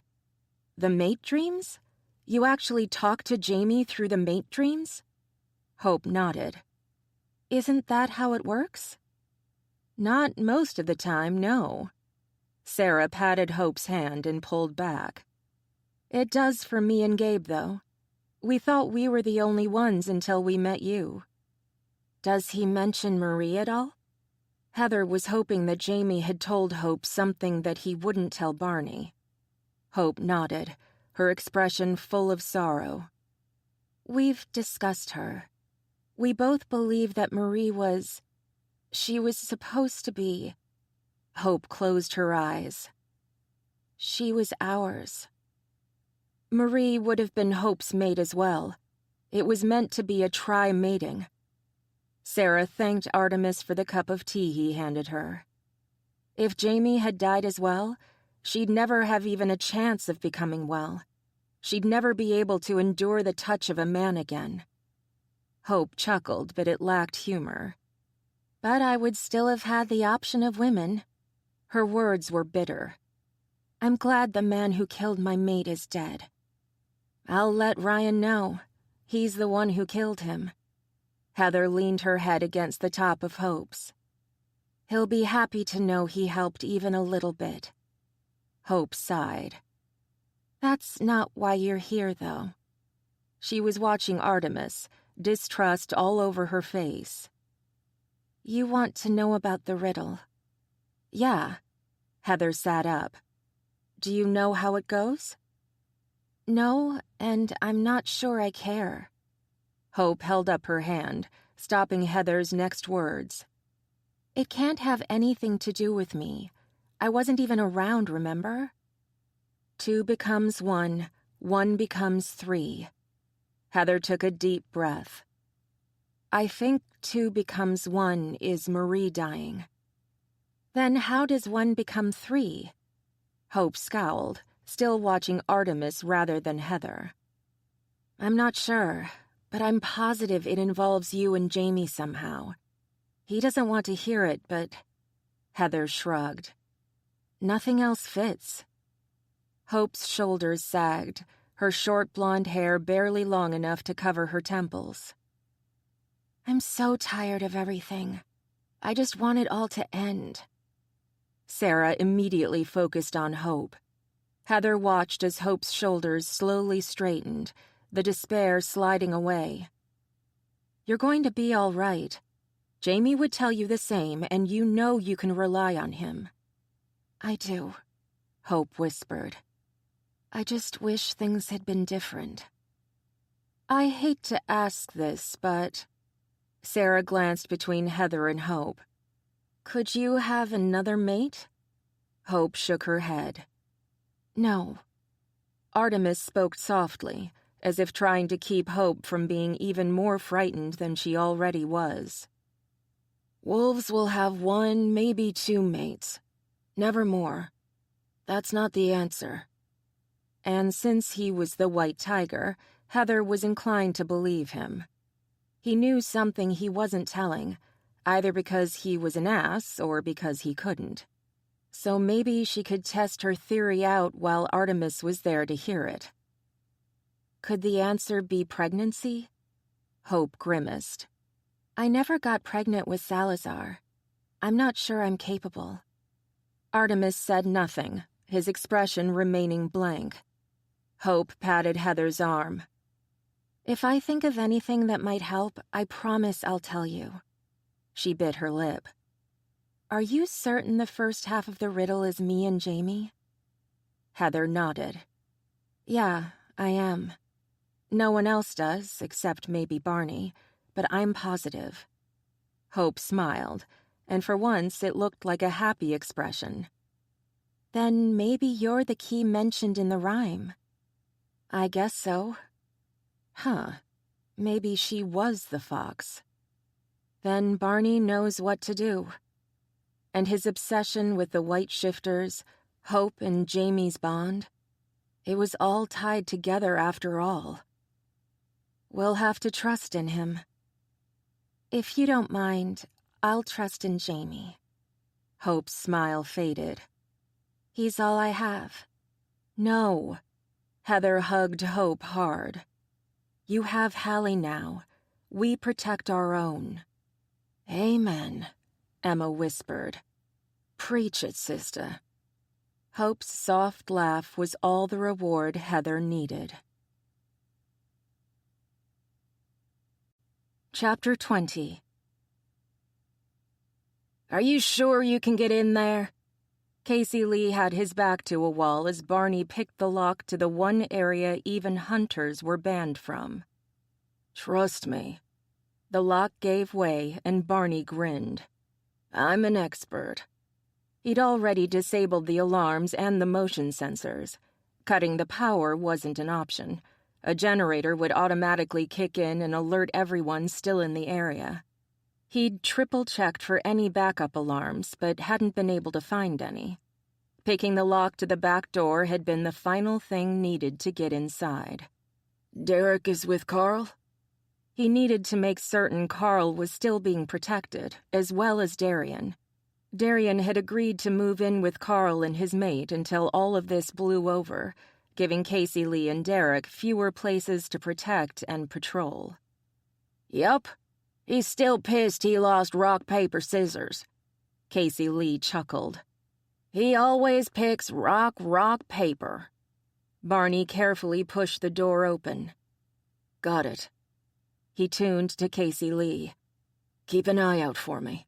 Find a good perch, stay out of sight, and if things start to look bad, you get your ass out of here. I have a legal reason to be doing this. You don't."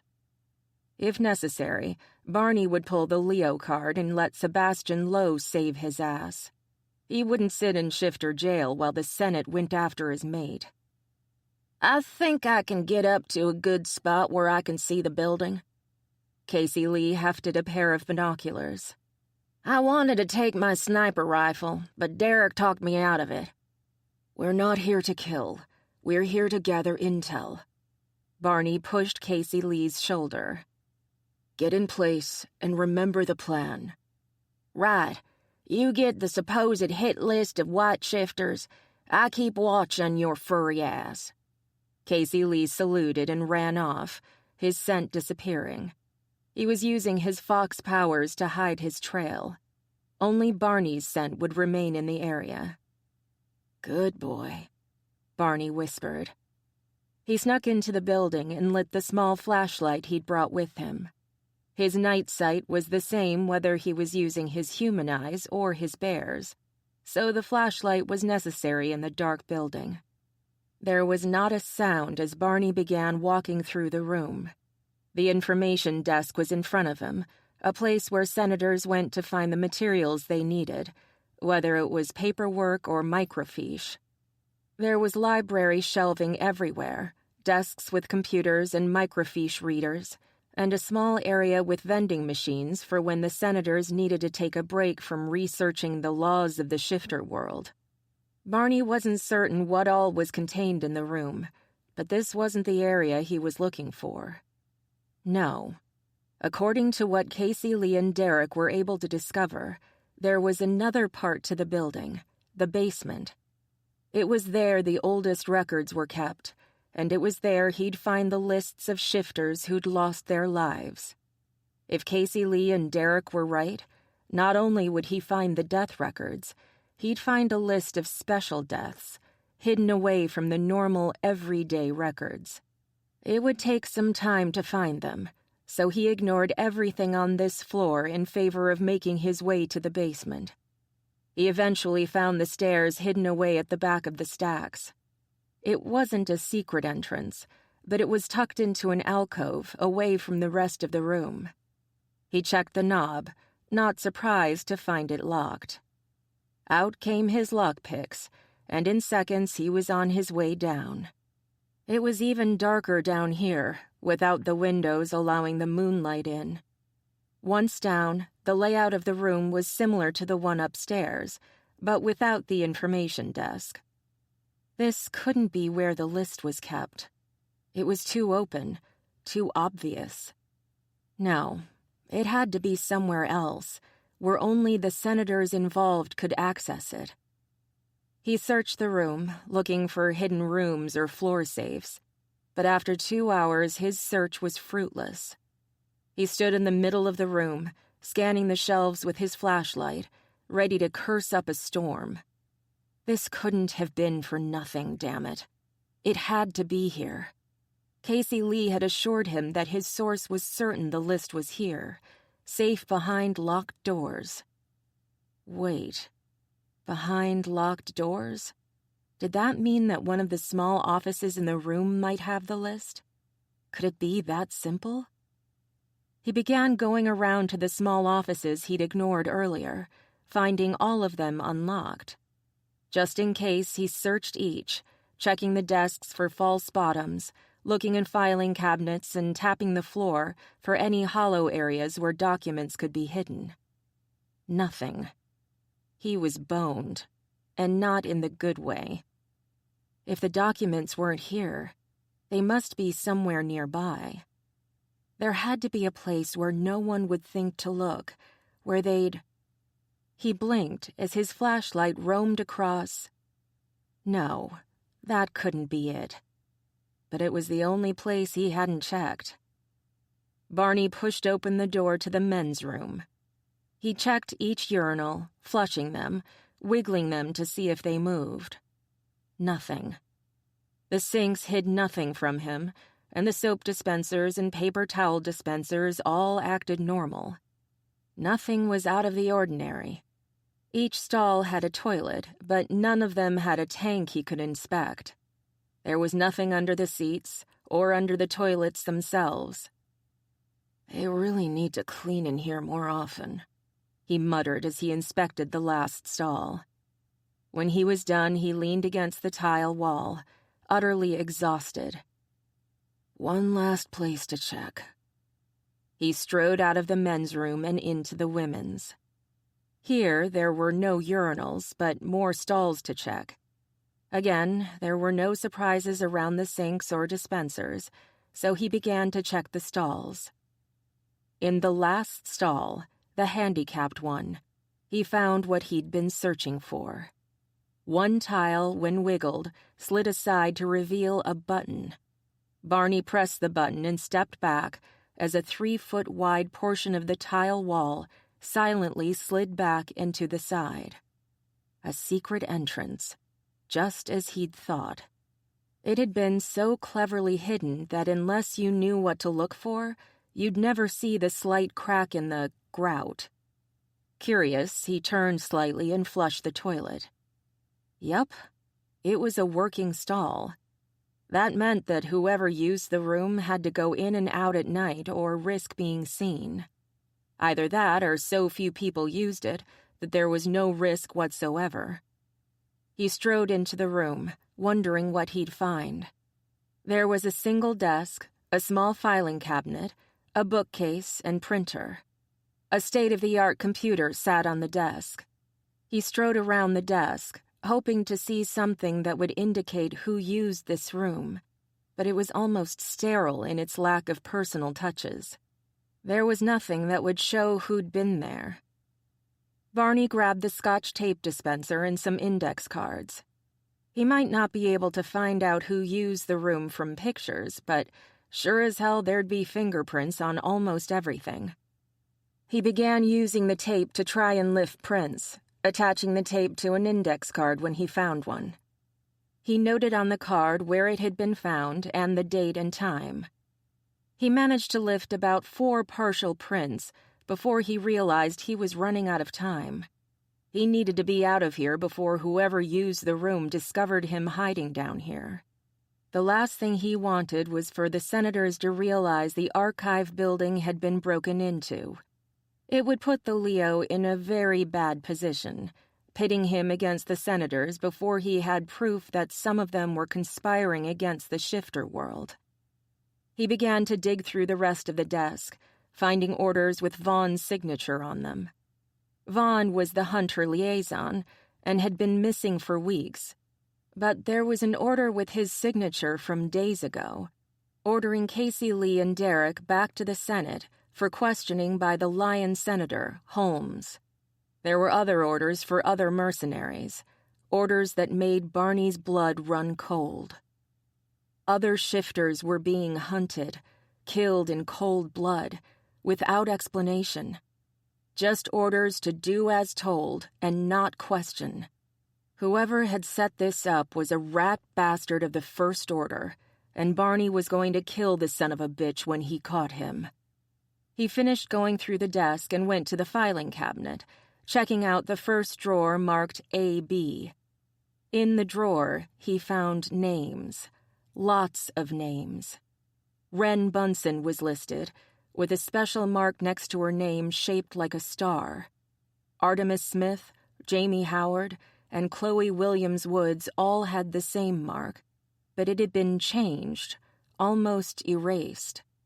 Ryan Williams, Keith Allen, Tiffany Allen, and Heather Allen. Fuck a motherfucking duck.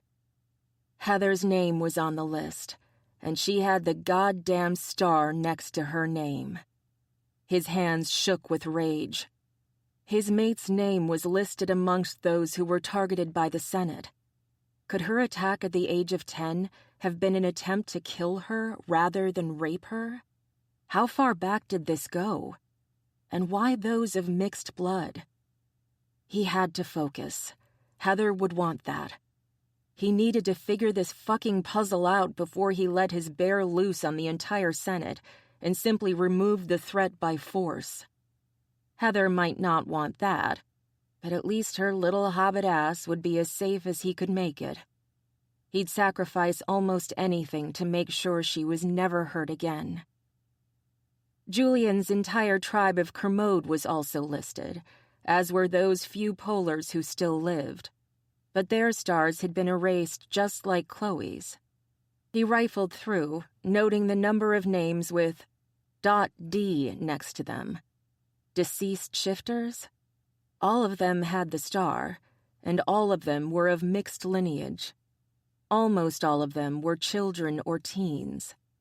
All of their deaths were listed as accidental. There was nothing accidental about any of them. They'd been systematically destroyed for years, and from what he could see, it had been going on for far longer than Barney had been alive.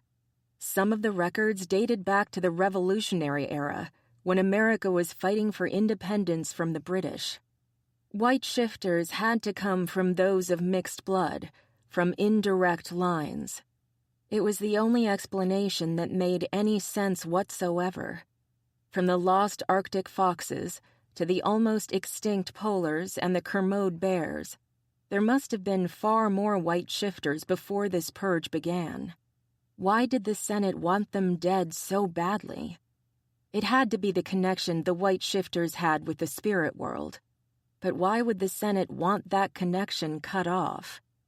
Had the spirits said or done something that the Senate didn't approve of, and so they wanted to cut off the shifter world's communication with them?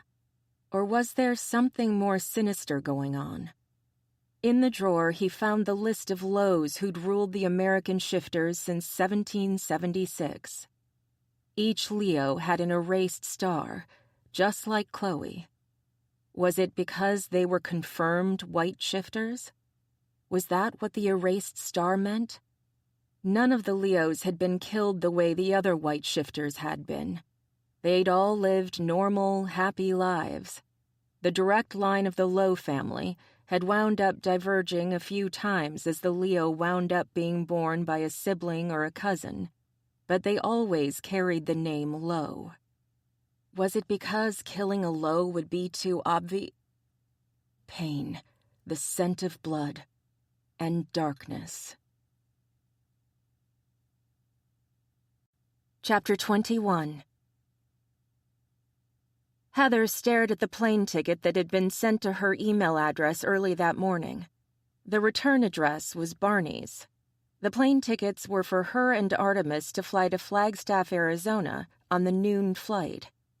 Something wasn't right. Hadn't he told her to stay in Halle? So why was he sending her plane tickets? And why hadn't he called to let her know he was sending them? She tried calling his cell for answers, but it went straight to voicemail. She left a message telling him that she was on her way and to call back. "Artemis?" She called the tiger over to take a look. "What do you think?" He leaned over her shoulder and pointed at the truncated address. "Expand that." She did as told, and Artemis cocked his head. "That's definitely his email address. Did you call him?" "Yup, went straight to voicemail." He was right. That was definitely Barney's email address. "You think someone else could have mailed this out?" "A hacker? It's possible." Artemis studied the tickets. "They look legit, though. Want to check the airline?" She did, and their flight was definitely legitimate. Someone had bought them tickets. "Are your freaky tiger powers giving you any heebie-jeebies?" He stared at her like she'd just grown a second head. "My what now?" She huffed out a breath. Getting responses from him was harder than getting them from... Oh, that was a good idea. "Should I call Julian?" "Nah, don't worry about it. Sorry, but my tiger senses aren't tingling." Artemis yawned. "If we're leaving, we should go soon." He tilted his head, a flash of silver crossing his irises. "What are your senses telling you?" She stood. "That something's gone wrong, and this is some sort of trap." He nodded approvingly. "And?" The thought of leaving Barney to the mercy of whoever had hacked his email and sent her those tickets was unbearable. "I think we're heading to Arizona. But first, we have to take care of something." The tickets were for the noon plane, so they didn't have a lot of time. She raced to pack a bag. While packing, she called Chloe. "I'm headed to Sedona." "Barney?" The email address the tickets came from was his, but no phone call, no nothing. Just the tickets. "Trap." Chloe wasn't using a lot of words. "Are you all right?" If Chloe wasn't using a lot of words, she was worried about something. Chloe sighed. "I'm fine. At work. Cleaning a Chinese crested's ears." "Anything Fox thinks I need to know?" Heather slammed some t-shirts and jeans into her overnight bag and began to pack her makeup. "Not right now. Just be careful and make sure your bomb knows you're going." "Will do." Bomb? Could she mean mom? "Keep an ear out for the cavalry charge." Chloe giggled. I'll come running if it sounds. Heather hung up and headed into her bathroom, grabbing her toothbrush, toothpaste, shampoo, conditioner, and body lotion. She carried them back to her bed where she carefully packed them in her bag. "Heather?" Mom stuck her head in Heather's room, eyeing her curiously. "What are you doing?" "Barney sent me plane tickets to Flagstaff. I think we get a rental car from there and drive to Sedona." She wasn't going to tell her mother about her concerns. It was best to let her think everything was all right. Mom crossed her arms over her chest and scowled. "You're not going alone, young lady." Heather winced at her mother's tone. "No, Artemis is going too." Her mother stared at her for a moment. "All right. Call me when you get there, and then every night after, or I'm coming to bring you home." "Mom..." Stacey Allen's expression turned stern. "Don't argue with me, or I'll bring the entire clan." Hell, she would too. "Yes, ma'am." "You don't want to see what will happen if I'm forced to call them all." No, Heather did not. Her mother was a scary woman when she thought her kits were in danger. "Yes, ma'am." Mom nodded firmly, seemingly satisfied. "Good." She smiled sweetly. "Don't forget your toothbrush and extra underwear." "Already packed." She looked around the room as her mother stomped down the stairs. Was she forgetting anything? She didn't think so, and she didn't have time to check. Heather ran down the stairs, her bag packed, only to find her mother giving Artemis a lecture. "If I find one single hair on my daughter's head out of place, I'll rip out your whiskers one by one." Artemis backed up a step. "Yes, ma'am." "And you too. You're protecting my daughter, and I don't take that lightly. I expect you to come back in one piece, understood?" He nodded warily.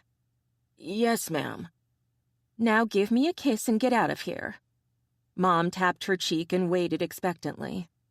Heather was nearly dying of laughter by the time Artemis gingerly gave the expected kiss. "Good boy." Her mother patted his cheek. "I'll make the meatloaf you like when you get back." Artemis looked flummoxed. "Yes, ma'am." "You're welcome." Mom turned to Heather. "Give me a hug, sweetie." Heather hugged her mom tight. "I'll see you soon, okay? We have to go house hunting, remember?" Her mother hugged her back just as tightly. "I remember." "I'll call when I get there, okay?" Heather pulled back. "The safe word is..." Her mother smiled. "Bunny." Heather laughed. "Got it." She adjusted the bag on her shoulder and waved to Artemis. "Let's get this party started." Once in the car, Artemis asked the question she'd been waiting for. "Safe word?" "When we were kids, when we went out, we always had a safe word. If something was wrong and we couldn't say what it was, we would say the safe word, and the whole clan would come running to the rescue. But it only works if we have access to a phone." He nodded. "Makes sense, I suppose." "It was also for if anyone tried to tell us that our parents sent them to pick us up. If they didn't know the safe word, we were supposed to kick them in the nuts and run." "Try the side of the knee as hard as you can. A guy can absorb nut pain if his adrenaline is high enough. Take out his knee and he isn't going anywhere." "Thanks, Artie." She giggled at his glare. "I'll remember that."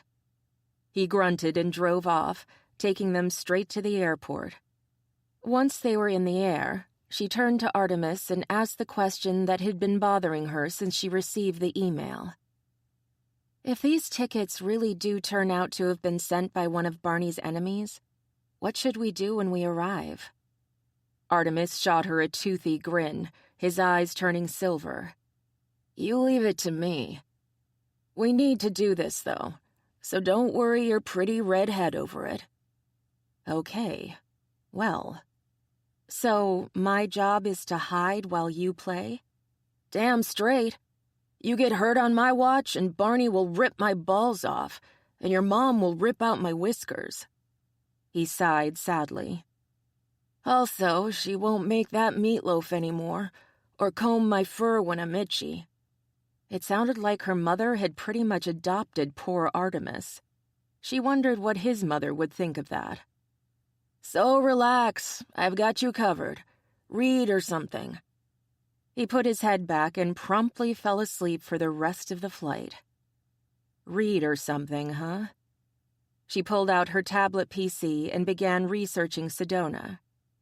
It was a small city in the northeastern region of Arizona, known for its red rock hills and history of Hollywood movies. It was a little over a 7-hour flight from Philadelphia to Flagstaff, and Artemis napped the entire way. The only time he woke up was when they had to switch planes in Phoenix. Heather was far too nervous to sleep, so she read instead, trying to learn as much as she could about Sedona, the Leo, and the Senate. She tried emailing Barney back, but she'd received no reply by the time they landed. Artemis kept her behind him as they disembarked, making sure no one got too close to her. Since they'd only packed overnight bags, they didn't need to head to baggage claim, so Artemis led her toward the area where he could rent a car. They didn't know where Barney's hotel was, but since she planned on calling him again while Artemis took care of the car, that shouldn't be an issue. Ms. Allen? A deep voice called her name. She turned to find a tall, dark-haired man with pale, jade-green eyes standing there. He wore a charcoal gray business suit with a white button-down shirt and a green tie. He smelled of lion. She exchanged a quick glance with Artemis, who shrugged. "I'm Heather Allen." The man smiled, but it didn't reach his eyes. "I'm Ian Holmes, and I've come to pick you up." He nodded to Artemis. "And Mr. Smith as well." "I see." She tried to remain calm, but this was exactly what she'd been afraid of. "You don't mind if we take our own car, do you?" Mr. Holmes gestured, and 2 lions, also in dark suits and green ties, stepped up from behind him. "I'm afraid that won't be necessary, Ms. Allen. I assure you, however, that you're perfectly safe with me." "Did Barney send you?" If he couldn't come himself, it would make sense he'd send someone. But there was something about Ian Holmes that had her stepping slightly closer to Artemis. "I'm afraid not, Ms. Allen." For just a moment, a flash of real concern showed on his face before it disappeared behind a facade of disinterest. Artemis shrugged. "Good enough for me." He sauntered up to the lion and held out his hand. "Nice to meet you." Was he insane? He had to be. He was just accepting this.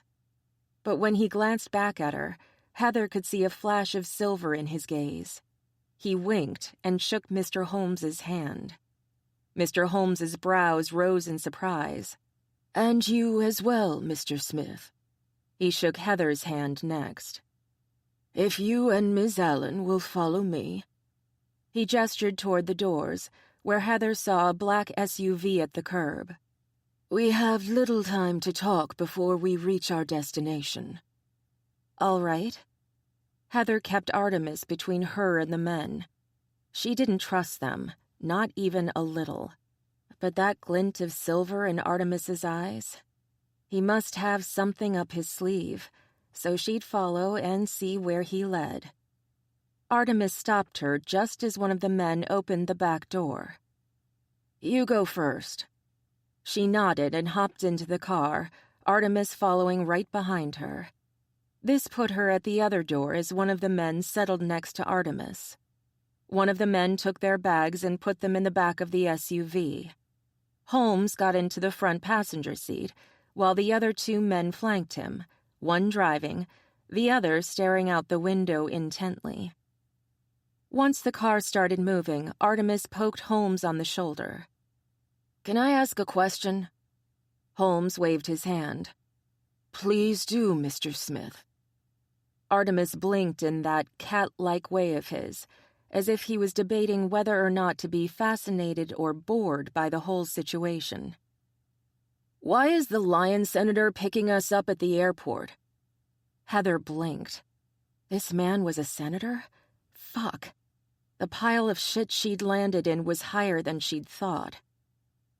That would be because of Ms. Allen. Holmes turned to stare at her. "I believe you, or one of your family members, may be the key to finding out what is happening to the white shifters." She took a deep breath, suddenly scared out of her wits. "Are you one of the senators who's hunting them?" "Not at all, Ms. Allen." He put his hand over his heart. "I'm one of the senators trying to save them." "How do we know we can trust you?" Heather ignored his soft chuckle. "This is my family on the line, Mr. Holmes." "There is more than just your family at stake, Ms. Allen." He waved toward Artemis. "Mr. Smith, for instance, is endangered as well." "How did you find out about them?" Heather watched where they were going. She might not know Sedona, but she wanted to be able to trace her route back to the airport if she had to run for it. "I'd imagine the same way you did." Holmes turned back toward the front. "Now, if you don't mind, I need to text someone." That really didn't work for her. But "I believe all of your questions will be answered shortly, Ms. Allen.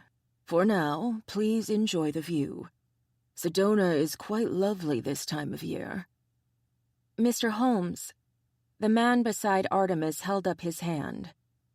"I'm sorry, Ms. Allen. Senator Holmes is busy. Please hold all questions until we arrive at our destination." Heather began to softly sing the most annoying song she could think of. Artemis winced.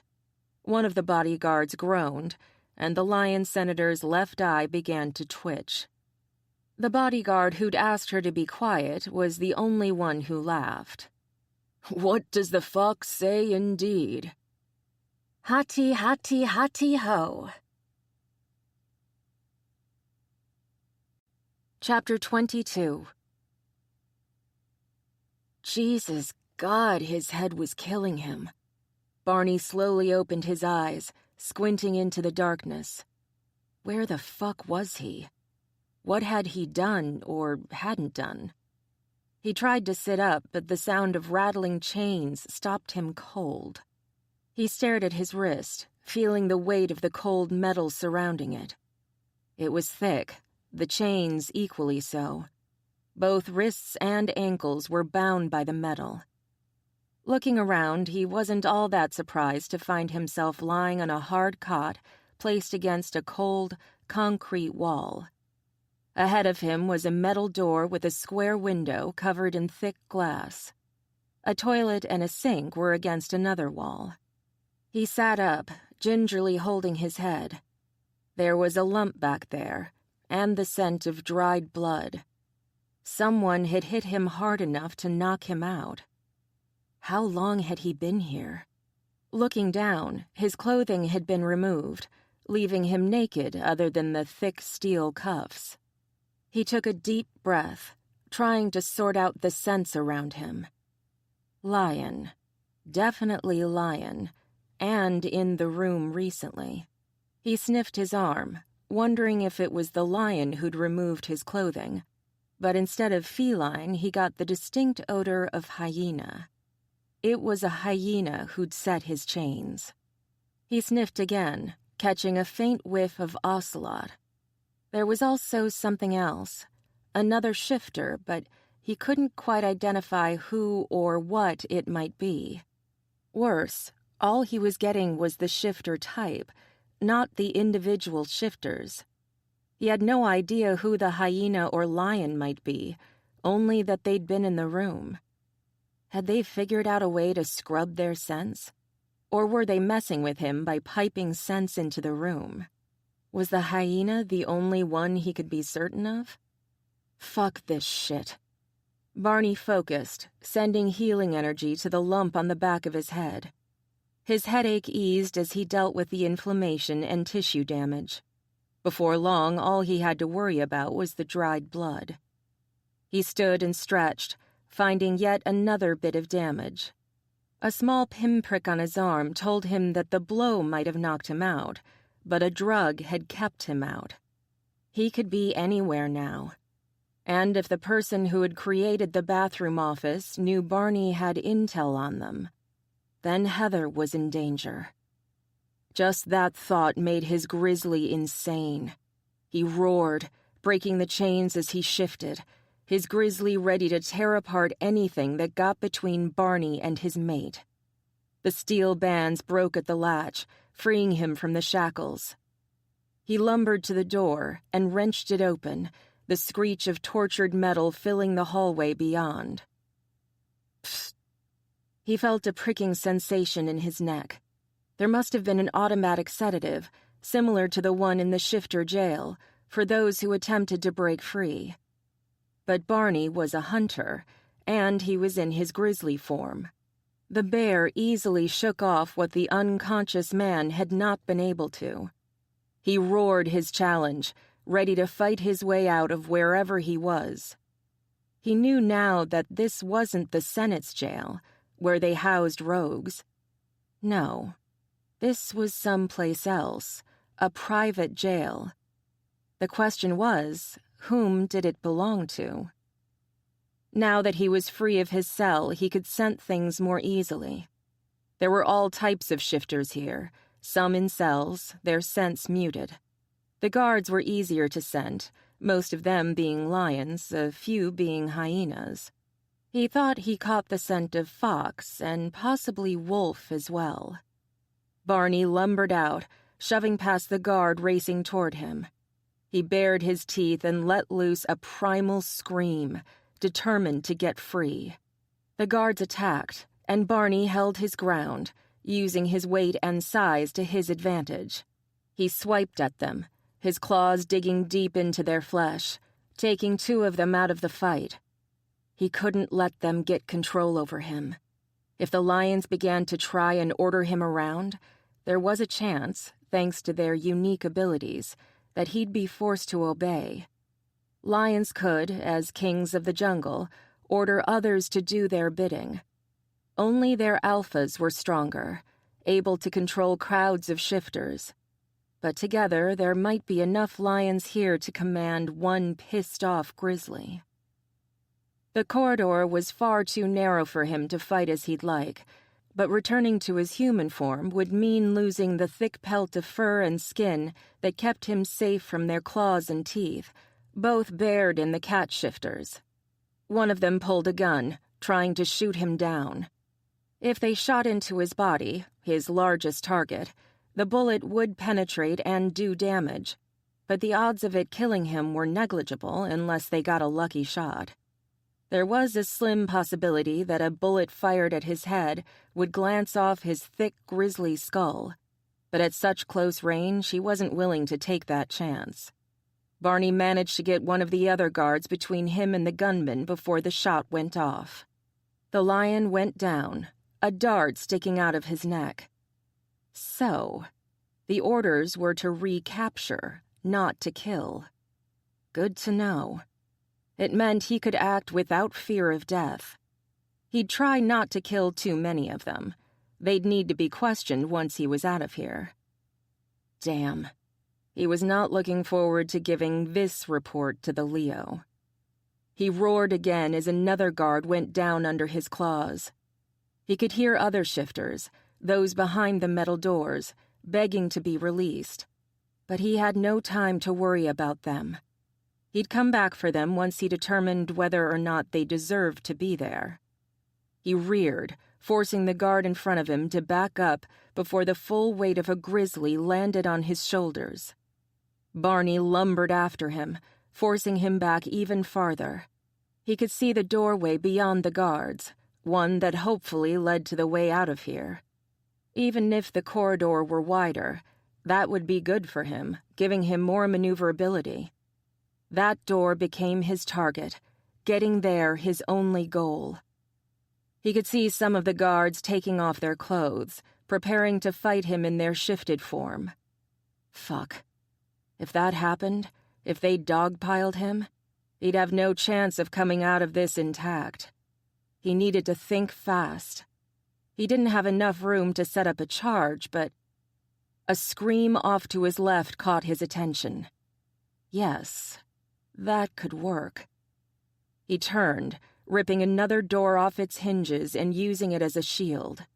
The pfft of a sedative dart being deployed was barely audible against the pleas of the shifter inside the cell. Barney ignored him, kind of hoping he'd shift and get free of his bonds on his own. Maybe the shifter would even help him get the fuck out of there. While he didn't want a rogue on the loose, this wasn't the rogue jail, so Barney was willing to take that chance. The lions had completed their shift. Barney used the door to block their initial leap, but the weight of the door plus the lions was too much for him. He was forced onto his back, his belly exposed to the claws and jaws of the lions. Only the door that landed just above his pelvis prevented them from eviscerating him. Still, having lion claws trying to dig into his junk wasn't making his life any easier. He roared and managed to get his feet up under the bottom of the door. Using all of his strength, he managed to thrust both the door and the lions off of him. Twisting, he got up, facing the lions who now snarled back at him. They were at the same disadvantage he was, but their slightly smaller bodies and twisty spines gave them more maneuverability than his bulky frame did. And the manes on the males protected them the same way Barney's fur did. He'd have to aim for their bodies and limbs if he hoped to stop them. One of them leapt again, gaining his feet more quickly than Barney had thought possible. He instinctively swiped at the lion, slamming him into the wall with a horrible crushing sound. The lion hit the ground, unmoving. The guards stared at the fallen lion in horror. Almost as one, they all turned on Barney and snarled. So much for not killing. The lions attacked him with a ferocity that would have surprised him if he hadn't fought pride animals before. They were trying to avenge a fallen brother, and Barney, without the freedom to move as he wished, was going to go down under them unless something happened quickly. Even the shifters who weren't lions were quickly shifting, joining the other guards in their attack on him. The hyenas danced in and out of the lion pride's attacks, nipping at his joints. A fox managed to get under him, nipping at his belly. A wolf almost got his neck between its jaws, as the lions dogpiled on him, biting and clawing at his back. He reared, managing to toss some of the lions off of him, but with so many of them attacking, he couldn't keep track of them. The fox got in a good bite, sinking its fangs into his thigh. The wolf got his leg, knocking him off balance. The lions were on him as he went down, and for the first time, Barney considered that he might not survive this. A deep voice filled the room, one that Barney knew well, one that scared the shit out of him. "Stand down."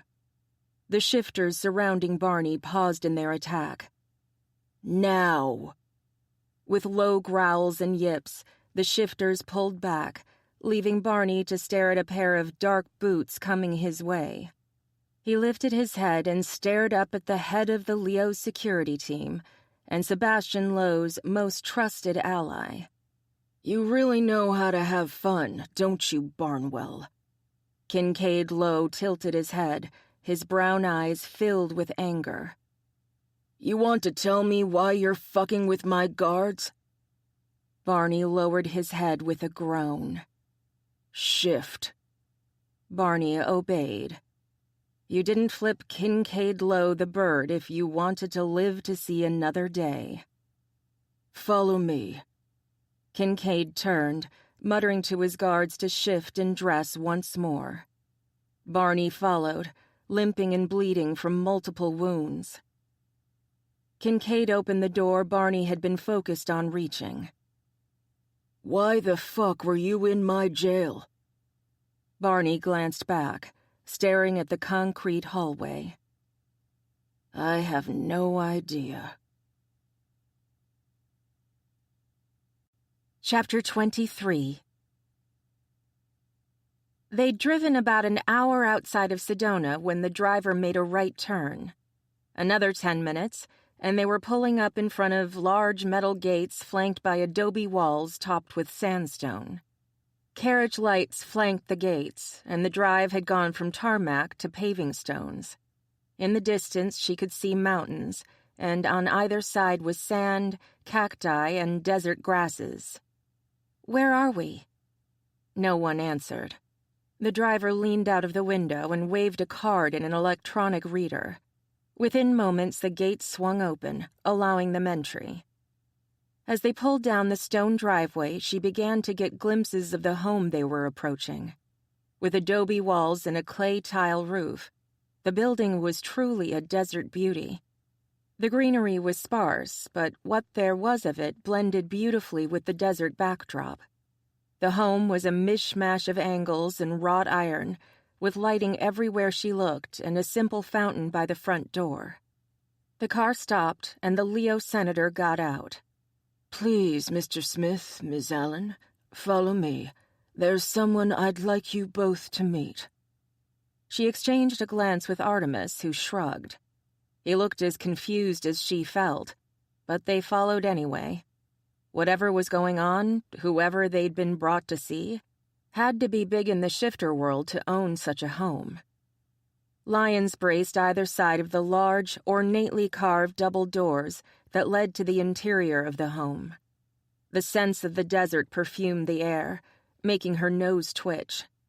Fox and coyote, unknown trees and bushes, owls and other creatures lived close to this mansion by the mountain. Mr. Holmes rang the doorbell and waited, his hands clasped loosely behind his back. When the door opened, a woman answered. She was dressed in a black suit, her blonde hair pulled back in a French twist. Her makeup was minimal, as was her jewelry. "Mr. Holmes, Mr. Lowe is expecting you." Shock raced through Heather's system. Everyone knew that name. "Mr. Lowe? As in the Leo?" The woman looked at her and smiled softly. "Ms. Allen." She tipped her head in greeting. "A pleasure to meet you. I'm Mr. Lowe's assistant, Savannah Harper." She stepped back and waved toward the interior of the home. "Please, come in." Heather followed Mr. Holmes into the house. Light wooden floors, scarred from years of claws and paws, gave the room a homier look than she'd thought possible from the outside. A stairway off to the left led to a balcony that overlooked the entryway, while a set of glass doors on the right showed off a gorgeous office filled with bookshelves and showcasing a partner's desk. Beyond the entryway, she could see light wooden floors taking over where the marble led off. "It's beautiful." "Thank you. The Leo is very proud of his family home." Savannah Harper led them under the balcony to a large great room. Where the front of the home was smaller windows with wrought iron cages over them, the back was nothing but windows overlooking the mountains and the pool area. 2 couches faced one another, both overstuffed leather. Between them was a battered-looking coffee table that could probably handle a full-grown lion pouncing on it in play. Matching end tables had lamps with stone bases that matched the huge fucking fireplace on the right side of the room. "Please, have a seat. Sebastian will be with you in a moment." Savannah Harper left the room, ostensibly to fetch the goddamn ruler of the entire shifter fucking world. Heather fucking sat. Artemis picked her up off the floor and put her on the sofa. "Barney might ask me some uncomfortable questions if he finds bruises on your ass." Gah. They were about to meet the Leo. Wasn't she supposed to be at least a little freaked out? Mr. Holmes took a seat next to her, his bodyguard standing behind them. "The Leo will..." He squawked indignantly as Artemis shoved him down one seat. "Mr. Smith." "What?" Artemis slumped into the seat between Heather and Mr. Holmes. The bodyguards did nothing, just stood there with their hands clasped in front of them. When Mr. Holmes glared at them, the one who'd spoken to Heather and laughed at her song shrugged his shoulders. "He's her bodyguard, sir." He said it as if Mr. Holmes should have understood that and automatically seated himself somewhere else. Instead, Mr. Holmes glowered at Artemis. "You could stand with my men." Artemis stared at Mr. Holmes as if he were a moron. "Then what would I do if you and your men turn against her?" He shook his head and turned to Heather. "When the Leo gets here, stay calm. He's a nice guy, or so I've heard." "Thank you, Mr. Smith. It's nice to know someone out there likes me." A tall, blond man with striking hazel eyes and a wide, open smile sauntered into the room. Behind him was a dark-haired man with dark, cold eyes, and behind him... "Barney!" Heather darted past both men to her mate, who grunted in pain when she hit him. "What happened?" She could smell blood, his blood, all over him, and her fox started going nuts. She began crying in distress, the sounds pouring out of her as she instinctively tried to soothe her wounded mate. Hard hands landed on her shoulders. She was pushed back, Barney's blue eyes riddled with the brown of his bear. "Why are you here?" "Huh," Artemis replied before she could. "I'm guessing he didn't send us those plane tickets after all." Artemis was going to get himself killed if he kept taunting the bear.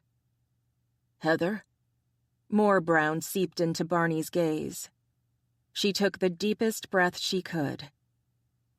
"Your email address was legitimate, and we couldn't decide if it was a trap or not, and Mom gave me a safe word, and if I say it, the cavalry charge starts.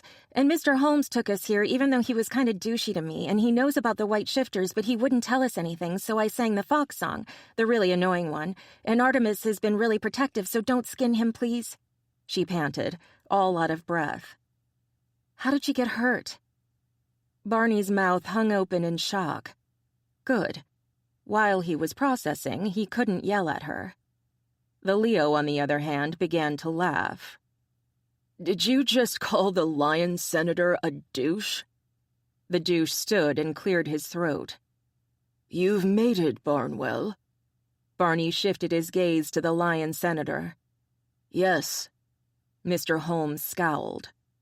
"You know hunters aren't supposed to mate until near retirement. You yourself preached this to all of your trainees. Why did you break protocol?" Barney growled, the sound almost subsonic. Mr. Holmes acted as if he didn't hear a thing. "You should be in Montana, protecting your territory, not chasing some teenager across the country so you could mate her." The growl wasn't so subsonic now. The blue was completely gone from his eyes, too. Heather had to do something before Barney obliterated a senator for being an asshole. "Barney." He kept his eyes on the senator, but tightened his hold on her, pulling her against his chest. "Someone sent me plane tickets to come here." "Did you send them, Holmes?" Barney's tone was silky smooth, deadly in its calm. Mr. Holmes sighed. "Of course I did. She's part of this and needs to be here, under guard." Not Chloe? If Holmes knew about the white shifters, then he must know about her cousin. "We tried that, but she resisted. You were our second choice, as you were the second most vulnerable." "So you planned to kidnap my mate all along?" Barney snarled, his hands flexing across her back. She could feel his claws scraping at the cloth of her shirt. "Are you the one who sent that bounty hunter after Chloe?" If he said yes, he'd have to fend off a rabid fox. Mr. Holmes stared at her blankly before returning his gaze to Barney. "Well, Barnwell?" "I think that's enough, Holmes." The Leo's tone was commanding, forcing Mr. Holmes to shut up. The Lion Senator glared at Barney once more before sitting down. Artemis stood and bowed to the Leo. "Sire?" Artemis Smith. The Leo smiled and held out his hand. It's good to finally meet you. Artemis shook the Leo's hand. It's a pleasure, sire. I understand you have a sister who's a hunter. The Leo took a seat across from Mr. Holmes, the other dark-haired man sitting right next to him. Oh, by the way, this is my cousin and head of my security, Kincaid Lowe. Kincaid nodded. Speaking of security, Sebastian, I've found Barnwell in our jail. Sebastian looked shocked. Our jail? Kincaid nodded grimly. Seems someone put his furry ass in there after tranquilizing it. Shit. Sebastian rubbed his chin as he stared at Barney. Find out if anyone else in our jail is an accidental guest, Kin. I want to know ASAP. Done. Kincaid stood and stepped to the side, speaking softly into something strapped to his wrist. Sebastian turned back to Artemis. As I was saying, your sister is a hunter? Artemis nodded. She's currently guarding Chloe Williams, sire. Good. Sebastian shot a hard look at Mr. Holmes. She stays in Halle, along with the hunters already there. Mr. Holmes's cheeks flushed and his eyes narrowed. It looked like he didn't care for the Leo's words. But, Leo, That's in order, Ian. Heather bowed her head, along with every other shifter in the room. The power that flowed from the Leo in that moment was so overwhelming her sight began to dim. She'd do anything she could to obey that order and keep the hunters in Halle. She'd never felt anything like it in her life. The power continued to flow through the room until Holmes muttered, Yes, sire. Then it was gone, and Heather found herself being held up by Barney because her knees had completely given out. She felt like a weight had been lifted off of her shoulders, but the need to keep the hunters in Halle was still strong. If magic existed, this was what she imagined a gas must feel like. Damn. Remind me to kick my brother's ass. Barney tilted her chin up, forcing her to look up at him. Why? She grimaced. When we played D&D, he put a magical compulsion on me to always protect his cleric. Now I know what that feels like. You really need to get back to Halle. He chuckled. It wasn't directed at you, so it will ease in a couple of hours. Hours? Shit. Can I sit, please? I can't feel my feet. Barney scooped her up in his arms, ignoring her protests. Put me down, Boo-Boo. Boo-Boo? The Leo muttered. Why? Barney demanded, refusing to move even when she poked his shoulder. She showed him the blood on her finger. You're hurt, dumbass. Nothing I can't handle. Barney turned to the now seated Leo. Can we stay the night? My mate and I need to have a little chat. Sebastian waved his hand. Take the guest room you used last time. We'll talk more in the morning. Yes, sire. Barney walked out of the great room and headed for the stairs at the front of the house. You've got some explaining to do, young lady. Humph. Chapter 24. You scared the fuck out of me, Barney growled. He led his wayward maid into the bedroom they'd been assigned. He was ready to paddle her ass for coming to Sedona. I know the email came from my email address, but why didn't you call and make sure I'd sent it? I did. I even left you a voicemail message, but you never called back. She flopped down on the bed, her arms spread, her legs dangling over the edge. Oh, this is comfy. Heather. He crossed his arms over his chest and glared at her, trying to ignore how cute she was being. She was acting like a kitten, rolling on the bed and practically purring in happiness. What? She was now curled up in the middle of the bed. She'd managed to kick off her shoes, so her bare toes were peeking out from beneath the hem of her jeans. She was so adorable, so innocent. He couldn't imagine anyone taking that away from her. He'd fight to the death to keep her the way she was. He'd lose, he knew. Life did that to people, made them wary, even cynical. But he'd try and keep it to a minimum with his precious little hobbit. You should have stayed home. You too! She winced. Sorry, you said this would wear off in an hour or two? Yes. He ran his fingers through his hair as everything that could have happened to her ran in a loop behind his eyes. He'd seen some pretty horrific things in his time as a hunter, and he was picturing his mate in each and every one of them. I don't care how many ways you check things out, or that Artemis was with you, or that everything turned out okay in the end. Whoa. She sat up, her expression serious, finally. Calm down, big guy. Your job is not to protect me. He could feel his bear rising, determined to make her understand that it would be him, not her, who did the protection thing. You better not say my job is to be barefoot and pregnant. She glared at him, her eyes turning foxy brown. Hell no. He was the last person who'd say something like that. But I'm trained to hunt. He stepped toward the bed, trying desperately to get her to understand. I've killed when I've been forced to.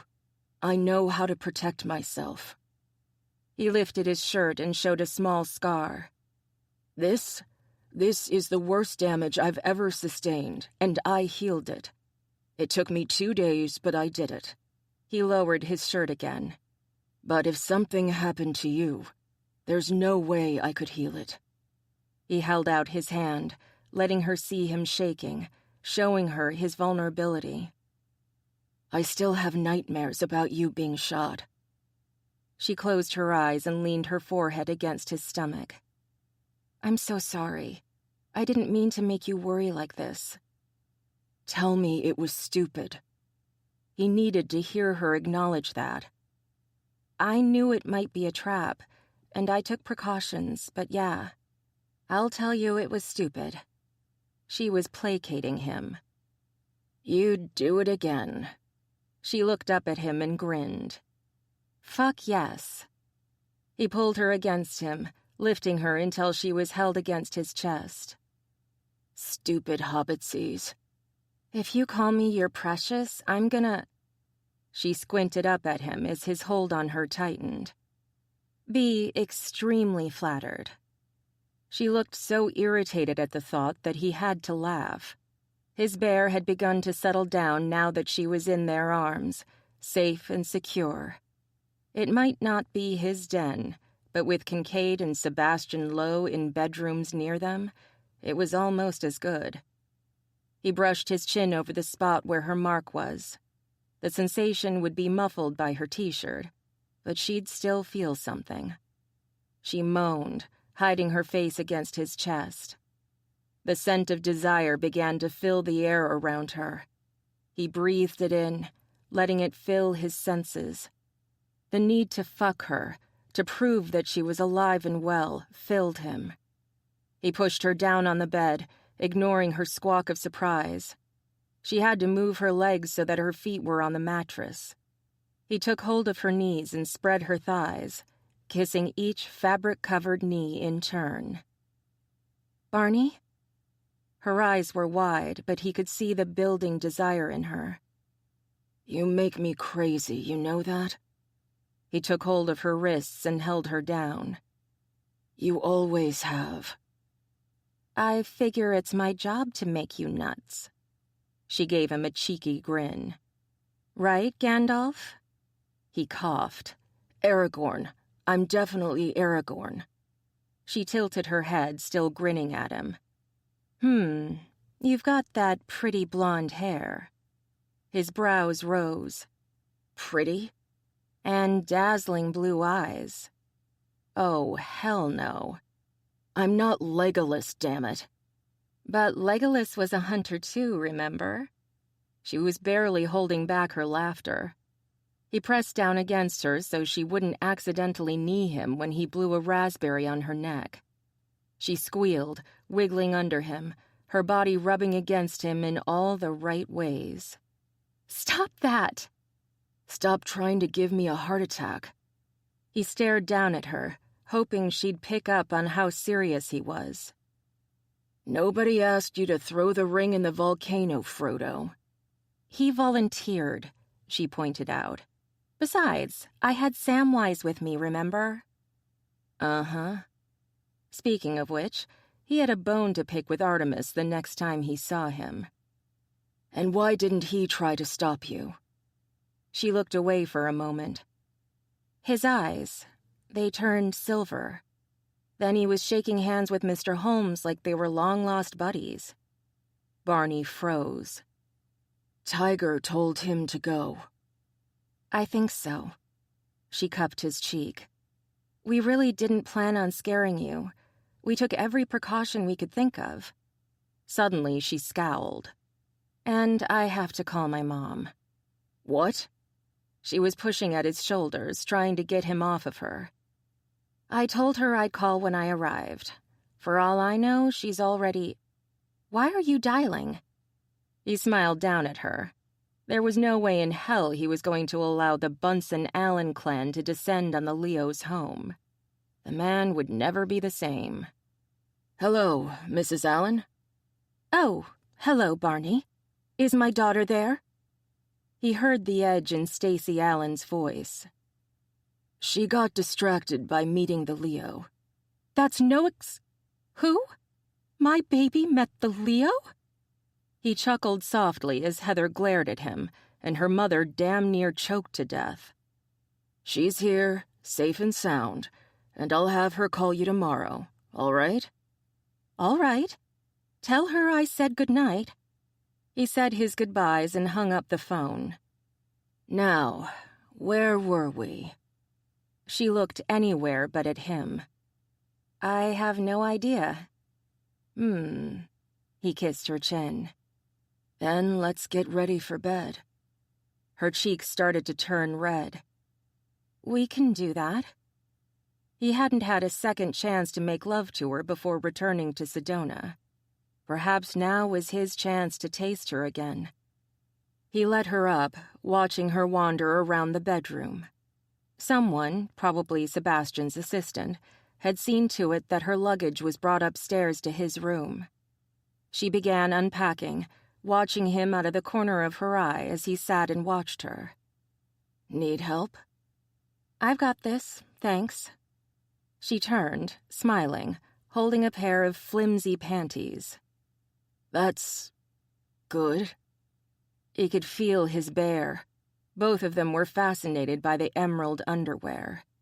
How would it look against her pale, freckled skin? Her eyes went wide as she shoved the panties behind her. "Yeah, I'll just put these away." She turned and nearly fell over the open suitcase. "Fucker." "Who? Me or your carry-on?" She glared at him. He smiled. "Guess I'll start getting ready then." He stood and yawned, stretching his arms over his head.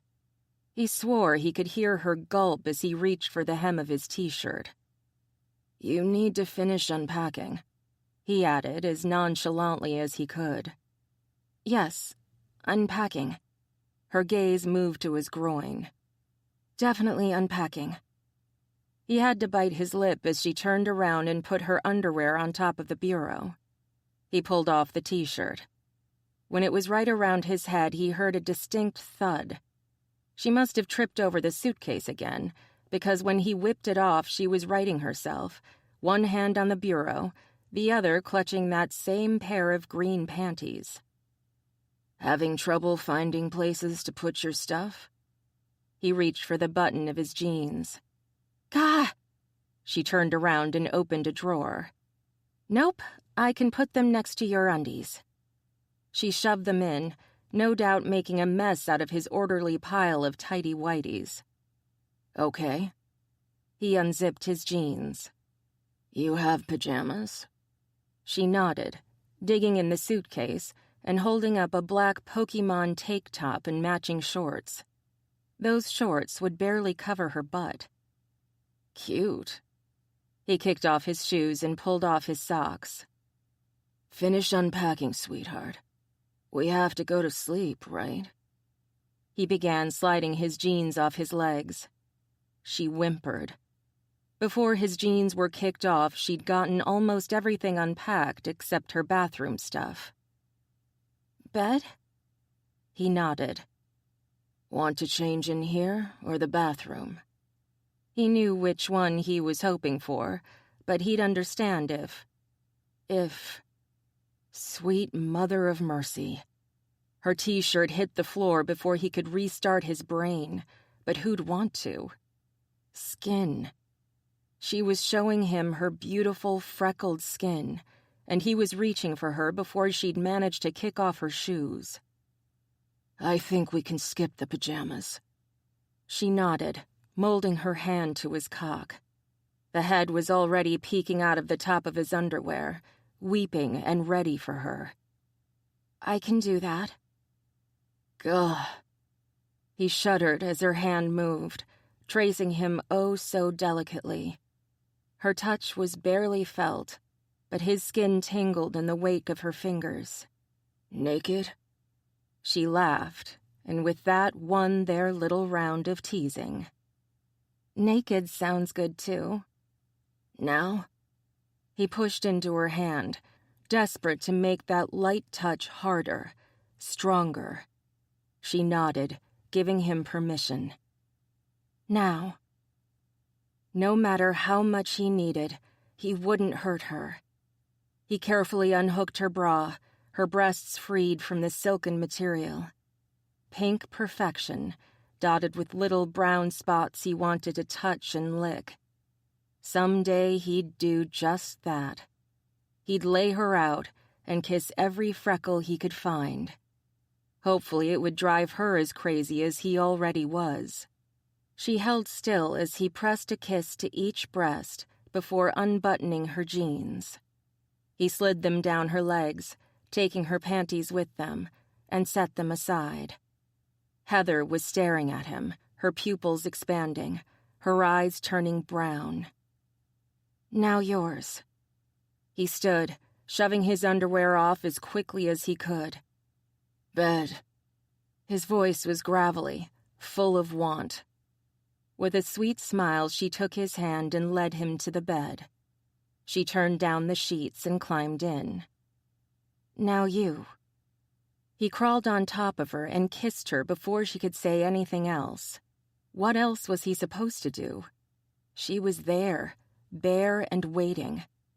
He stroked his hand up her thigh, tracing the length with his hand, feeling her muscles move as she reacted to him. She wrapped her arms around his neck, somehow managing to smile even as he kissed her. Why are you smiling? He had to know. It's just... She bit her lip, her expression suddenly shy. I never thought we could laugh together like this, you know? No, he didn't. You mean while naked? Yes, Barney, while naked. She shook her head, her expression full of amused affection. I'll explain it once your brain cells migrate back north, okay? Sure. Whatever worked for her, he was all on board for. He licked her mark, bringing her back to where he really wanted her to be. She arched up against him with a gasp. Her legs wrapped around him, her heels digging into his back. Heather? Do that more. His eyes narrowed as he gazed at the mark. You want me to fuck you while I lick your mark? She quivered. Can you? I mean, will that work?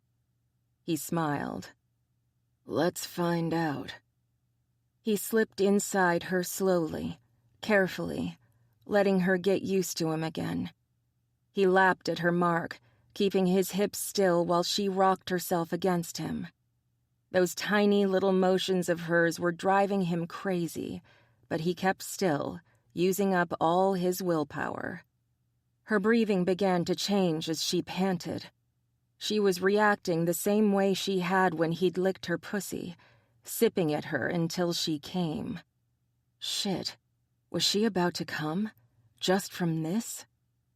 He couldn't hold back any longer. He began fucking her, harder than he'd planned, deeper, but she took it, riding the waves with him.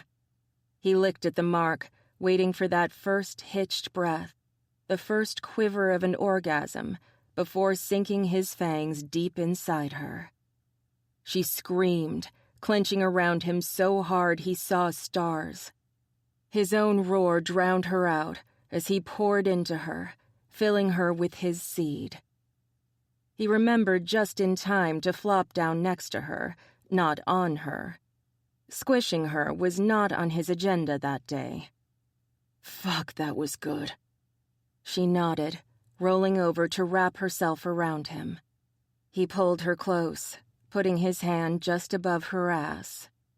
Her leg entwined with his, he fell asleep, content that, for now, his little hobbit's ass was safe. Chapter 25. Heather moved gingerly down the stairs, her thighs still sore from her night with her mate. Who knew being a cowgirl could be so deliciously painful? Suddenly, she was grabbed from behind, a familiar, sexy scent surrounding her. Barney's scruffy cheek grazed against her neck, sending tingles down her spine. She loved a little morning fuzz on her mate's cheeks. Something else she'd learned that surprised her. Good morning, mate. Good morning. She tilted her neck, granting him access to the mark he'd given her. He pressed a soft kiss to her neck, right above her mark. Let's go get some food. I think you're late for second breakfast. She jabbed her elbow into his stomach. Because someone decided to keep me up late. You're young. You'll get over it. He patted her bottom and stepped past her. Come on, let's find out what the Leo has to tell us this morning. Heather shook her head and followed her mate down the stairs. Barney seemed to know his way around the Leo's home, taking her directly to the dining room. Sebastian and Kincaid stood when Barney and Heather entered. Artemis was busy filling a plate from a buffet filled with eggs, sausages, bacon, Belgian waffles, and fruit. Good morning, Miss Allen. Sebastian waved to the seat next to him. Please, have a seat. Thank you, sire. She poked Barney's arm. I'll take the waffles with some fruit, please. His brows rose, but he moved to the buffet. Yes, ma'am. Can we drop the formalities, please? Sebastian looked pained. Your mate has been a friend to me, and I'd like the same with you if that's possible. Possible? The Leo wanted to be friends with her? I can do that. Sebastian and Kincaid settled back down as Heather joined them. Sebastian leaned his elbows on the table and put his head on his hands. So, a number of people in my jail weren't placed there by me. Who the fuck were they? Barney continued filling Heather's plate, his back to the room, but Heather could sense the tension in her mate. Some were hunters, like you. Some were... Sebastian glanced at Kincaid. Mercs, like your friends Casey, Lee, and Derek. Kincaid shoved a whole piece of sausage in his mouth. A couple of clerks or workers full of Fennec. Heather turned to Sebastian. That was disgusting. The Leo chuckled. He said that a couple were clerks or workers for the Senate. People who had access to certain areas that normal shifters don't. People often overlooked by their higher-ups. We're still questioning them to find out what it was that they knew, and how they arrived in my private jail. She tilted her head. Do I want to know why the Leo has a private jail? Sebastian patted her on the head. Nope. Okay. She smiled up at Barney as he placed a loaded waffle in front of her. Thanks. You're welcome. You mentioned last night that there was a list in that office you found. Sebastian's gaze followed Barney as he went back to the buffet. I want you and Kincaid to fetch it for me. Barney nodded, grabbed 2 slices of bread, and put some eggs between them. Let's go, Lo. The sooner we have that list, the better. Kincaid stood. You guys stay inside the house. I find out either of you left and you'll find out why I'm head of security. Heather thought he was talking to her and Artemis, until Kincaid turned to Artemis. Sit on them if you have to, but Sebastian and Heather remain here. Artemis nodded. Barney bent and kissed Heather. Strawberries. He winked and strode from the room, and Heather thoroughly enjoyed the view. Kincaid followed, stopping only once to point at Sebastian. Sit. Stay. Woof. The Leo put his hands up like paws and panted. Grrr. Arr. Kincaid rolled his eyes and followed after Barney. Heather heard the front door close and took a huge bite of her waffle. Barney would be fine. Kincaid was with him, so he wouldn't disappear on her. How is your cousin, Ms. Allen?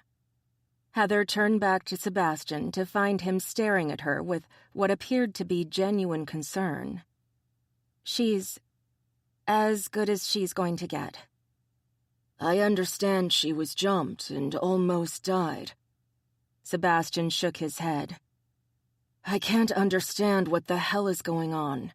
There are white shifters who live their lives in peace, like the Kermode, yet someone attacks Chloe Williams. Heather held up her hand. I think you misunderstood something, sir.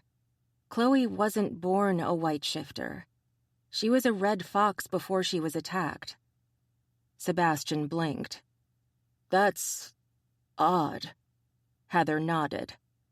We were surprised, too. Artemis, who'd taken Kincaid's chair, piped up. I wasn't born white either. He sighed, lowering his head. I died. What? Heather leaned forward. This was part of it. She just knew it. It was a long time ago, and something I don't like to talk about. Artemis stared at Heather before turning to Sebastian. But after I was brought back, I could speak to the spirits. Sebastian made a face. I was born white, but I can't speak to them. He looked intrigued and wistful at the same time. What's it like? Artemis laughed. It's like talking to a really annoying older brother who wants you to figure out something for yourself, but won't give you enough clues to do it. He shook his head. Hunting with him is cool, though. Did Tiger give you the riddle? Heather was dying to know what Artemis did. Artemis shook his head. Nah, he just told me to hightail it to Halle. He said I'd have one hell of a time there. Huh. Heather turned to the Leo. So, you're the only white shifter who can't talk to the spirits. Yeah, it's awesome. Sebastian stood and grabbed the coffee pot, pouring himself another cup. Anyone else want some? Artemis held up his cup. Hit me. The Leo poured. Perhaps I should visit Halle. It sounds interesting. The Puma Alpha would probably welcome a visit from the Leo. Not. She had no idea what sort of protocol would be required for a visit from the Leo. She wasn't certain the Leo visited anybody. Didn't they usually come to him? Senators visited packs and prides when a new Alpha was inducted, but the Leo never left Sedona unless it was for personal reasons. Wait. Isn't your sister part of the Poconos pack? Charlie Lowe worked for the Luna, Belinda Lowell. He sat back with a happy smile. So she is. Maybe I should go see how she's doing. Sounds like a good idea. I know I miss my family when they're not around.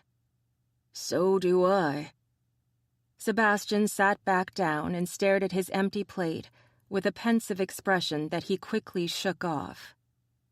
So death seems to be the trigger for the white shifters. Except the Kermode, right? Heather might not be a bear, but her family was full of them. They actually go on some sort of spirit journey to see if they are chosen as Kermode or not. The Leo blinked, looking confused. A spirit journey?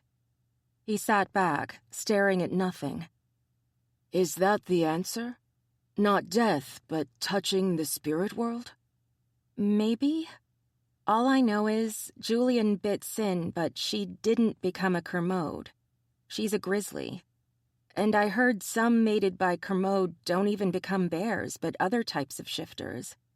Very few become Kermode. She'd learned a lot from Julian when he visited Sinful. He'd been willing to answer most of her questions, probably because he knew if he didn't, Sin would. Interesting. I'd like to meet this Julian, find out more about him. Sebastian sipped his coffee. Their leader is really tight-lipped about his people. Even Carl can't get anything out of him. Julian is interesting. Heather didn't have any other way to describe Super Bear. He's the one who saved Chloe, but he almost died doing it. Kermode have super healing powers, but it costs them to use them. Maybe that's why their leader is so quiet, Artemis added. If it was generally known that we had bears who could heal near-death wounds and speak to the spirit world, they'd be the target of every greedy alpha or family that wanted their own personal white bear. Other bears are really protective of them, too. Heather had seen it firsthand. They're just as reluctant to speak about a Kermode's powers as the Kermode themselves are. And Julian's family, so... I didn't realize he'd made it into your family, Sebastian interrupted. Not exactly. We declared him family when he saved Chloe. His mate is my boss, Cynthia Reyes. Ah, I see. What do you do? Heather grinned. I'm a tattoo artist. Apprentice, but still. She turned around to show off her two-tailed kitsune tattoo. I designed this one, and many others. She felt a soft touch against her skin. Very nice. Thank you. She put her shirt back in place, covering the kitsune. Do you think, if you killed me and brought me back, that I'd be able to speak to the spirits? Heather spit out the water she'd just started to drink. Oh, hell no, we are not killing the damn Leo. She shrugged, hunching her shoulders as Sebastian began to laugh. Sire. Okay, no killing me. Got it. Sebastian rubbed his chin thoughtfully. I wonder. Artemis, could you talk to the spirits and ask them why I can't? Artemis shook his head. I think this is one of the things we're supposed to figure out ourselves. Then, taking killing me off the table, there's no chance I'll ever hear their voices, huh? Sebastian grimaced. I've heard tales of how, long ago, the spirits let their desires be known. I was told that long ago the Leo could hear them all. But now? You have spiritual cooties? The Leo blinked at Heather, then began laughing again. I really like you. She pointed to her mark. Happily mated, but thank you. He smiled coyly. Do you have a sister? This time it was Heather who started to laugh. Yup, and she's hell in heels too. Sounds more like Kin's type than mine. He rubbed his hands together. We'll have to introduce them to one another. Heather thought about her sister and the intense Kincaid meeting. Nuclear war were the only words that came to mind. I look forward to it. Chapter 26. Barney followed Kincaid into the archive building, nodding to the few senators who were in the place. None of them seemed surprised to see Kincaid, but Barney got more than one shocked look. A hunter in the archives was practically unheard of. Stay close. Note expressions. Kincaid led the way to the basement archives door. Teaching Grandma how to suck eggs here. Barney had already noted 3 people he'd love to chat with later. All 3 had looked more than surprised. They'd looked frightened. He'd recognized the Ocelot and Lynx senators, but he had no idea who the third one might be. One of the senators suddenly pulled out his cell phone with a scowl. Wonder who he's calling. Kincaid glanced over his shoulder as he started down the stairs. That's the Wolf Senator. Huh. A 4th person was added to his speak-to list. Think he's one of the partygoers? Kincaid frowned for a second before rolling his eyes. The Wolf Senator is a friend of mine. If he's involved in our little party, I'm going to rip his spleen out through his anus. Barney shuddered. I'd hate to hear what you'd do to him if he was an enemy. Kincaid grunted and led the way down the stairs. You really don't. Barney led Kincaid to the ladies' room. In there, last stall. Kincaid nodded and pushed open the door, ignoring the squawk of indignation from a woman currently washing her hands. Barney nodded to the lady. Sorry, there's a rat. He held his hands 2 feet apart. A New York sewer-sized one. She blinked, her mouth hanging open. Don't want to get bit, do you? He winked and held the door open. Don't worry, Kincaid and I can handle a big, nasty, rabid rat. She gagged, her eyes going wide. She covered her mouth with her hand. Jesus, in here? He nodded, watching out of the corner of his eye as Kincaid headed toward the last stall. Didn't you hear the scratching? We think it's in the walls. Thanks. She scooted past him, staring back at the bathroom in horror before making her way over to the other senators. As she passed him, the scent of jackal hit him. She must be the jackal senator. Jackals were a strange lot, neither coyote, wolf, or African wild dog, but somewhere in between.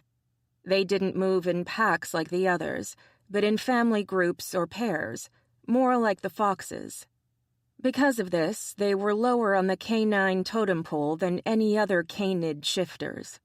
Barney didn't give a shit about whose balls were bigger in the pecking order, but the jackals didn't deserve the shit they got from the wolves and coyotes. Just because they could be a little freaky didn't mean... Kincaid's sharp whistle broke his train of thought. Which tile? Barney walked over to the last stall and leaned in, moving the tile. Kincaid pressed the button, hissing like a wet cat when he saw the office. Yeah, that was my reaction. Without the spit. Kincaid shot him a glare as he stepped into the office. Where's the list? Barney led the way, opening the file cabinet. It was right here. He pulled it out, handing it to Kincaid. You might want to have your men go over the other documents. There's more going on here than just a play for the white shifters. Kincaid looked around, studying the desk. Should have brought some with me. So I see. Barney glanced out the door to find 3 men entering the ladies' room. Gents, you're in the wrong space. Unless you're wearing skirts, get out. The one on the left growled, marking him Wolf. Barney turned to look at Kincaid. I think he wants to play. Kincaid cracked his knuckles. I think I can handle a game of kickball. Barney shivered and looked at the 3 thugs. You hear that? He's coming to kick you in the balls."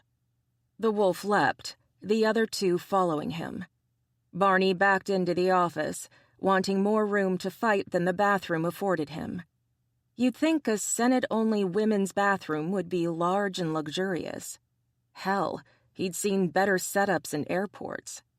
Kincaid grabbed the wolf by the throat and slammed him into the ground. Shit.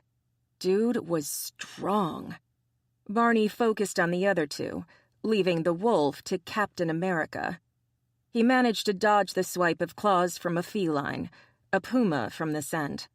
An uppercut to the kitty's jaw had him reeling back, leaving the third to throw a roundhouse punch at Barney. Barney saw stars. That one was going to leave a mark. Kitty was back in Barney's face again, trying to claw his eyes out. Barney kicked his attacker in the knee, taking him down. He then lashed out with his foot, hitting the puma in the back of his head. The puma groaned but stayed down, at least for now. His attention turned back to the third guy. This one had jackal written all over him. Damn it. He hated fighting fucking jackals. They always seemed to know what moves Barney was going to make. The only time he'd ever been beaten one-on-one was against a jackal rogue. He still thanked God the rogue chose to run rather than finish Barney off. Something had spooked it, but Barney never found out what. This time, the jackal was looking back and forth between Barney and Kincaid. The wolf was down, unconscious from what Barney could tell in a quick glance. Kincaid was glaring at the jackal and making come-hither gestures that would have turned Barney's insides to jelly. He'd rather face a jackal family than a pissed-off Kincaid. Barney turned back to the jackal. "Let's do this." "Can we not and say we did?" The jackal threw his hands in the air.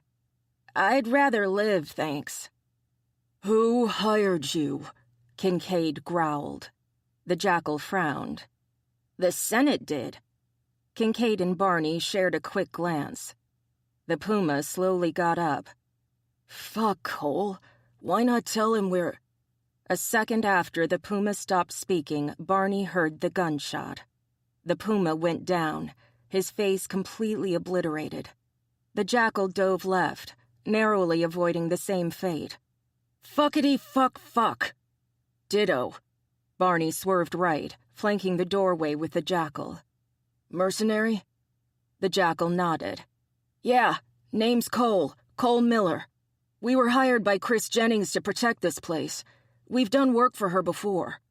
Barney glared at him. "Killing other shifters?" The jackal made a face as he pulled out a Kimber 1911. "No one's ever breached security here before you, so no. At least I haven't. Don't know about the other two." "Then who the fuck is that?" Kincaid gestured toward the door where the gunman was hiding. "I have no fucking clue, but he took down Dean without a second thought." Cole stared toward the door. "Something tells me we've been terminated." Barney almost felt sorry for the guy. This was one hell of a way to get fired. 9 mil? Barney pulled his own Sig Sauer out of his jacket. He rarely had to resort to it, but today it was needed. 45. Cole stuck his head out and pulled back quickly as another shot was fired. The desk was overturned with a cracking crash that startled Barney. Kincaid had his own handgun out, a Glock 31. "What did you see?" Cole responded. 1 shooter at the doorway. Didn't catch anything else." He closed his eyes, muttering under his breath. "No way out except to kill him." And that was the freaky part of jackals. They could assess a life-or-death situation in seconds and come up with a solution that would keep their asses alive. In a fistfight, it made them practically Spider-Man. In a firefight, it let them determine the best positions to be in with barely a second's thought. Something proven when the gunman fired right at Kincaid, winging him. Kincaid ducked back behind the desk with a curse. "Any ideas, gentlemen? Other than arresting the Ocelot senator?" Barney fired blindly into the bathroom, hoping to startle the gunman. Live. That's always my #1 priority, Cole muttered. Ha ha. The scent of Kincaid's blood slowly began to fill the room. If there's only one gunman, we could rush him. And die in a hail of gunfire? No thanks. Barney peeped around the doorway and fired on the man he saw standing there. The man ducked out of the stall. The fucker had been trying to sneak into the room, damn it. He's on the other side of the goddamn stall door. We should be able to take him. Kincaid glanced at Cole, who was shaking his head frantically. Or not. Fire, Cole whispered. He lined up a shot at the stall door and pulled the trigger. A cry erupted from behind the stall door. Cole's shot had punched through the stall's door and struck their opponent. Sweet. Barney fired as well, hoping to either hit the gunman or drive him off. Either would work in his book. Kincaid pulled out his cell phone. I'm calling for backup, he whispered. Try and pin him down. Cole nodded. Gotcha. He fired again, edging into the stall. Barney eased in front of him. Me first. Cole nodded. Barney kicked down the door, knocking it right off its hinges. He let out a grisly growl as the gunman went down under his weight. Fucker. Cole leaned back into the office. Is that pinned enough for you? Kincaid shook his head, his lips quirking in amusement. Yeah, that works. He stood, going back to his conversation. Barney let Cole check for more gunmen, keeping his weight on the downed man. Who hired you? Senator Chris Jennings, the man wheezed. Barney exchanged a look with Kincaid, who was picking up the unconscious wolf. He slung the man over his shoulder fireman style. I sense a theme here. Me too. One that said Chris Jennings was about to meet the claws of Kincaid Lowe. He hoped she'd kept up on her life insurance. Her heirs were gonna need it. The grim look on Kincaid's face did not bode well for the Ocelot senator. Let's get these guys in jail. He glanced at the dead puma. I'll send someone in for the body. Works for me. He gestured toward Cole. I suggest you let this one go, but question him. I'll cooperate. Cole shuddered. They didn't tell me that they were sending me in after Kincaid fucking Lowe. Barney's brows rose. They? Cole nodded. I'll tell you everything once we're out of here. It's not safe. His gaze darted around. We need to go, like, now. Kincaid grabbed the list in his damaged hand and followed Cole and Barney out of the bathroom. Barney saw the crowd surrounding the area and shrugged. Sorry, bathroom's out of order. He wished he had his cell phone's camera out. The looks on the senators' faces were priceless. Chapter 27. Heather was pacing in the Leo's library. It was taking longer to get the list than she'd thought, and her nerves were on edge. Should I call them? The Leo looked up from his book. No, let them do their job. They'll return soon. What if something happened to them? She began biting on her nail. I mean, you could get us in the building, right? Just so we could check things out? The Leo's eyes gleamed with mischief. Hell yes. Then what are we waiting for? Let me grab my purse and we can go. Heather started for the door. Can you shoot a gun? The Leo's question sounded casual, but she was willing to bet it was anything but. No. Can you fight in hand-to-hand? Damn it. His point was made. No. Her shoulders slumped. I ink a mean tattoo, though. Sebastian snorted out a laugh. I bet you do. He turned the page in his book. As I said, they'll be here soon. Not soon enough. She flopped down onto the sofa, moving Artemis's feet out of her way. The tiger had decided it was time for an afternoon siesta and promptly passed out on the velvet couch. She glanced around at the expansive library the Leo had. Maybe we could do some research on our own. He glanced up from his book. What do you mean? Heather stood and began looking at the titles of some of the books. We have a lot of shifter lore here. I've read a lot of these, and I can tell you there's very little on white shifters. The Leo stood, staring at the bookshelves, his brows furrowed. His voice was thoughtful as he glanced upward. But some of them I haven't. He reached for the library ladder and began pulling it along the shelves. There's a book my father never wanted me to read. My uncle agreed with him. Dad said it was outdated, like a number of books on the upper shelves. He wanted me to concentrate on the more modern problems of the Leo. He scowled. In fact, he wondered why the book was even in the library. But after that, it was never mentioned again. Your father was the previous Leo?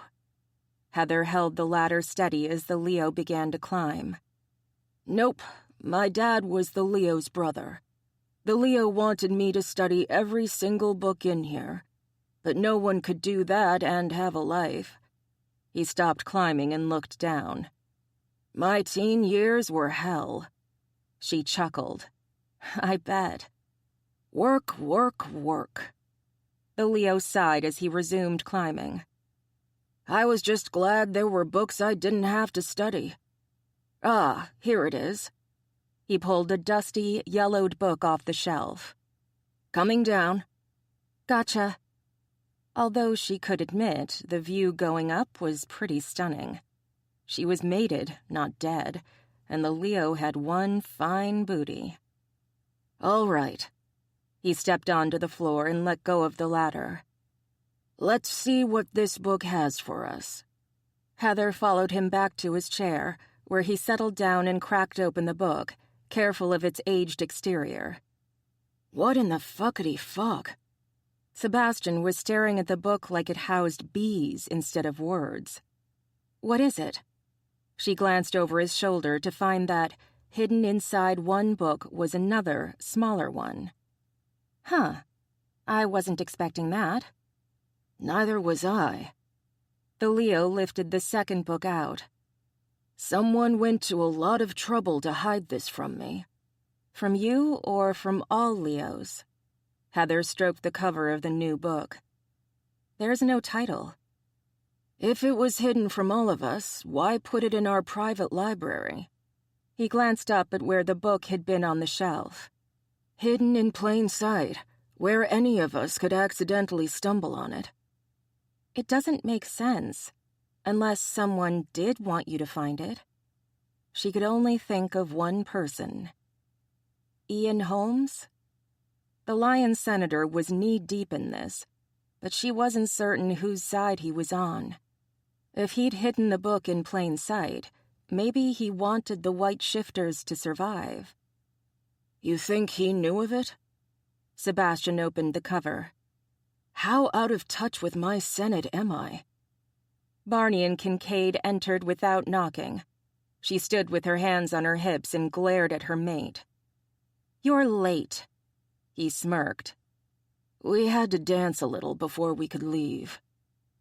Kincaid headed right for the Leo, and she could smell the blood on him. He'd been hurt, and recently. Here's the list. Heather ignored him and began searching her mate for injuries. Are you hurt? No, sweetheart. Kincaid's the only one. And he healed me on the way back. Kincaid gave his attention back to Sebastian. The perp is in our jail, ready for interrogation. Thank you. The Leo carefully placed the old book down before taking the papers from Kincaid. Heather watched as he stood, rifling through the pages, and headed over to a large desk in the back of the library. This is... all of these? He sat abruptly, looking horrified. Yeah. Barney walked over to Heather and casually put his arm around her waist. She wasn't sure why, but she got the feeling he needed the contact with her in that moment. Heather's name is on that list, too. What? She took a step forward, or at least tried to. Barney's hold on her tightened, keeping her next to him. I'm not in danger right now, Boo. Boo? She shrugged. Boo-boo's getting too long to say. She turned her attention back to the Leo. What does the list say? It's names, lineages, dates of death and birth with some markings next to the names. Sebastian put the papers down on the desk and began shuffling them. These marks, any idea what they mean? Chloe's mark was erased, as was Artemis's. Barney led Heather over to the desk and bent to point to the names he'd mentioned. Here and here. Kincaid stood on the Leo's other side. And look, each is listed as being of mixed parentage, either in the first or second degree. Meaning? Heather had no idea what he'd just said. Parents or grandparents, Barney translated. Ah. She frowned as she spotted a familiar name. James Howard? Jamie? He's the White Puma? Oops, Barney muttered. You knew? Why was she even surprised? I found out when I visited him. Barney turned back to the list. He's got his mark erased as well. And it was his grandparents who were different shifters. Puma and Wolf from the looks of it. Sebastian sat back, reading the list. Too many have a deceased marker next to their names. Far too many. He dragged his finger down the list. Some of these died before puberty. Meaning they never got the chance to shift and find out what they'd be. Heather remembered her own attack and shivered. They were trying to kill me too, weren't they? They wanted me to shift to see if I was the White Fox, but Alex got to them before they could finish the job.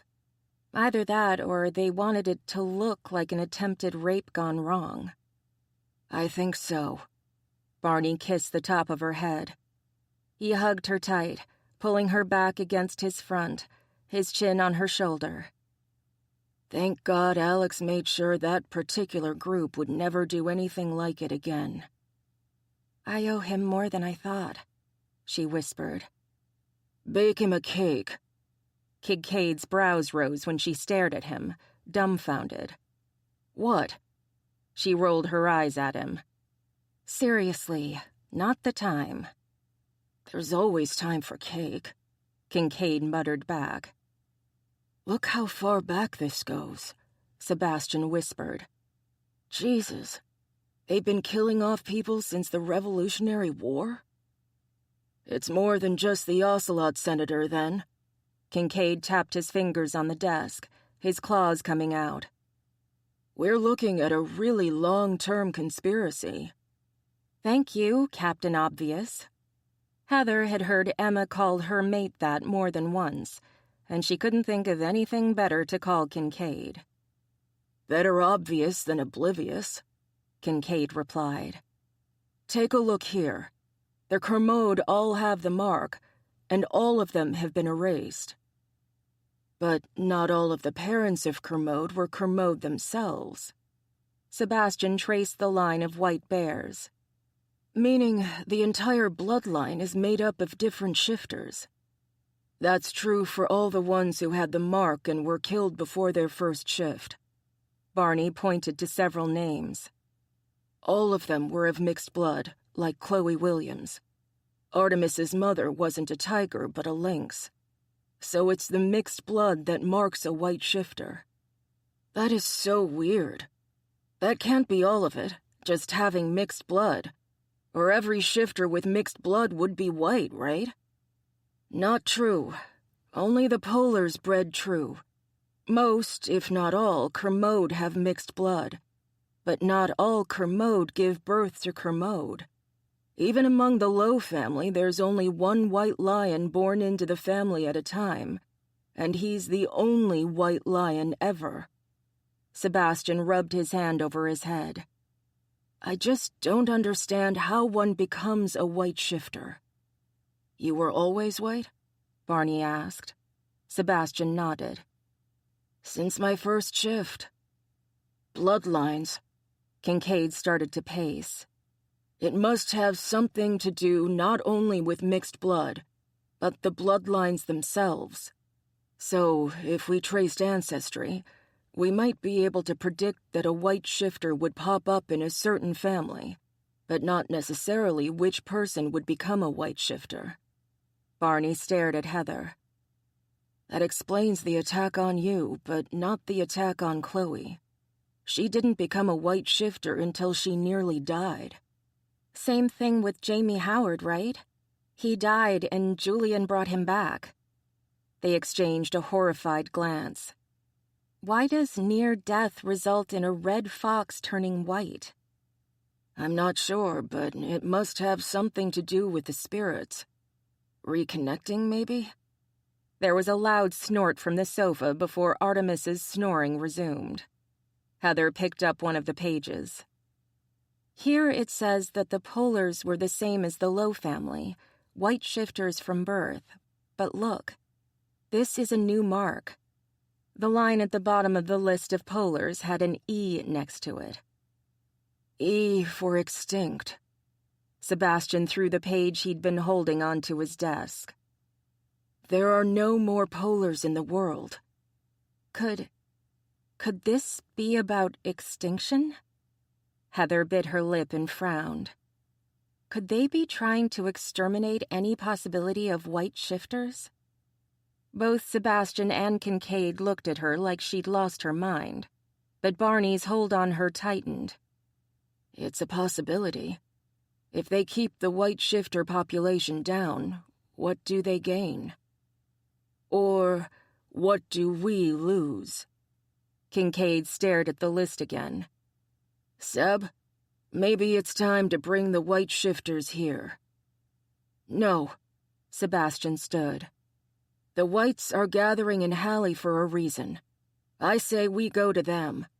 You're out of your fucking gourd if you think I'm letting you go to Halle, Seb." Kincaid crossed his arms over his chest. "It's so dangerous I'm inclined to keep Barney and Heather here on indefinite hold." "No can do." Barney hitched his thumb toward Sebastian. "The Leo has me investigating the white shifters, remember? And I'm not one to go against orders." Kincaid stared at him. "I love how you said that with a straight face." "Thank you." Barney chuckled, his breath warm against Heather's ear. "I try." "We need to figure out who is involved in this and why." Sebastian put his hands on his hips. "Kincaid? We start by arresting Chris Jennings." "Excellent. Sign me up." Sebastian nodded. "All right. You and Barney deal with that. Barney." "Sir?" Barney lifted his hat off her shoulder. "I want you to work with Kincaid. Heather and I will continue to go over this paperwork and see if anything else stands out. We'll also see if we can get Artemis to help us." A large snore erupted from the sofa. "Don't worry, I'll make him help." Sebastian smiled, showing fangs. "He won't know what hit him." The whimper from the sofa quickly turned into a snort, then more snoring. "We know a lot already, thanks to Cole. He already told us he was working for Chris Jennings. My men are questioning the gunman to find out if there's anyone else involved." Kincaid stared at Barney. "There's a chance that Jennings knows we're on to her. She saw us go into her office. She could be on the run." "Wonderful." Barney rubbed his hands together. "I love a good hunt." Sebastian sat back at his desk with a sigh. "I'm going to go over that book Heather and I found. Maybe there are some answers in that." "Yes, sire."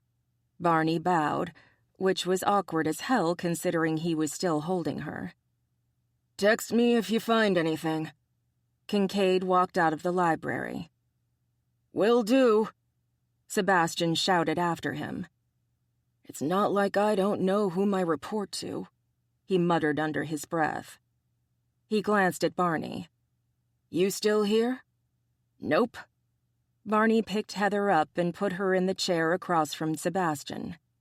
We're gone. He kissed the top of her head. Keep your hobbit ass safe, I know. She reached up and stroked his cheek. You too. I will. He winked. I've got backup this time. He strolled past the sofa and smacked Artemis on the head. Wakey, wakey, little flaky. Ah! Artemis sat up, rubbing the top of his head. Asshole. Sorry, mine's spoken for. Barney strutted out of the room, patting his rear, singing something about Artemis should have put a ring on it. Oh my God. Heather put her face in her hands. I signed up for a lifetime of... She waved her hand toward the door. That. Sebastian was too busy laughing to answer. Chapter 28. Check your ammo, Kincaid shouted. He strode down the line of men, all of them suited in black and dark blue. On their arms was the symbol of the Leo, a stylized, roaring lion's head. This was the Leo's personal guard, the men and women completely loyal to no one but the Leo himself. Some were armed with handguns similar to Kincaid's Glock, others with M4 carbines, and almost all of them had Remington 870 shotguns strapped somewhere on their person. All of them carried tactical batons. Those who didn't have retractable claws wore gloves reinforced with steel. In their pockets were pepper spray grenades and flashbangs. Wait, was that an RPG strapped to the back of one of the SUVs? What the hell was Kincaid expecting? World War III? Each of the team did as told, hollering out when they reaffirmed they were locked and loaded. Two turned away for more ammo, earning the good-natured jeering of their fellows. Kincaid looked on with an expression close to boredom until all of his team was ready. You know the drill. We're apprehending Chris Jennings, Ocelot senator and traitor to the Leo. He glanced at one man in particular. Any problem with this? You are free to stand down. The man, probably an ocelot, shook his head. No, sir. No problem here. Good. Kincaid patted the man's shoulder. We go in, take her alive, and we bring her to the Leo in chains. Tape her mouth shut, people. Ocelots can manipulate your emotions, so don't let her talk you into loosening her chains. He strode up and down the line, personally checking each man as Barney looked on. We run into more than we can handle, we call in the specialists. All of them winced at that. Specialists? Barney muttered. And none of us want that, do we? Kincaid ignored Barney's comment. No, sir, the team shouted back. Barney checked his own equipment. He'd kept his Sig Sauer rather than take the Glock Kincaid had offered him, as well as the steel gloves. His own 5-inch grizzly claws were more than enough in hand-to-hand. He had, however, accepted the shotgun and the baton. He'd chosen to wear his hunter garb rather than the elite uniform, making him stand out in the crowd. His cowboy hat was firmly on his head, his feet in his favorite pair of boots. His beat-to-hell duster was reinforced in the chest and abdomen with ballistic cloth. On his forearms were a pair of thick leather bracers, designed to deflect claws and knives. He was ready for the hunt to begin. Let's get this party started, ladies and gentlemen. Kincaid hustled his crew into 3 SUVs, each capable of holding 8 people. He took hold of Barney's arm and led him to the first vehicle, putting him in the front passenger seat. Kincaid took the wheel, leading the convoy out. The specialists are snipers. If we have to call them in, Chris Jennings will die." Ah, Barney understood. "Sometimes the hunt goes badly and the mark dies." Kincaid nodded. "We need her alive so she can answer to Sebastian. He's the only one likely to get anything out of her. She'll be able to manipulate anyone else." "He's immune to her power?" That surprised Barney. Even the Leo had his limits, or so he'd thought. Kincaid smiled. "More like he doesn't listen to anyone's bullshit. Besides, he can order her not to use her powers on him, and she'll be forced to comply." Good point. He watched the desert landscape roll by. "He's right, you know." "About?" Going to Halle. Kincaid scowled, his tone turning dark. "I don't think so." Barney didn't reply. He'd thought, once upon a time, that he'd never leave Montana. Now look at him. Mated, ready to move to a small college town, and eager to get his life started for real. "I want to start a school for hunters in Halle." Kincaid grunted. "I figured you would. You've been training them for a while now. Why not centralize it? And it can teach us to work together rather than as single hunters. We're dying out there, or worse, turning rogue. We need to be able to help one another." "I don't think Sebastian will object." Kincaid turned down a long driveway not far from where they'd started. "It's the Senate you'll have to convince. Carl is behind it, but Ian is too old school to accept it. I'll put out some feelers and see where they lead. You may get your wish sooner than you think." "Thanks." They pulled up to the Ocelot senator's house, surprised to find the area loaded with cars. "Fuck me, stupid." Kincaid picked up the radio mic. "We have company, people. Play it low until we get inside, then nab the senator." What if these aren't party guests, but party guests? Barney gestured toward the front door, where two men could be seen talking into their own mics. "Then we end it." Kincaid pulled around the circular driveway, forming a half-moon with the vehicles. He got out, gesturing to Barney to get out on the driver's side rather than the passengers. "You do what we tell you. This is a raid, not a hunt." "Aye, sir." Barney knew full well he was there solely because Sebastian wanted him to be. "Where do you want me?" "Stay by my side unless your instincts go off." Staring at the mansion, Barney couldn't sense anything. "This is politics, not hunter business. She's not rogue, not that I can sense." I think your definition of rogue, shifter, and mine are different." Kincaid moved to the back of his vehicle and cupped his hands. "Stand down. We're here for Senator Chris Jennings. She's under arrest for—" He was forced to duck back behind the SUV as gunfire erupted from the mansion windows. The two men who'd been guarding the front door immediately ducked inside, closing it behind them. "Shit. Welcome to World War III. Barney pulled out his Sig Sauer. "We're pinned." "I noticed," Kincaid responded sourly. He had his M4 out and pointed at the house. "I need you to sneak around the back, see if there's a way in." Barney nodded. He'd never been in quite this position before, but he could handle what was being asked of him. He glanced around, wondering what he could use as a cover. He stuck his head out from behind the SUV, shooting his Sig Sauer toward the windows. The answering hail of gunfire forced him back behind cover. "Yeah, not gonna happen. We need to take a few of these guys out before I can do that." Kincaid yelled. "Watch your 6s and 7s!" Two of the enforcers turned, their backs to the SUVs. Both of them had their M4s pointed at the driveway. "We can't stay here. We need to figure out how to advance." Barney fired over the hood of the SUV. A faint cry of pain was his reward. We could get in the SUV and drive into the door. You watch too many movies, Kincaid replied as he too fired over the hood.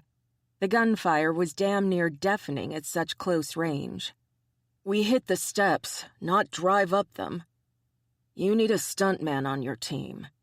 Barney got on his stomach and looked at the mansion from under the SUV. Looks like they've got the main floor windows all knocked out. Not seeing any of the upper windows broken. Good. Hopefully they're all on the main floor. Jennings is probably somewhere else, guarded in case we breach the house. Barney had faced that sort of situation with one rogue who'd made enough money to hire bodyguards. That I can handle. See any way in? Kincaid fired again, keeping up the barrage until Barney's ears rang. Not yet. We need to thin their ranks some more. One of the men with Kincaid whispered in his ear. Kincaid nodded, pointing twice at the third vehicle. The man nodded and raced off between the SUVs. RPG? Barney asked, his eyes still trained on the house. RPG.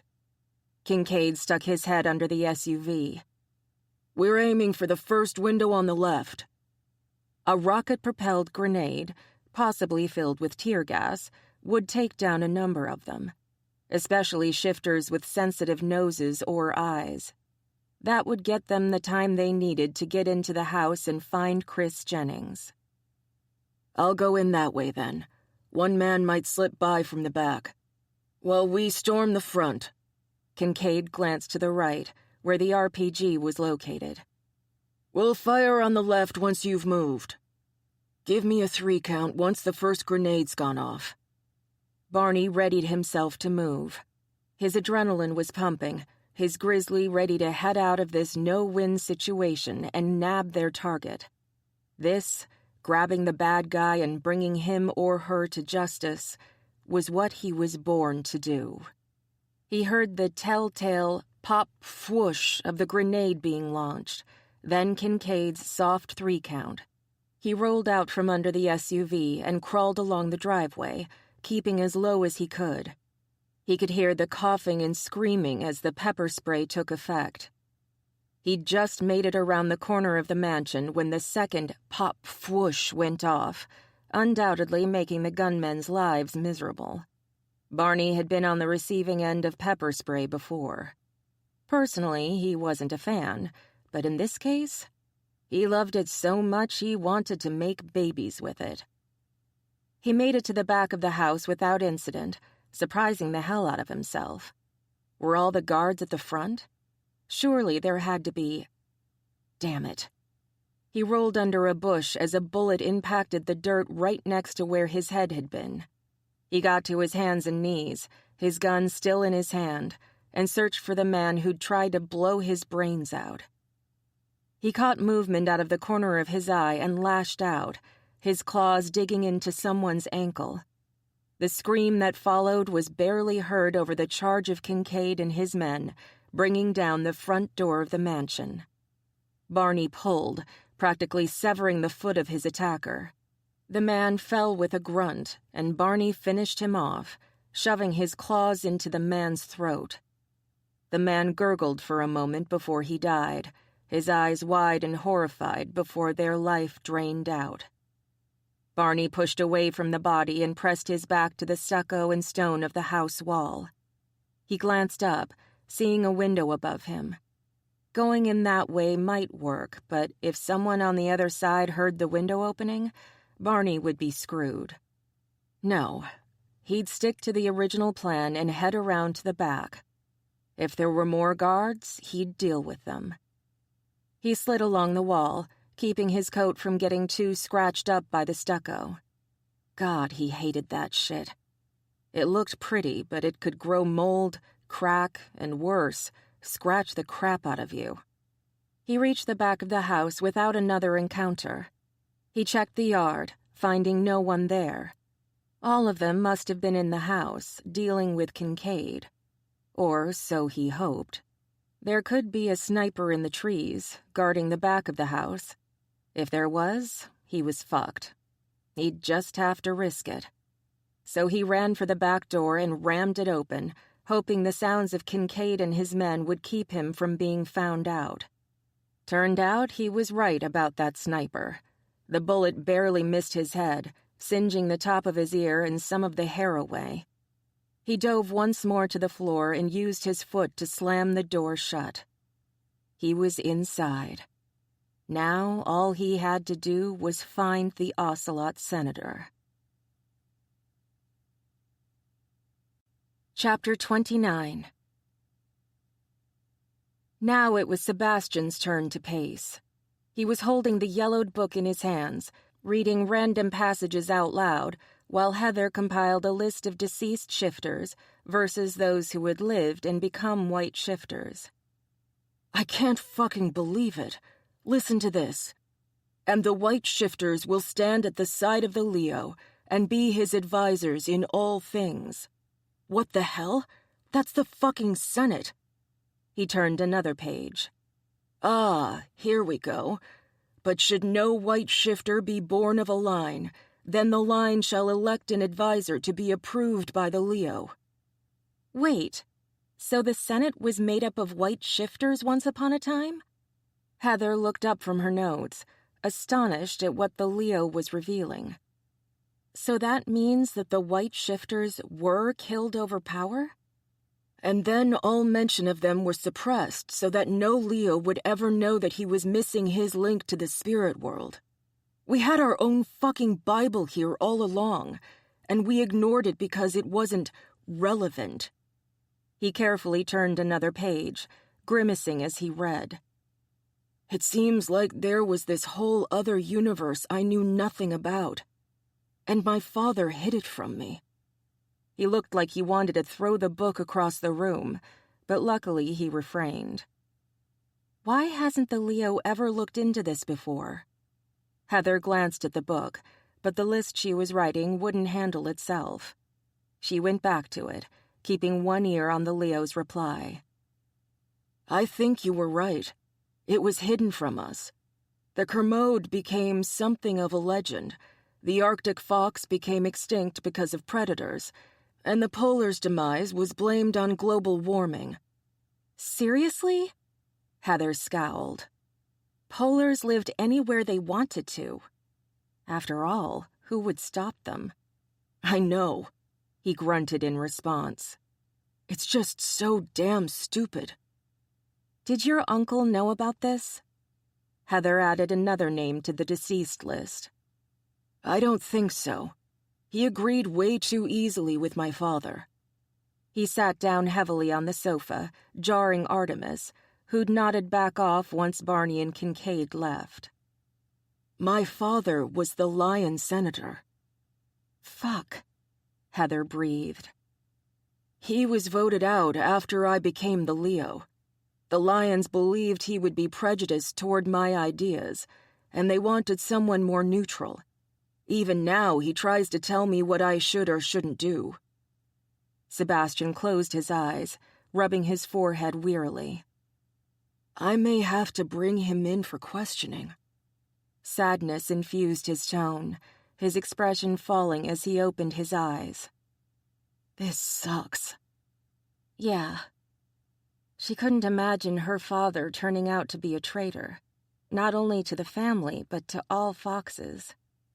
Before she could say anything about it, something caught her eye. My brother and sister both have the mark, but it's been crossed out instead of erased. Meaning they never did whatever it was to become a white shifter. The Leo scratched his head. Or maybe they thought that once they hit adulthood, they were no longer eligible. But Jamie Howard became a white puma at the age of... She double-checked the paperwork.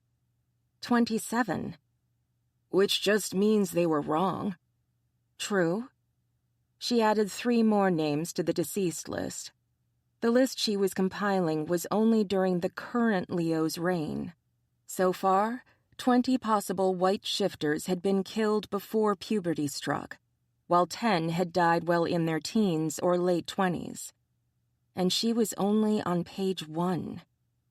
Everything in the book was confirming what they'd theorized, that only one white shifter existed for a species, except under special circumstances. Artemis? The Leo poked him with his toe. Artemis was sprawled out on the carpet, his arms and legs askew, his eyes closed. A single silver strand marred the darkness of his hair. I think he's communing with the spirits. Heather had seen Julian do something similar, except he hadn't been all sprawled out like that. He'd been cross-legged, his back straight, his shoulders relaxed.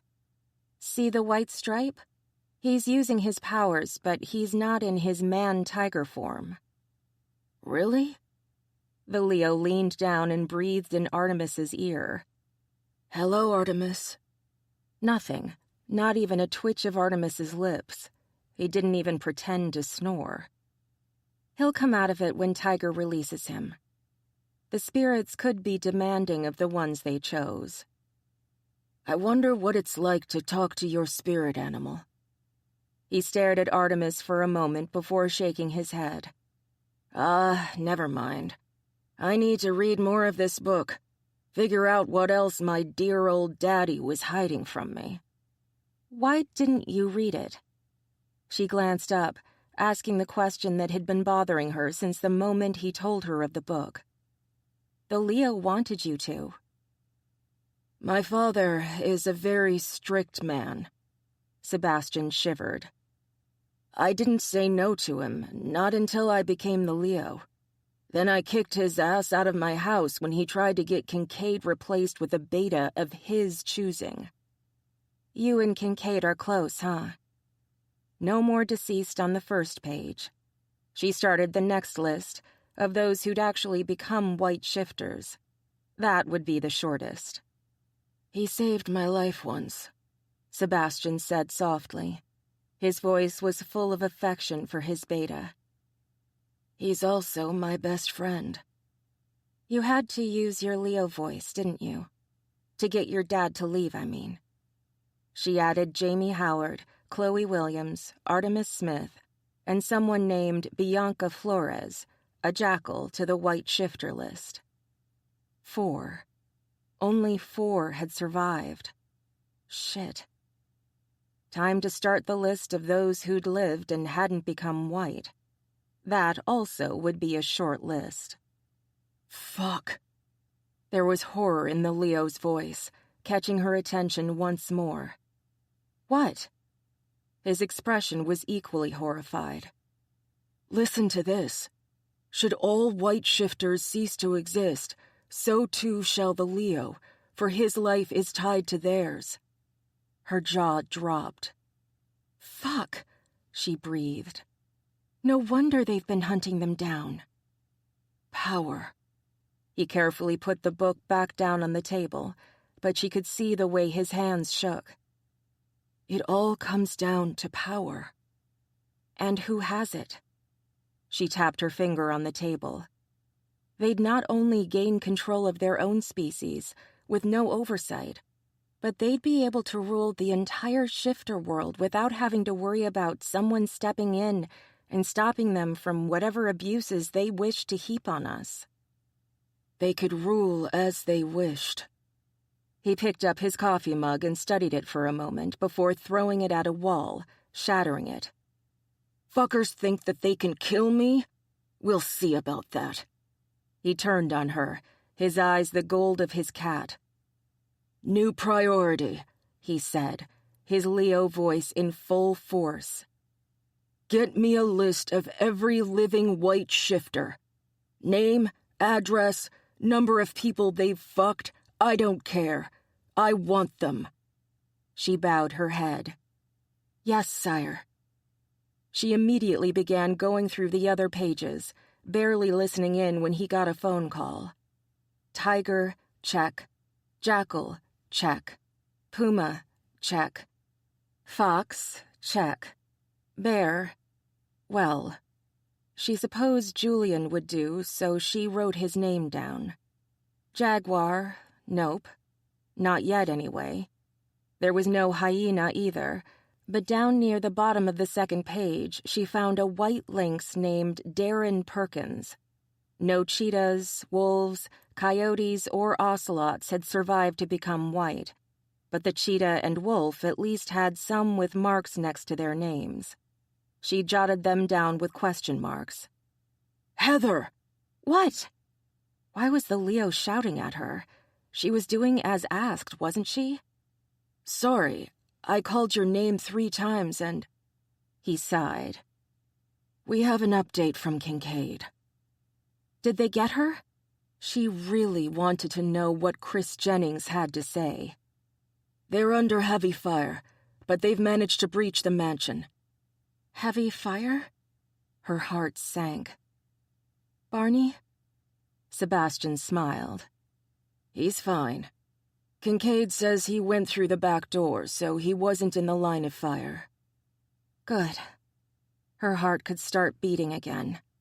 She put her hand to her chest to make sure it was. Good. "You have the list?" He held out his hand, and it was no longer shaking.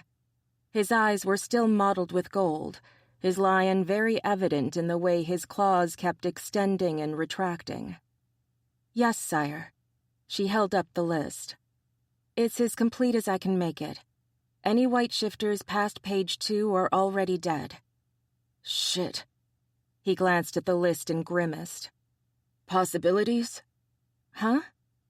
"Like yourself or your cousin Wren. Since Chloe's the White Fox, that means that there are others in your family who could have been rather than her. Possible white shifters, if you will." The Leo handed the list back to her. "Give me them as well." "That will take longer." She bit her lip. "Wren is a baby." "And these assholes will target her, just as they did you. Just as they did Chloe." He snapped his fingers. "Names, Heather." "Yes, sire." She jotted down what she could find, including ages of the children who were listed as potentials. "Here." Sebastian grunted as he read it. "All the ones who are missing. Wolf, ocelot, all of them. And multiples of each." He sighed wearily. "I can't keep all of them safe." "There might be a way." She stood, tapping the computer monitor. "We could spread the word of what we've learned. Secrecy is what has been killing them. If we get the word out about white shifters and where they come from, you declaw the senators attempting to kill them." He stared at her for a moment before smiling. "I'll leave you in charge of the newsletter." "Hell no." She waved her hands. "I've got a job I love and a mate I'm returning to. Get someone else." She frowned at the computer. "Someone who knows codes and how to break them." "Huh?" "Think about it. They have to communicate with each other somehow. Get someone tracking Chris Jennings's emails, and you'll find a trail to other senators." "I think I love you." The Leo kissed her on the cheek. "You're officially my favorite fox of all time." He rubbed his hands together. "And I know just the person for the job, too." "Who?" He laughed. "My guardian angel." Chapter 30. Barney rubbed his ear, healing the damage the sniper rifle's bullet had done. Fuckity fuck. He'd have to stay down, avoid windows until he was out of the... He glanced around. Right. Kitchen. Big fucker, too. Looked like something out of a magazine, all distressed white cabinets and thick granite countertops, with gleaming stainless steel appliances meant for a chef. He pocketed his gun and crawled across the hardwood floors, ducking behind the island when another bullet came whizzing past him, sending splinters up as it hit the wooden floor. Barney flinched when one of the splinters hit his hand, but held still behind the island, watching the 2 entrances he could see for any signs of activity. Nothing appeared to be coming his way, so Kincaid must have them thoroughly pinned down at the front of the house. Barney calculated the distance between himself and the set of stairs he could see off to his right. It led both up and down, which meant this place had a basement, most likely one meant for entertaining. He had to decide quickly whether or not she was upstairs or down. Upstairs could have an escape route if she chose to go out a window. Otherwise, she was blocked in until Kincaid got to her. Downstairs, there might be a panic room or a secret passage that would grant her an escape route. He closed his eyes and tried to listen to his instincts. Up, down, up, down. Eeny, meeny, miny, mo. Downstairs it was. Barney raced for the stairway, ducking when he heard gunfire. The wooden rail was hit, taking a good chunk out of it. He turned the corner of the stairs, making his way down into the basement. It was lit from the windows that had been installed all around the basement, nice-sized ones meant for not only light, but as an escape should the house catch fire or some other disaster befall it. Like a pissed-off Kincaid low. None of the windows appeared to be open, but that didn't mean anything. He pulled out his cell and sent a quick text to Kincaid, giving him his status and location. He didn't wait for a return text. He could tell from the shouting and the gunfire where Kincaid and his men were. He began to case the basement, using all of his enhanced senses. The Ocelot Senator's scent was strong down here, especially around the bar and the pool table. There were other scents as well, including his cousin Carl's and Darian Shields's. Both men had been here, but their scents were faint. Other senators and their aides could also be scented around the room. She must have held a party at some point, roughly 2 weeks ago from the age of the smells. 2 others were particularly strong, but he didn't recognize them at all. He made a mental note of them, prepared to show Kincaid where he'd scented them. These 2 had been here as recently as 2 hours ago, and were frequent visitors. He'd know them if he ran across their scent again. Barney looked around the edges of the room, searching the bookcases in a small reading nook for special books, books that were actually levers. He found nothing, other than the senator really enjoyed political novels written by human senators, representatives, and presidents. If she was pulling from human politics, the shifters were screwed. The humans couldn't agree on whether or not peanut butter worked better with jelly or jam.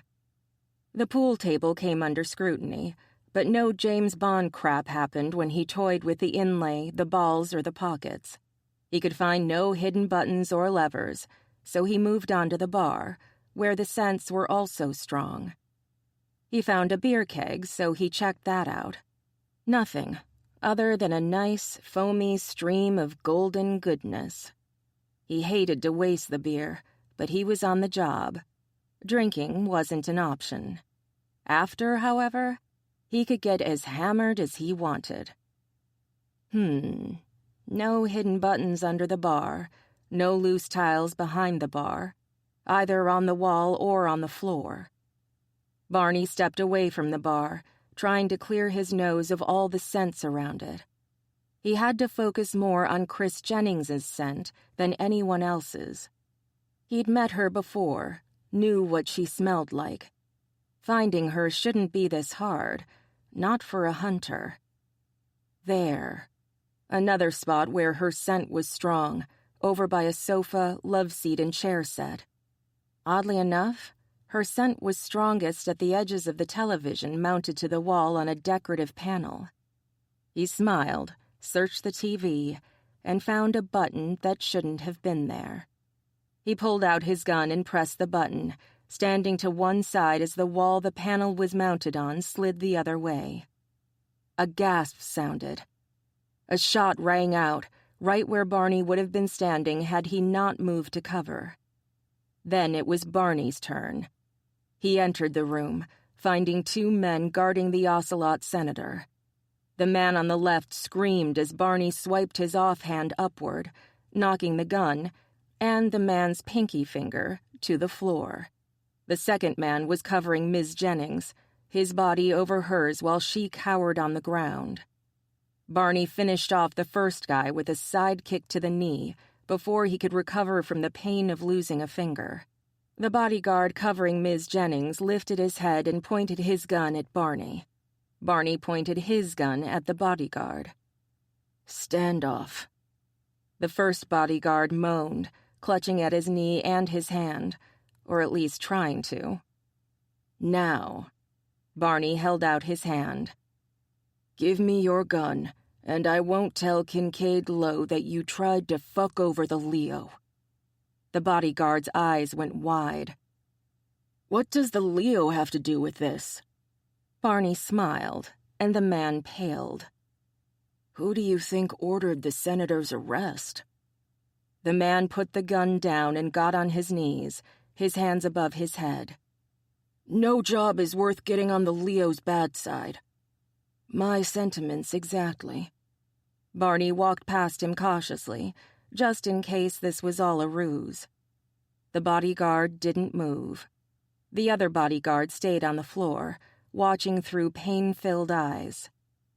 He'd recover, eventually. He pressed his gun to the forehead of the Ocelot senator, who still looked startled to see him standing in her safe room. Hello, Ms. Jennings. Do I know you? She tried to give him big, innocent eyes, but he wasn't buying it. He pulled her to her feet, not even trying to be a gentleman about it. This bitch had his mate on a fucking hit list. She could rot in hell. Nuh-uh. You're not going to get me with your freaky ocelot powers. He slapped his hand over her mouth and, the gun at her temple, began frog-marching her out of the safe room. He kept her between himself and the bodyguards. Just to make things official, he repeated himself.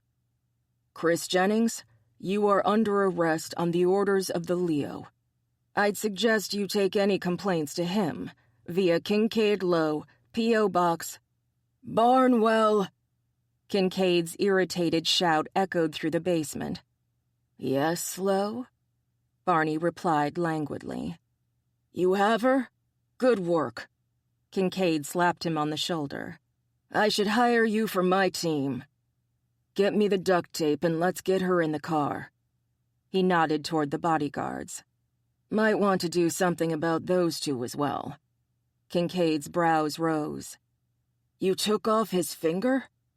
Only the pinky. Barney sighed dramatically.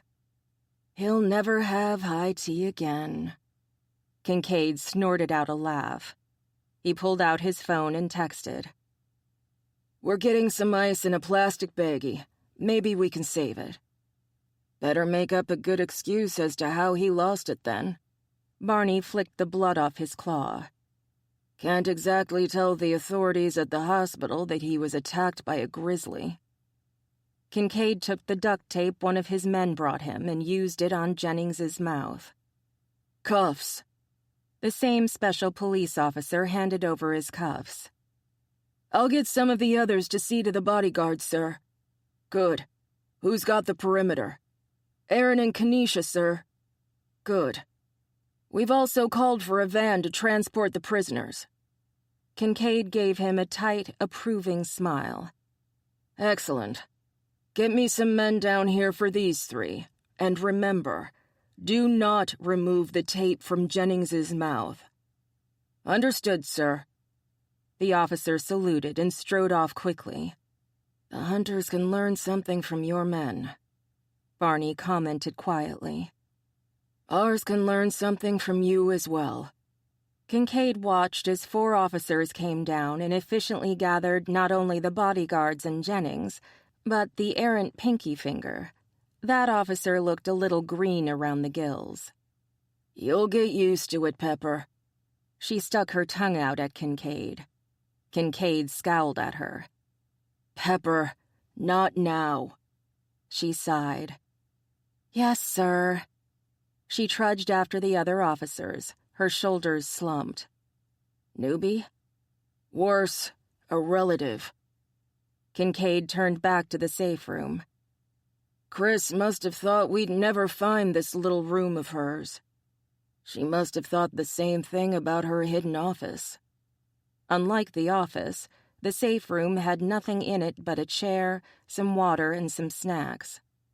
This is for no more than a day at best.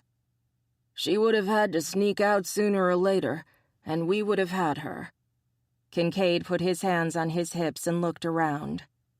We've already seized her computer, laptop, and tablet PC. We'll check her person for her phone. We'll have Angel crack them and see what's inside. Angel? Kincaid rolled his eyes.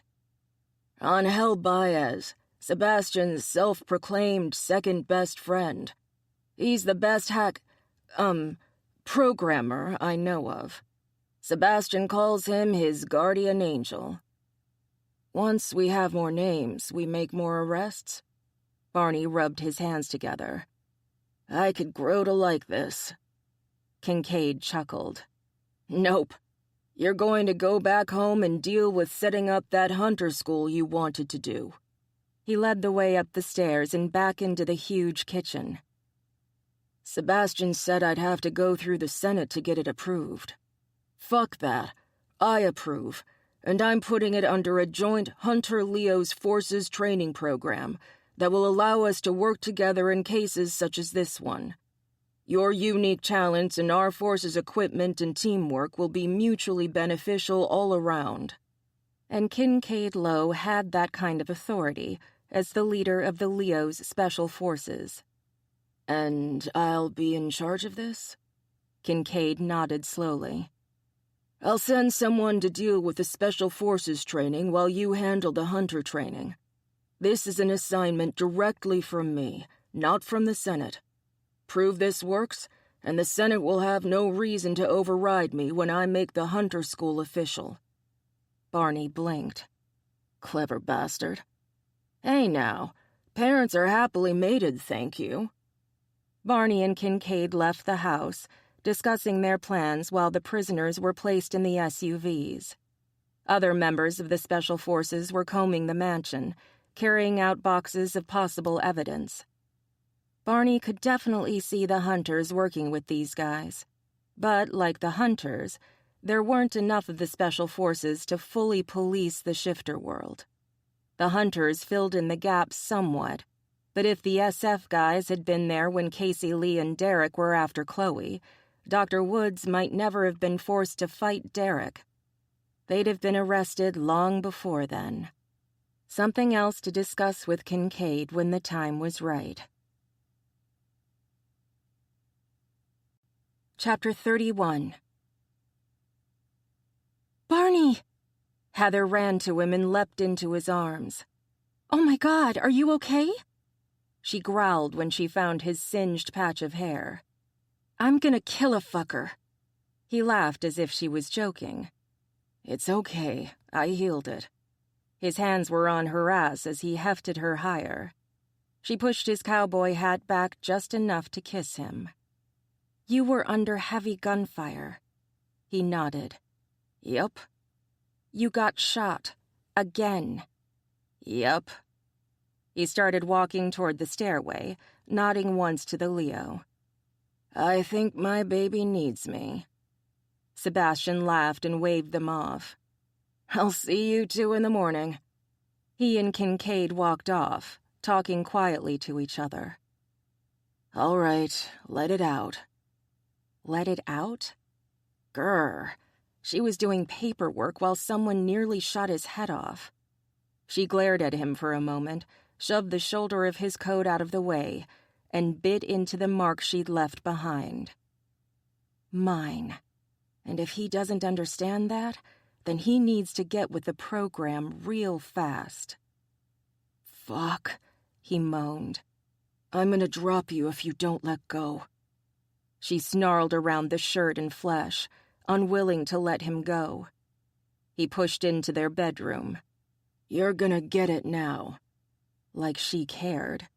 She needed him to prove that he was all right, and if that meant fucking her through the mattress, well, that was fine with her. He barely shut the door behind them before he had her up on the bureau, her jeans off and her pussy in his mouth. She bit her lip and banged her head on the mirror behind her. Gods, the man had a magic mouth on him. She pulled her legs wider, holding herself open for him, giving him all her trust. He cupped her ass, keeping her from falling as she writhed on the bureau.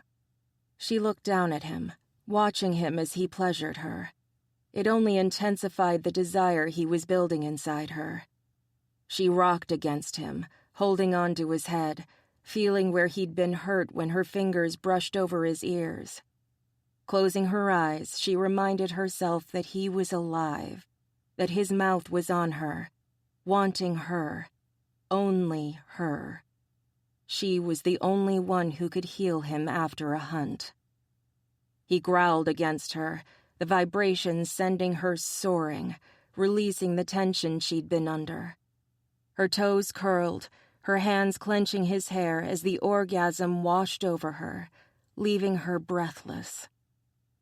"More," he muttered against her thigh, leaving a wet kiss behind. "Come for me more." "Oh, boy," she breathed as he hefted her up once more.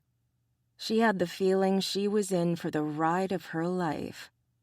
Maybe biting him for so long had been a mistake. Her thoughts stuttered to a stop when he put her in a chair, her legs over the arms. He knelt before her, his eyes brown, his gaze firmly fixed on her breasts. He took hold of them both, squeezing them, kneading them. He rolled her nipples between his fingers, tugging on them. He watched her reactions to each of his movements, adjusting himself when he thought she didn't like something. "Please," she begged. She didn't know whether she wanted more attention on her breasts or if she wanted his mouth back on her pussy. Both sounded really fantastic. He took a nipple into his mouth, loving on it, nipping at it. His fangs grazed the areola, the little nip of pain driving her wild. It was a craving, a need to have his fangs embed themselves in her flesh, giving her another point he could caress and touch and bring her to ecstasy with. He switched sides, giving her right breast the same attention. He loved on her, worshipping her body as he kissed his way down her stomach. His claws grazed her sides, but not a scratch was left to mar her skin. Her bear was being careful with her. When he reached her clit, she couldn't hold back. "Yes, please." He responded by kissing both thighs before licking her pussy. She quivered at his touch, more than ready to give him what he was asking for. She wanted to come, wanted to feel that ecstasy take her over again and again. She needed him like air, and he had no idea. He took her clit in his mouth and sucked, robbing her of her breath.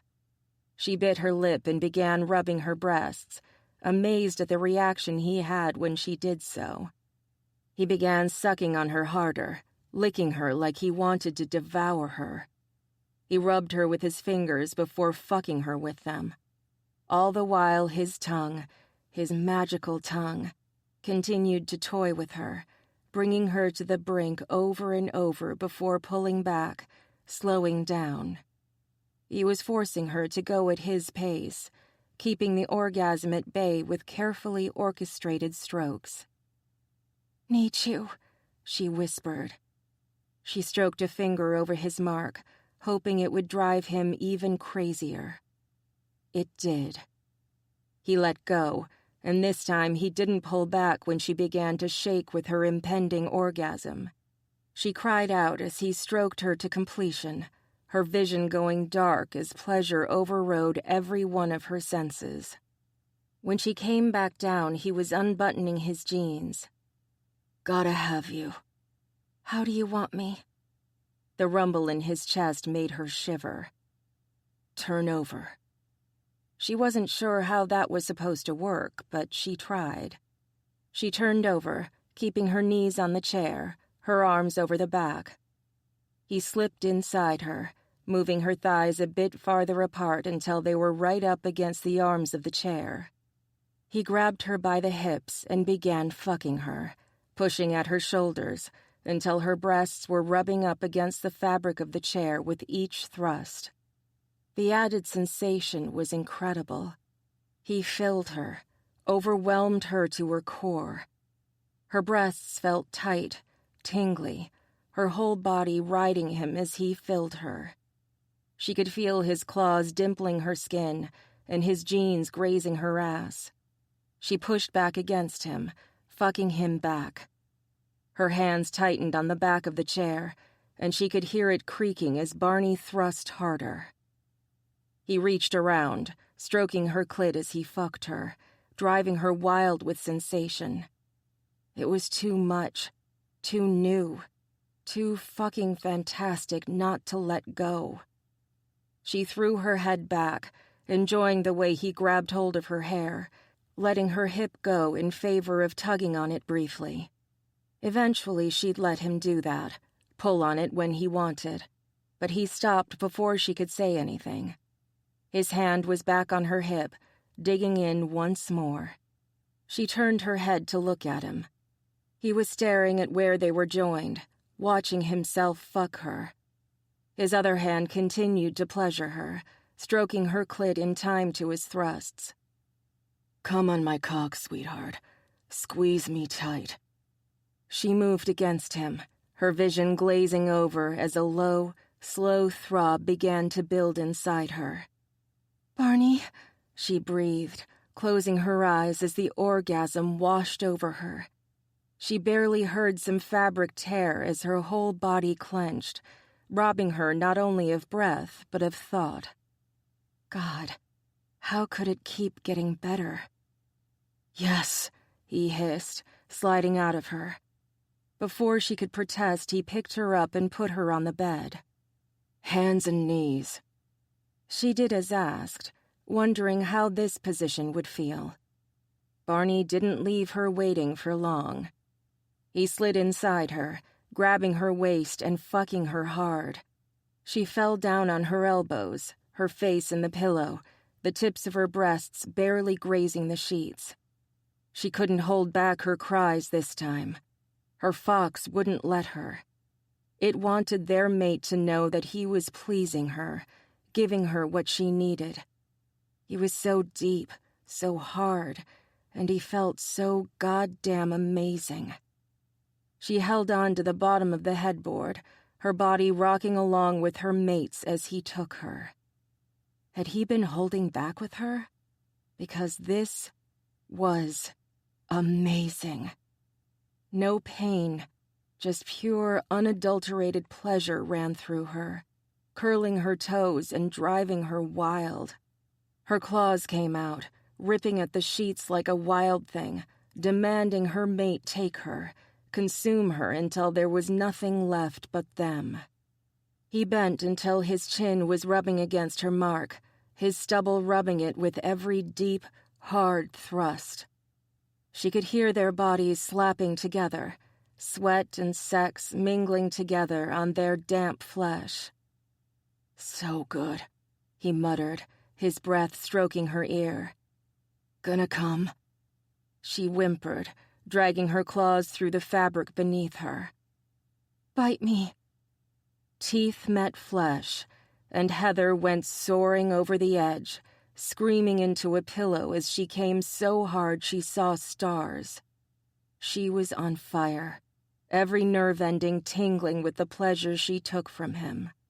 Every fiber of her being clenched as it went on and on, consuming her, body and soul. When the stars cleared away and she could move again, she let go of the pillow. Licking her lips, she turned, only to find that Barney was still in the throes of passion.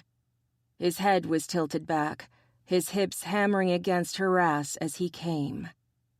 She smiled and put her head on her arms, watching him come down from his own high.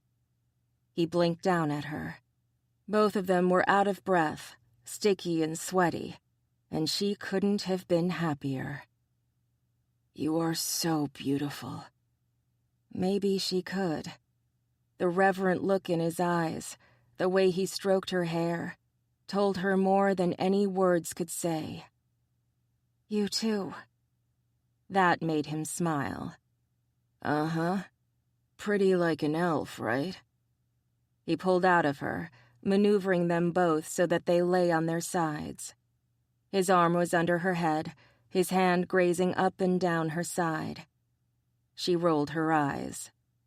Okay, Faramir pretty. Barney's brows rose. Not Boromir? She poked him in the chest. Boromir dies, asshole. Right, no dying.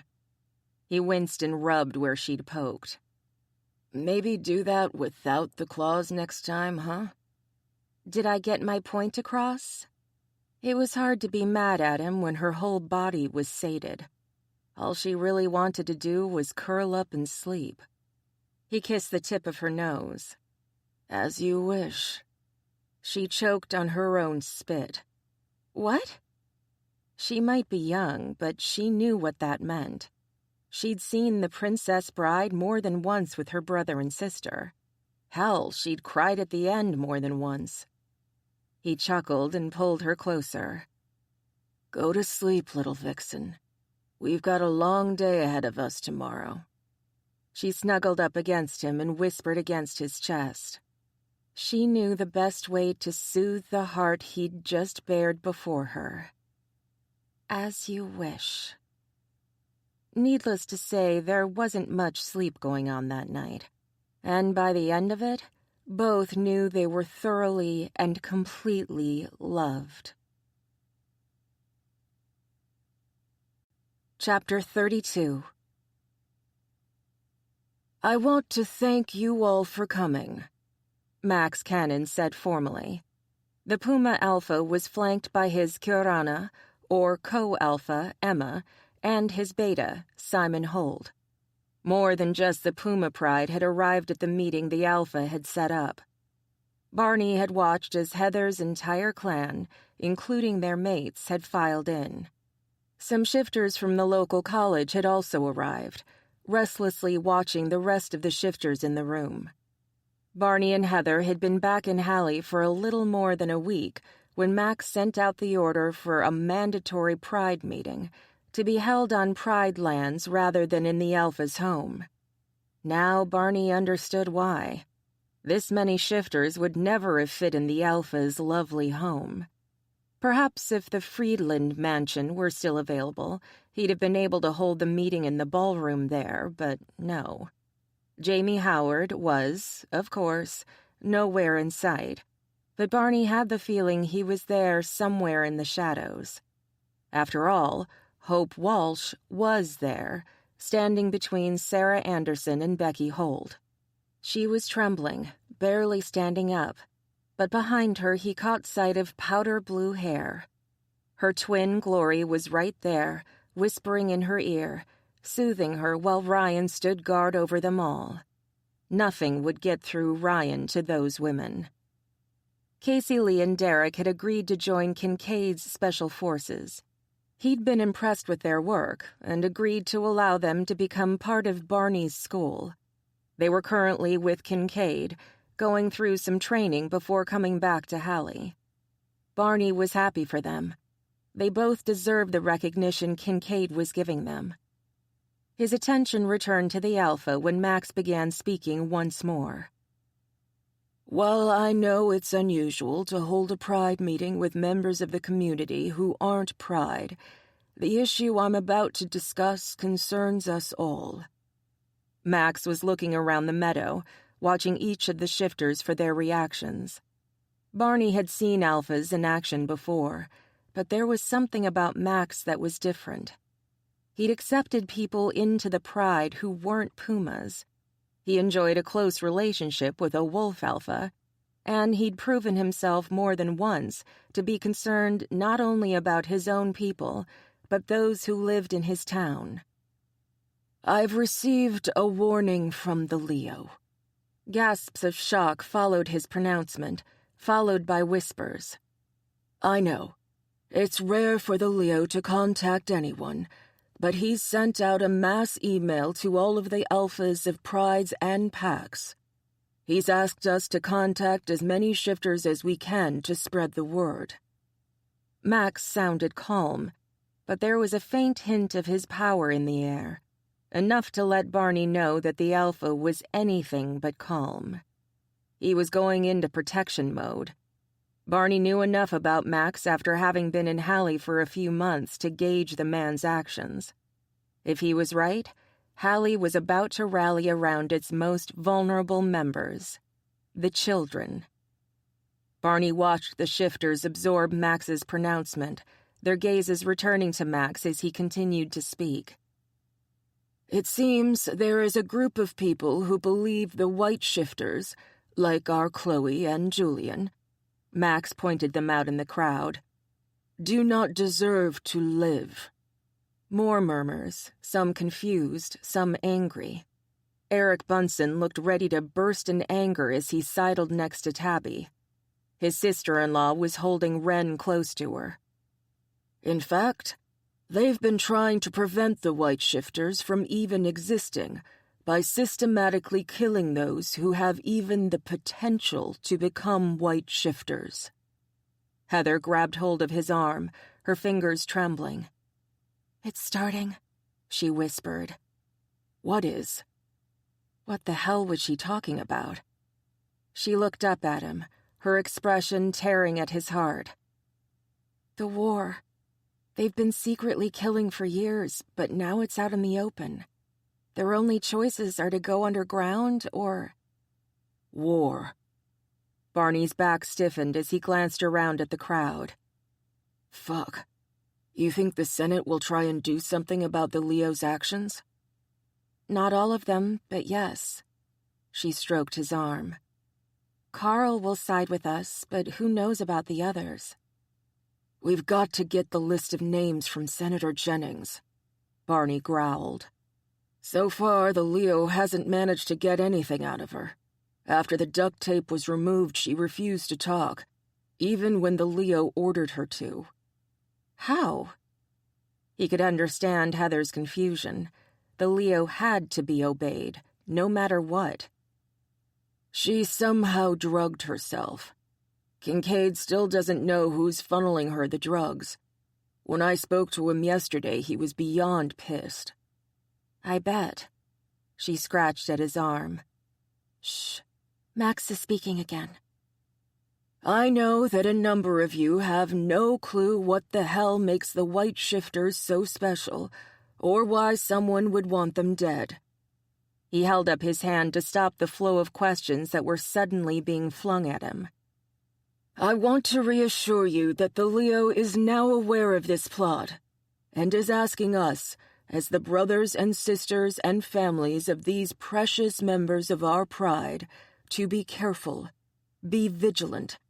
Until this is settled, no one is safe." "Who's doing this?" A voice somewhere from the college crowd bellowed. "Yeah, who do we have to kill?" One of the Bear Clan, Keith maybe, shouted at Max. "Because they aren't touching another member of my family ever again." Barney smiled as Max looked toward him. "Barney, would you mind coming over here?" He gestured toward Barney. "James Barney Barnwell is a hunter, and has been working on this problem since we first discovered it." Barney joined the Alpha, keeping Heather close to his side. He hadn't been able to let her go since seeing her name on that damn list. While he knew she'd never be the White Fox, seeing it had jarred him badly. "I can answer that." He nodded to Max, who nodded back. "There's an investigation ongoing, but until we know who is behind it, there's not much I can tell. I do know that one of the perpetrators is the Ocelot Senator, Chris Jennings." Complete silence. "The Senate is doing this?" The fear behind that question was understandable. "We don't know." He so did, but he wasn't going to point the finger at the entire Senate when he was willing to bet it was only a few of them involved. "As far as I know, she acted alone. She is currently being held by the Leo's special forces who are questioning her further." More whispers. Kincaid Lowe is at the head of this investigation, Barney continued, speaking a little louder to be heard over the continuing chatter. I'm going to be working with him on this closely. This warning is more than important, as we have a bigger concentration of white shifters in Halle than has been seen in centuries. One of the college students raised her hand. Why do white shifters even exist? What's their purpose? He smiled. Once upon a time, the white shifters were the Senate. They advised the Leo through their contacts with the spirit world, and sometimes the Leo acted on that advice, depending on whether or not it was important to all shifters. The Leo guides and guards us all, while the senators are supposed to do the same for their individual species. Chloe Williams looked shell-shocked. They hadn't bothered to tell her what her new status would eventually be. Her mate was whispering in her ear and holding her close. Julian just smiled, like he'd known something like this was coming. He probably did, the smug bastard.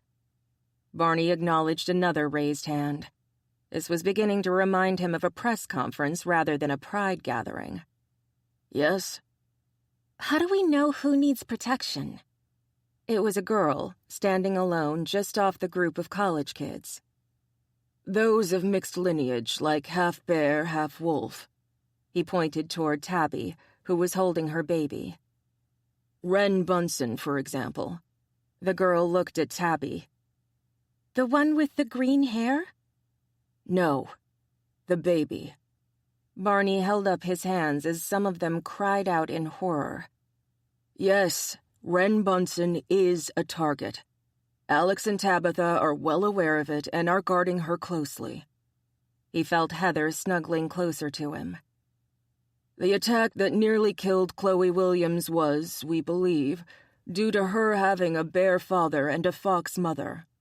Why her and not her brother Keith or her sister Tiffany is still something we need to figure out. But we will, Heather said, surprising him. Once we've fully grasped the key, we'll know what to do and who to protect. The key. His Heather really had been the key that opened the door. It was up to Barney to figure out where it led. She'd been right all along. He'd have to tell her, even if she would hold it over his head for the rest of their lives. Anyone with mixed blood, even if it was your grandparents, needs to come forward and let Max know, Barney continued. I'll make sure you're protected. Max gestured toward his marshal, Adrian Giordano, and the marshal's second, Gabriel Anderson. We'll arrange protection for all of you, even if you do not join our pride. Why are you doing this? One of the college students stepped forward. You don't owe us protection. Max smiled. The moment you entered the college, you entered my territory, with my permission. It's up to me to ensure your safety until such a time as you rejoin your pride, pack, or family group, or strike out on your own. Gabriel Anderson spoke next. We're giving you a special number to call if you encounter any trouble. It will bring the wrath of God down on whoever is attacking you, so use it wisely.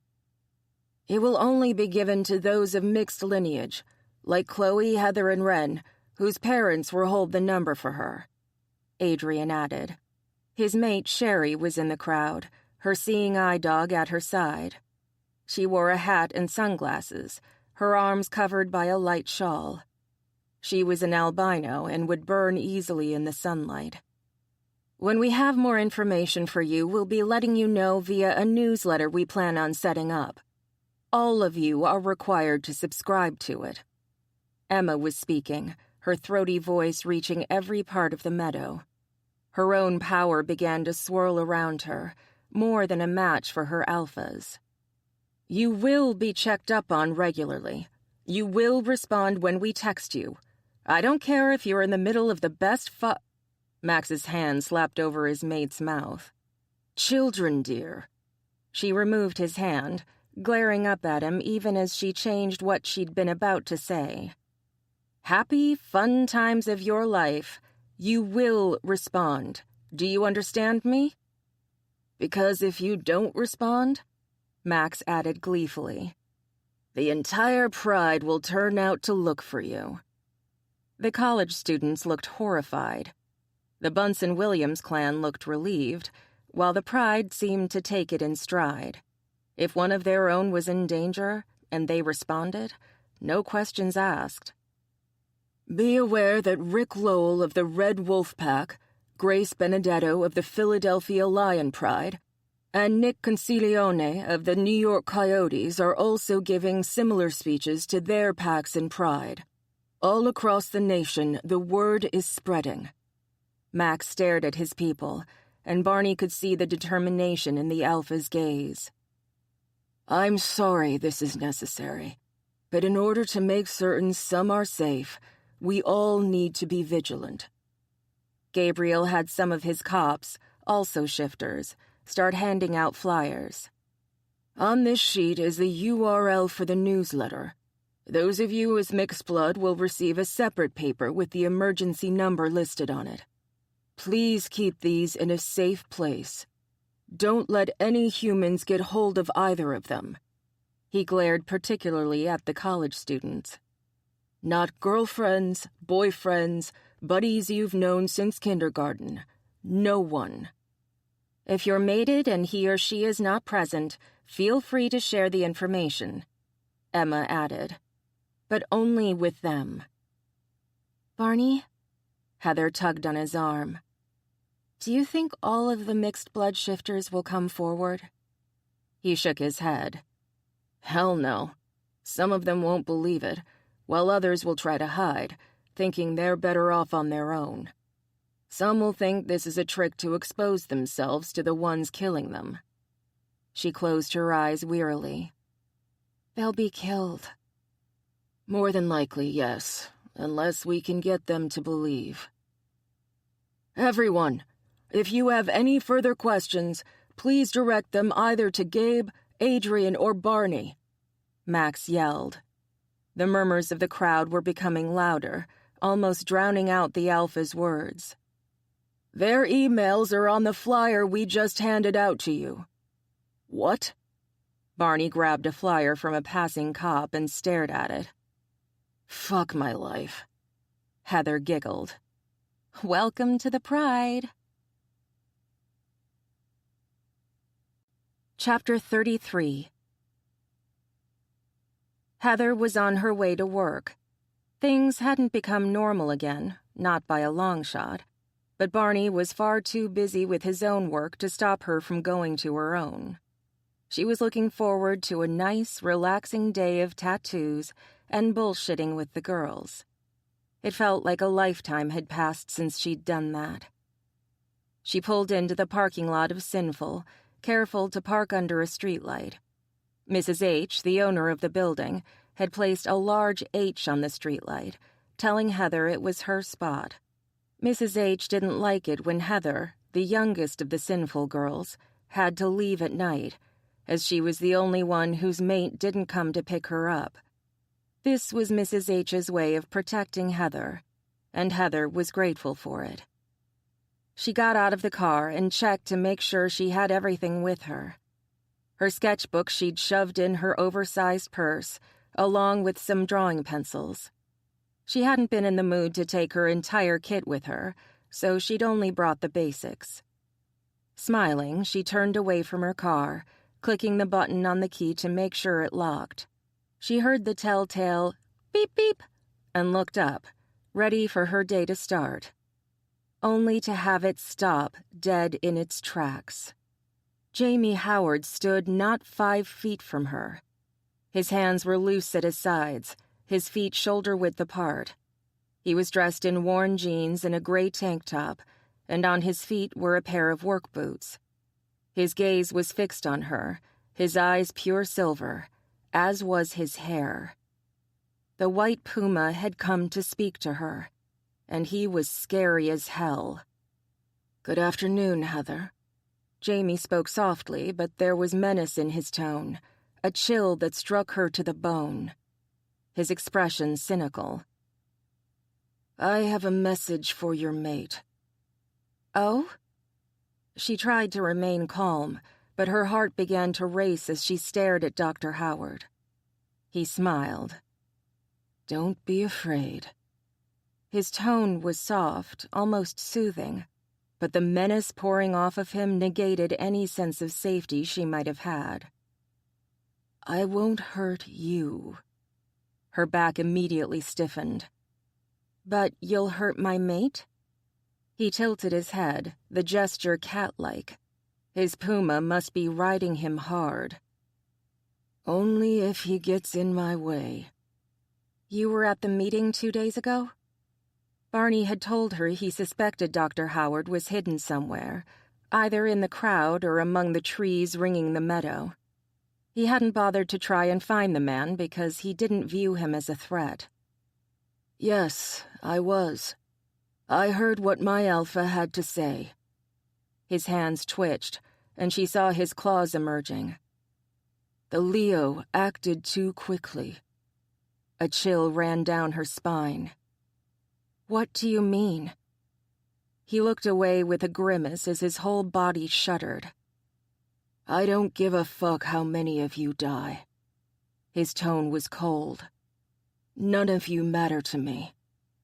Hope, Heather whispered. He glared at her. Hope. That shudder racked him again. Nothing can happen to Hope. She's not of mixed lineage, so she should be safe. He laughed, and there was no humor in it. But I am. And she could be used against you. Heather nodded. I understand. Good. Then you'll understand what I'm about to say. He stared at her, his silver eyes glittering with sudden rage.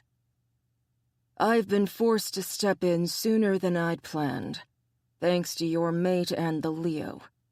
Things will escalate much faster than either anticipated. All because they let the cat out of the bag. We thought...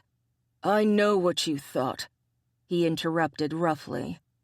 If we put what was shadowed into the light, then they'll be helpless. He tisked. Guess what? All you did was piss people off. Worse, some of those who are giving out the warning the Leo so carefully crafted, they're going to use it as an excuse. To do what? Kill that which they don't understand. His expression became dull, almost lifeless. People like me. They'll do the work of those senators for them rather than help those in need. Max is different. Halle is different. Heather took a step toward Dr. Howard. We won't let anything happen to either you or Hope. That dull, lifeless look disappeared, replaced with a smile that was almost gentle. You're so young, so naive. It took only 2 steps for him to reach her. He touched her cheek, his claws scraping across her skin. They will bleed you dry just to get to your mate. She stood perfectly still even when his claws came dangerously close to her eyes. I'll help protect Hope. And you. No matter what. He shook his head and took a step back, his hand finally leaving her face. You'll try, but you'll fail. I've seen it. He looked haunted. No. It's going to be up to me to act now, before things get too far out of hand and the whole world loses what you're fighting for. What do you mean? He knew something he wasn't telling. Do you understand what it is the spirits are fighting for? That cynical look was back on his face. Do you even have a clue? The white shifters talk to the spirits. Through those shifters, they can communicate with the Leo, giving advice and orders to the rest of the shifter world. His brows rose. Very good, but that's not all. No? Like all politicians, they've hidden something from you. Something very important. Dr. Howard leaned toward her, touching her face once more. You see, if all the white shifters die, the line of the Leo dies. And if that happens, the death of the shifter world is inevitable. Heather's eyes went wide. What? He nodded, standing so close she could feel his breath on her cheek. Our children will be born human. Holy fuck. We lose our animals. Now you understand how stupid the Senate is being? They don't know, do they? Heather couldn't even see Dr. Howard anymore. She was too caught up in following the thought he'd implanted in her. To them, it's just a way to gain control of us. And because they can't hear the spirits, they have no idea what will happen if that connection is lost. Jamie stepped back again, releasing her. And the fight will be here, in Halle, where the white shifters are gathering for a final stand. She stared at him, horrified. More of them will come seeking shelter. And Max. Max will wind up taking care of them all. He frowned, looking at the ground. I have no choice but to step in and keep the white shifters safe. Because you are one? Heather tried to sound sympathetic, but really he was still scaring the fuck out of her. No. He lifted his head, and she could see tears in his eyes. Because Marie would want me to. He turned on his heel and began to leave the parking lot. Heather? Yeah? God, he was hurting so badly, and there was nothing she could do for him. If you die, stay dead. And if anyone brings you back, slit your goddamn throat. He turned and looked at her one last time. Because living without your other half is living in hell. And he was gone, disappearing between the buildings as if he'd never been there. Whoa. She stepped back until she could lean against her car, breathing heavily. Her hands were shaking as she called Barney. Guess who just visited me? The ghost of Christmas past? Barney shushed someone who yelled out his name. Jamie Howard. Silence. I'm on my way. Before she could stop him, he'd hung up. Suddenly, being alone in the parking lot didn't feel like a good idea. Rubbing her arms to chase away the chill, she sprinted around the building into the front door of Sinful. She yanked it open, setting off the bell at the top, and dashed inside. Sin was there, looking startled. Behind the curtains, she could hear the buzz of a tattoo gun. Little Ren was on the counter next to Sin, whose claws were out. A spate of Spanish was hurled at her before she could take a breath. Hi. Heather waved her shaking hand at Sin. Jamie Howard stopped by to say hello. Sin picked up the baby carrier and put it behind the counter. Is he still here? No, and I don't think he'd hurt Ren. She held up her hands. Let me tell it all once Barney gets here, okay? Sin nodded. I'm calling Julian. Glory's off, and Alex is working with your maid on setting up the training grounds. Bunsen Exteriors had offered to set up various training routes for the hunters and the special forces, using plants and hardscape to mimic conditions in other parts of the country. Some of it would be done in a building that someone else was designing via Kincaid Lowe's specific requirements. Other parts would be outside that building. And Alpha Lowell of the Red Wolf Pack had given permission for weekend getaways at his lodge, where they'd train among the mountains and in snowy conditions. Sin picked up the phone, speaking quietly. Heather sat in one of the waiting chairs, still trembling from her encounter.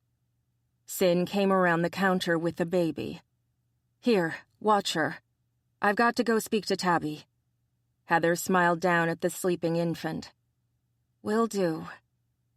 The baby was making some kind of sucking, puckering face. Her little hands were fisted and her little brows furrowed. Her pink knit cap was askew on her head, and her adorable black curls were visible. Heather smiled down at her little cousin and touched the baby's cheek. It was so soft, so vulnerable. "Hello, little one." The baby sighed and relaxed. She watched Wren sleep until Barney and Alex came barreling through the front door. "You okay?" Barney asked quietly as he crouched down in front of her. "Yeah, I am." She'd had a little bit of time to relax. Jamie Howard had been warning her of what was coming. He hadn't been threatening her. He'd been helping her. Dr. Howard is intense. "That's one word for it," Barney muttered. He moved out of the way as Alex scooped his baby up. "She's fine, Alex. I know." But that didn't stop Alex from taking his child through the curtain, where his mate was. Barney turned his attention back to her just as the bell jingled and Julian stepped in. "Tell me." "Me too. I want to hear what Jamie said." There was a silver streak in Julian's hair, but his eyes were still dark. He sounded almost happy, but his expression when he said Jamie's name was completely different. He missed the old Jamie, and everyone knew it. Heather took a deep breath. "He said the Leo made a mistake in announcing everything right from the start, that it will only end in more deaths for the white shifters. He also told me that if the Leo dies, then our children will be born human." Barney blinked. "Holy fuck." Heather nodded.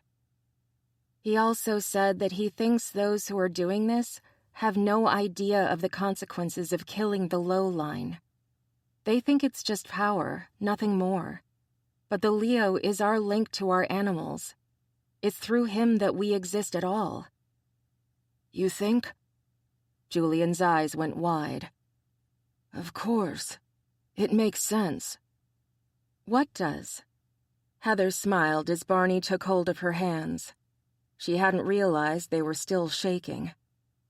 Julian sat down in the other chair, his gaze on Heather. There was a flicker of silver. "That's why the Leo can't talk to the spirits. He's a conduit." Barney and Heather exchanged a confused glance, but it was Sin who spoke. "In English, mi corazón." "He's channeling the power of the spirits into us, the descendants of the first shifters," Julian replied faintly. He still seemed stunned by his own revelation. "Without that cornerstone, the Leo, the whole thing crumbles to dust. We lose our connection to our animals, and thus our children are born human." "There's nothing wrong with being human," Sin replied. "No, there isn't." Julian stared at his mate. "Now, imagine losing your bear forever." Her eyes went wide, and she shivered. Heather could understand. Her fox was yipping in distress, and the urge to soothe it, to reassure it that they'd never be apart, was so strong she almost shifted right then and there. "Hell." "How did Jamie know when no one else did?" Barney was staring out the window, but she could see the wheels turning. "Because he's the white puma?" "Who knows?" Julian shrugged. "The rules the spirits live by are different from ours. Perhaps it was simply time we knew, and the spirits allowed it. Or perhaps Puma broke the rules to make sure we lived, and will be punished for it. Without talking to Bear, I can't answer that." "And it looks like you've been a busy boy already," Sin grunted. She stepped from behind the counter and touched the streak of silver in her mate's hair. "No spirit jaunts for you until you rest, cariño." "Yes, ma'am." Julian replied, leaning into his mate's touch. Now I'm really worried. Sin shook her head. Go in the back and get something to drink. She turned to Barney and Heather as Julian nodded, stood, and headed for the employees area. Barney, you need to let Max know what Jamie said. Heather, you think you can work today? She took a deep breath. Yeah, I think so. Good. Go clean your station. You'll be tatting someone today. Barney kissed her cheek. Good luck, sweetheart. He turned to Sin. Call me if anything, and I mean anything, seems out of place. Will do. She pointed out the window. We've got a guard out there, one of Gabe's men, but he must not have seen Jamie. I don't care if Rambo is guarding this place. Call me. Barney gave her one last kiss before striding out the door. Sin put her hands on her hips. Okay, forget all of that. It's time to get your head into the art, got it? Heather nodded, but it would take a while for her to forget the words Dr. Howard had said. She'd been right to tell Barney a war was coming. Now all she had to do was keep her mate safe and pray it didn't take her family. This has been a presentation of Insatiable Press. Indirect Lines, Halle Shifter's Book 5 by Dana Marie Bell. Narrated by Samantha Cook. For more information on related titles from Insatiable Press, please visit us online at insatiablepress.com. Indirect Lines text copyright 2015 by Dana Marie Bell. All rights reserved. Published by arrangement with Sam Hain Publishing Limited.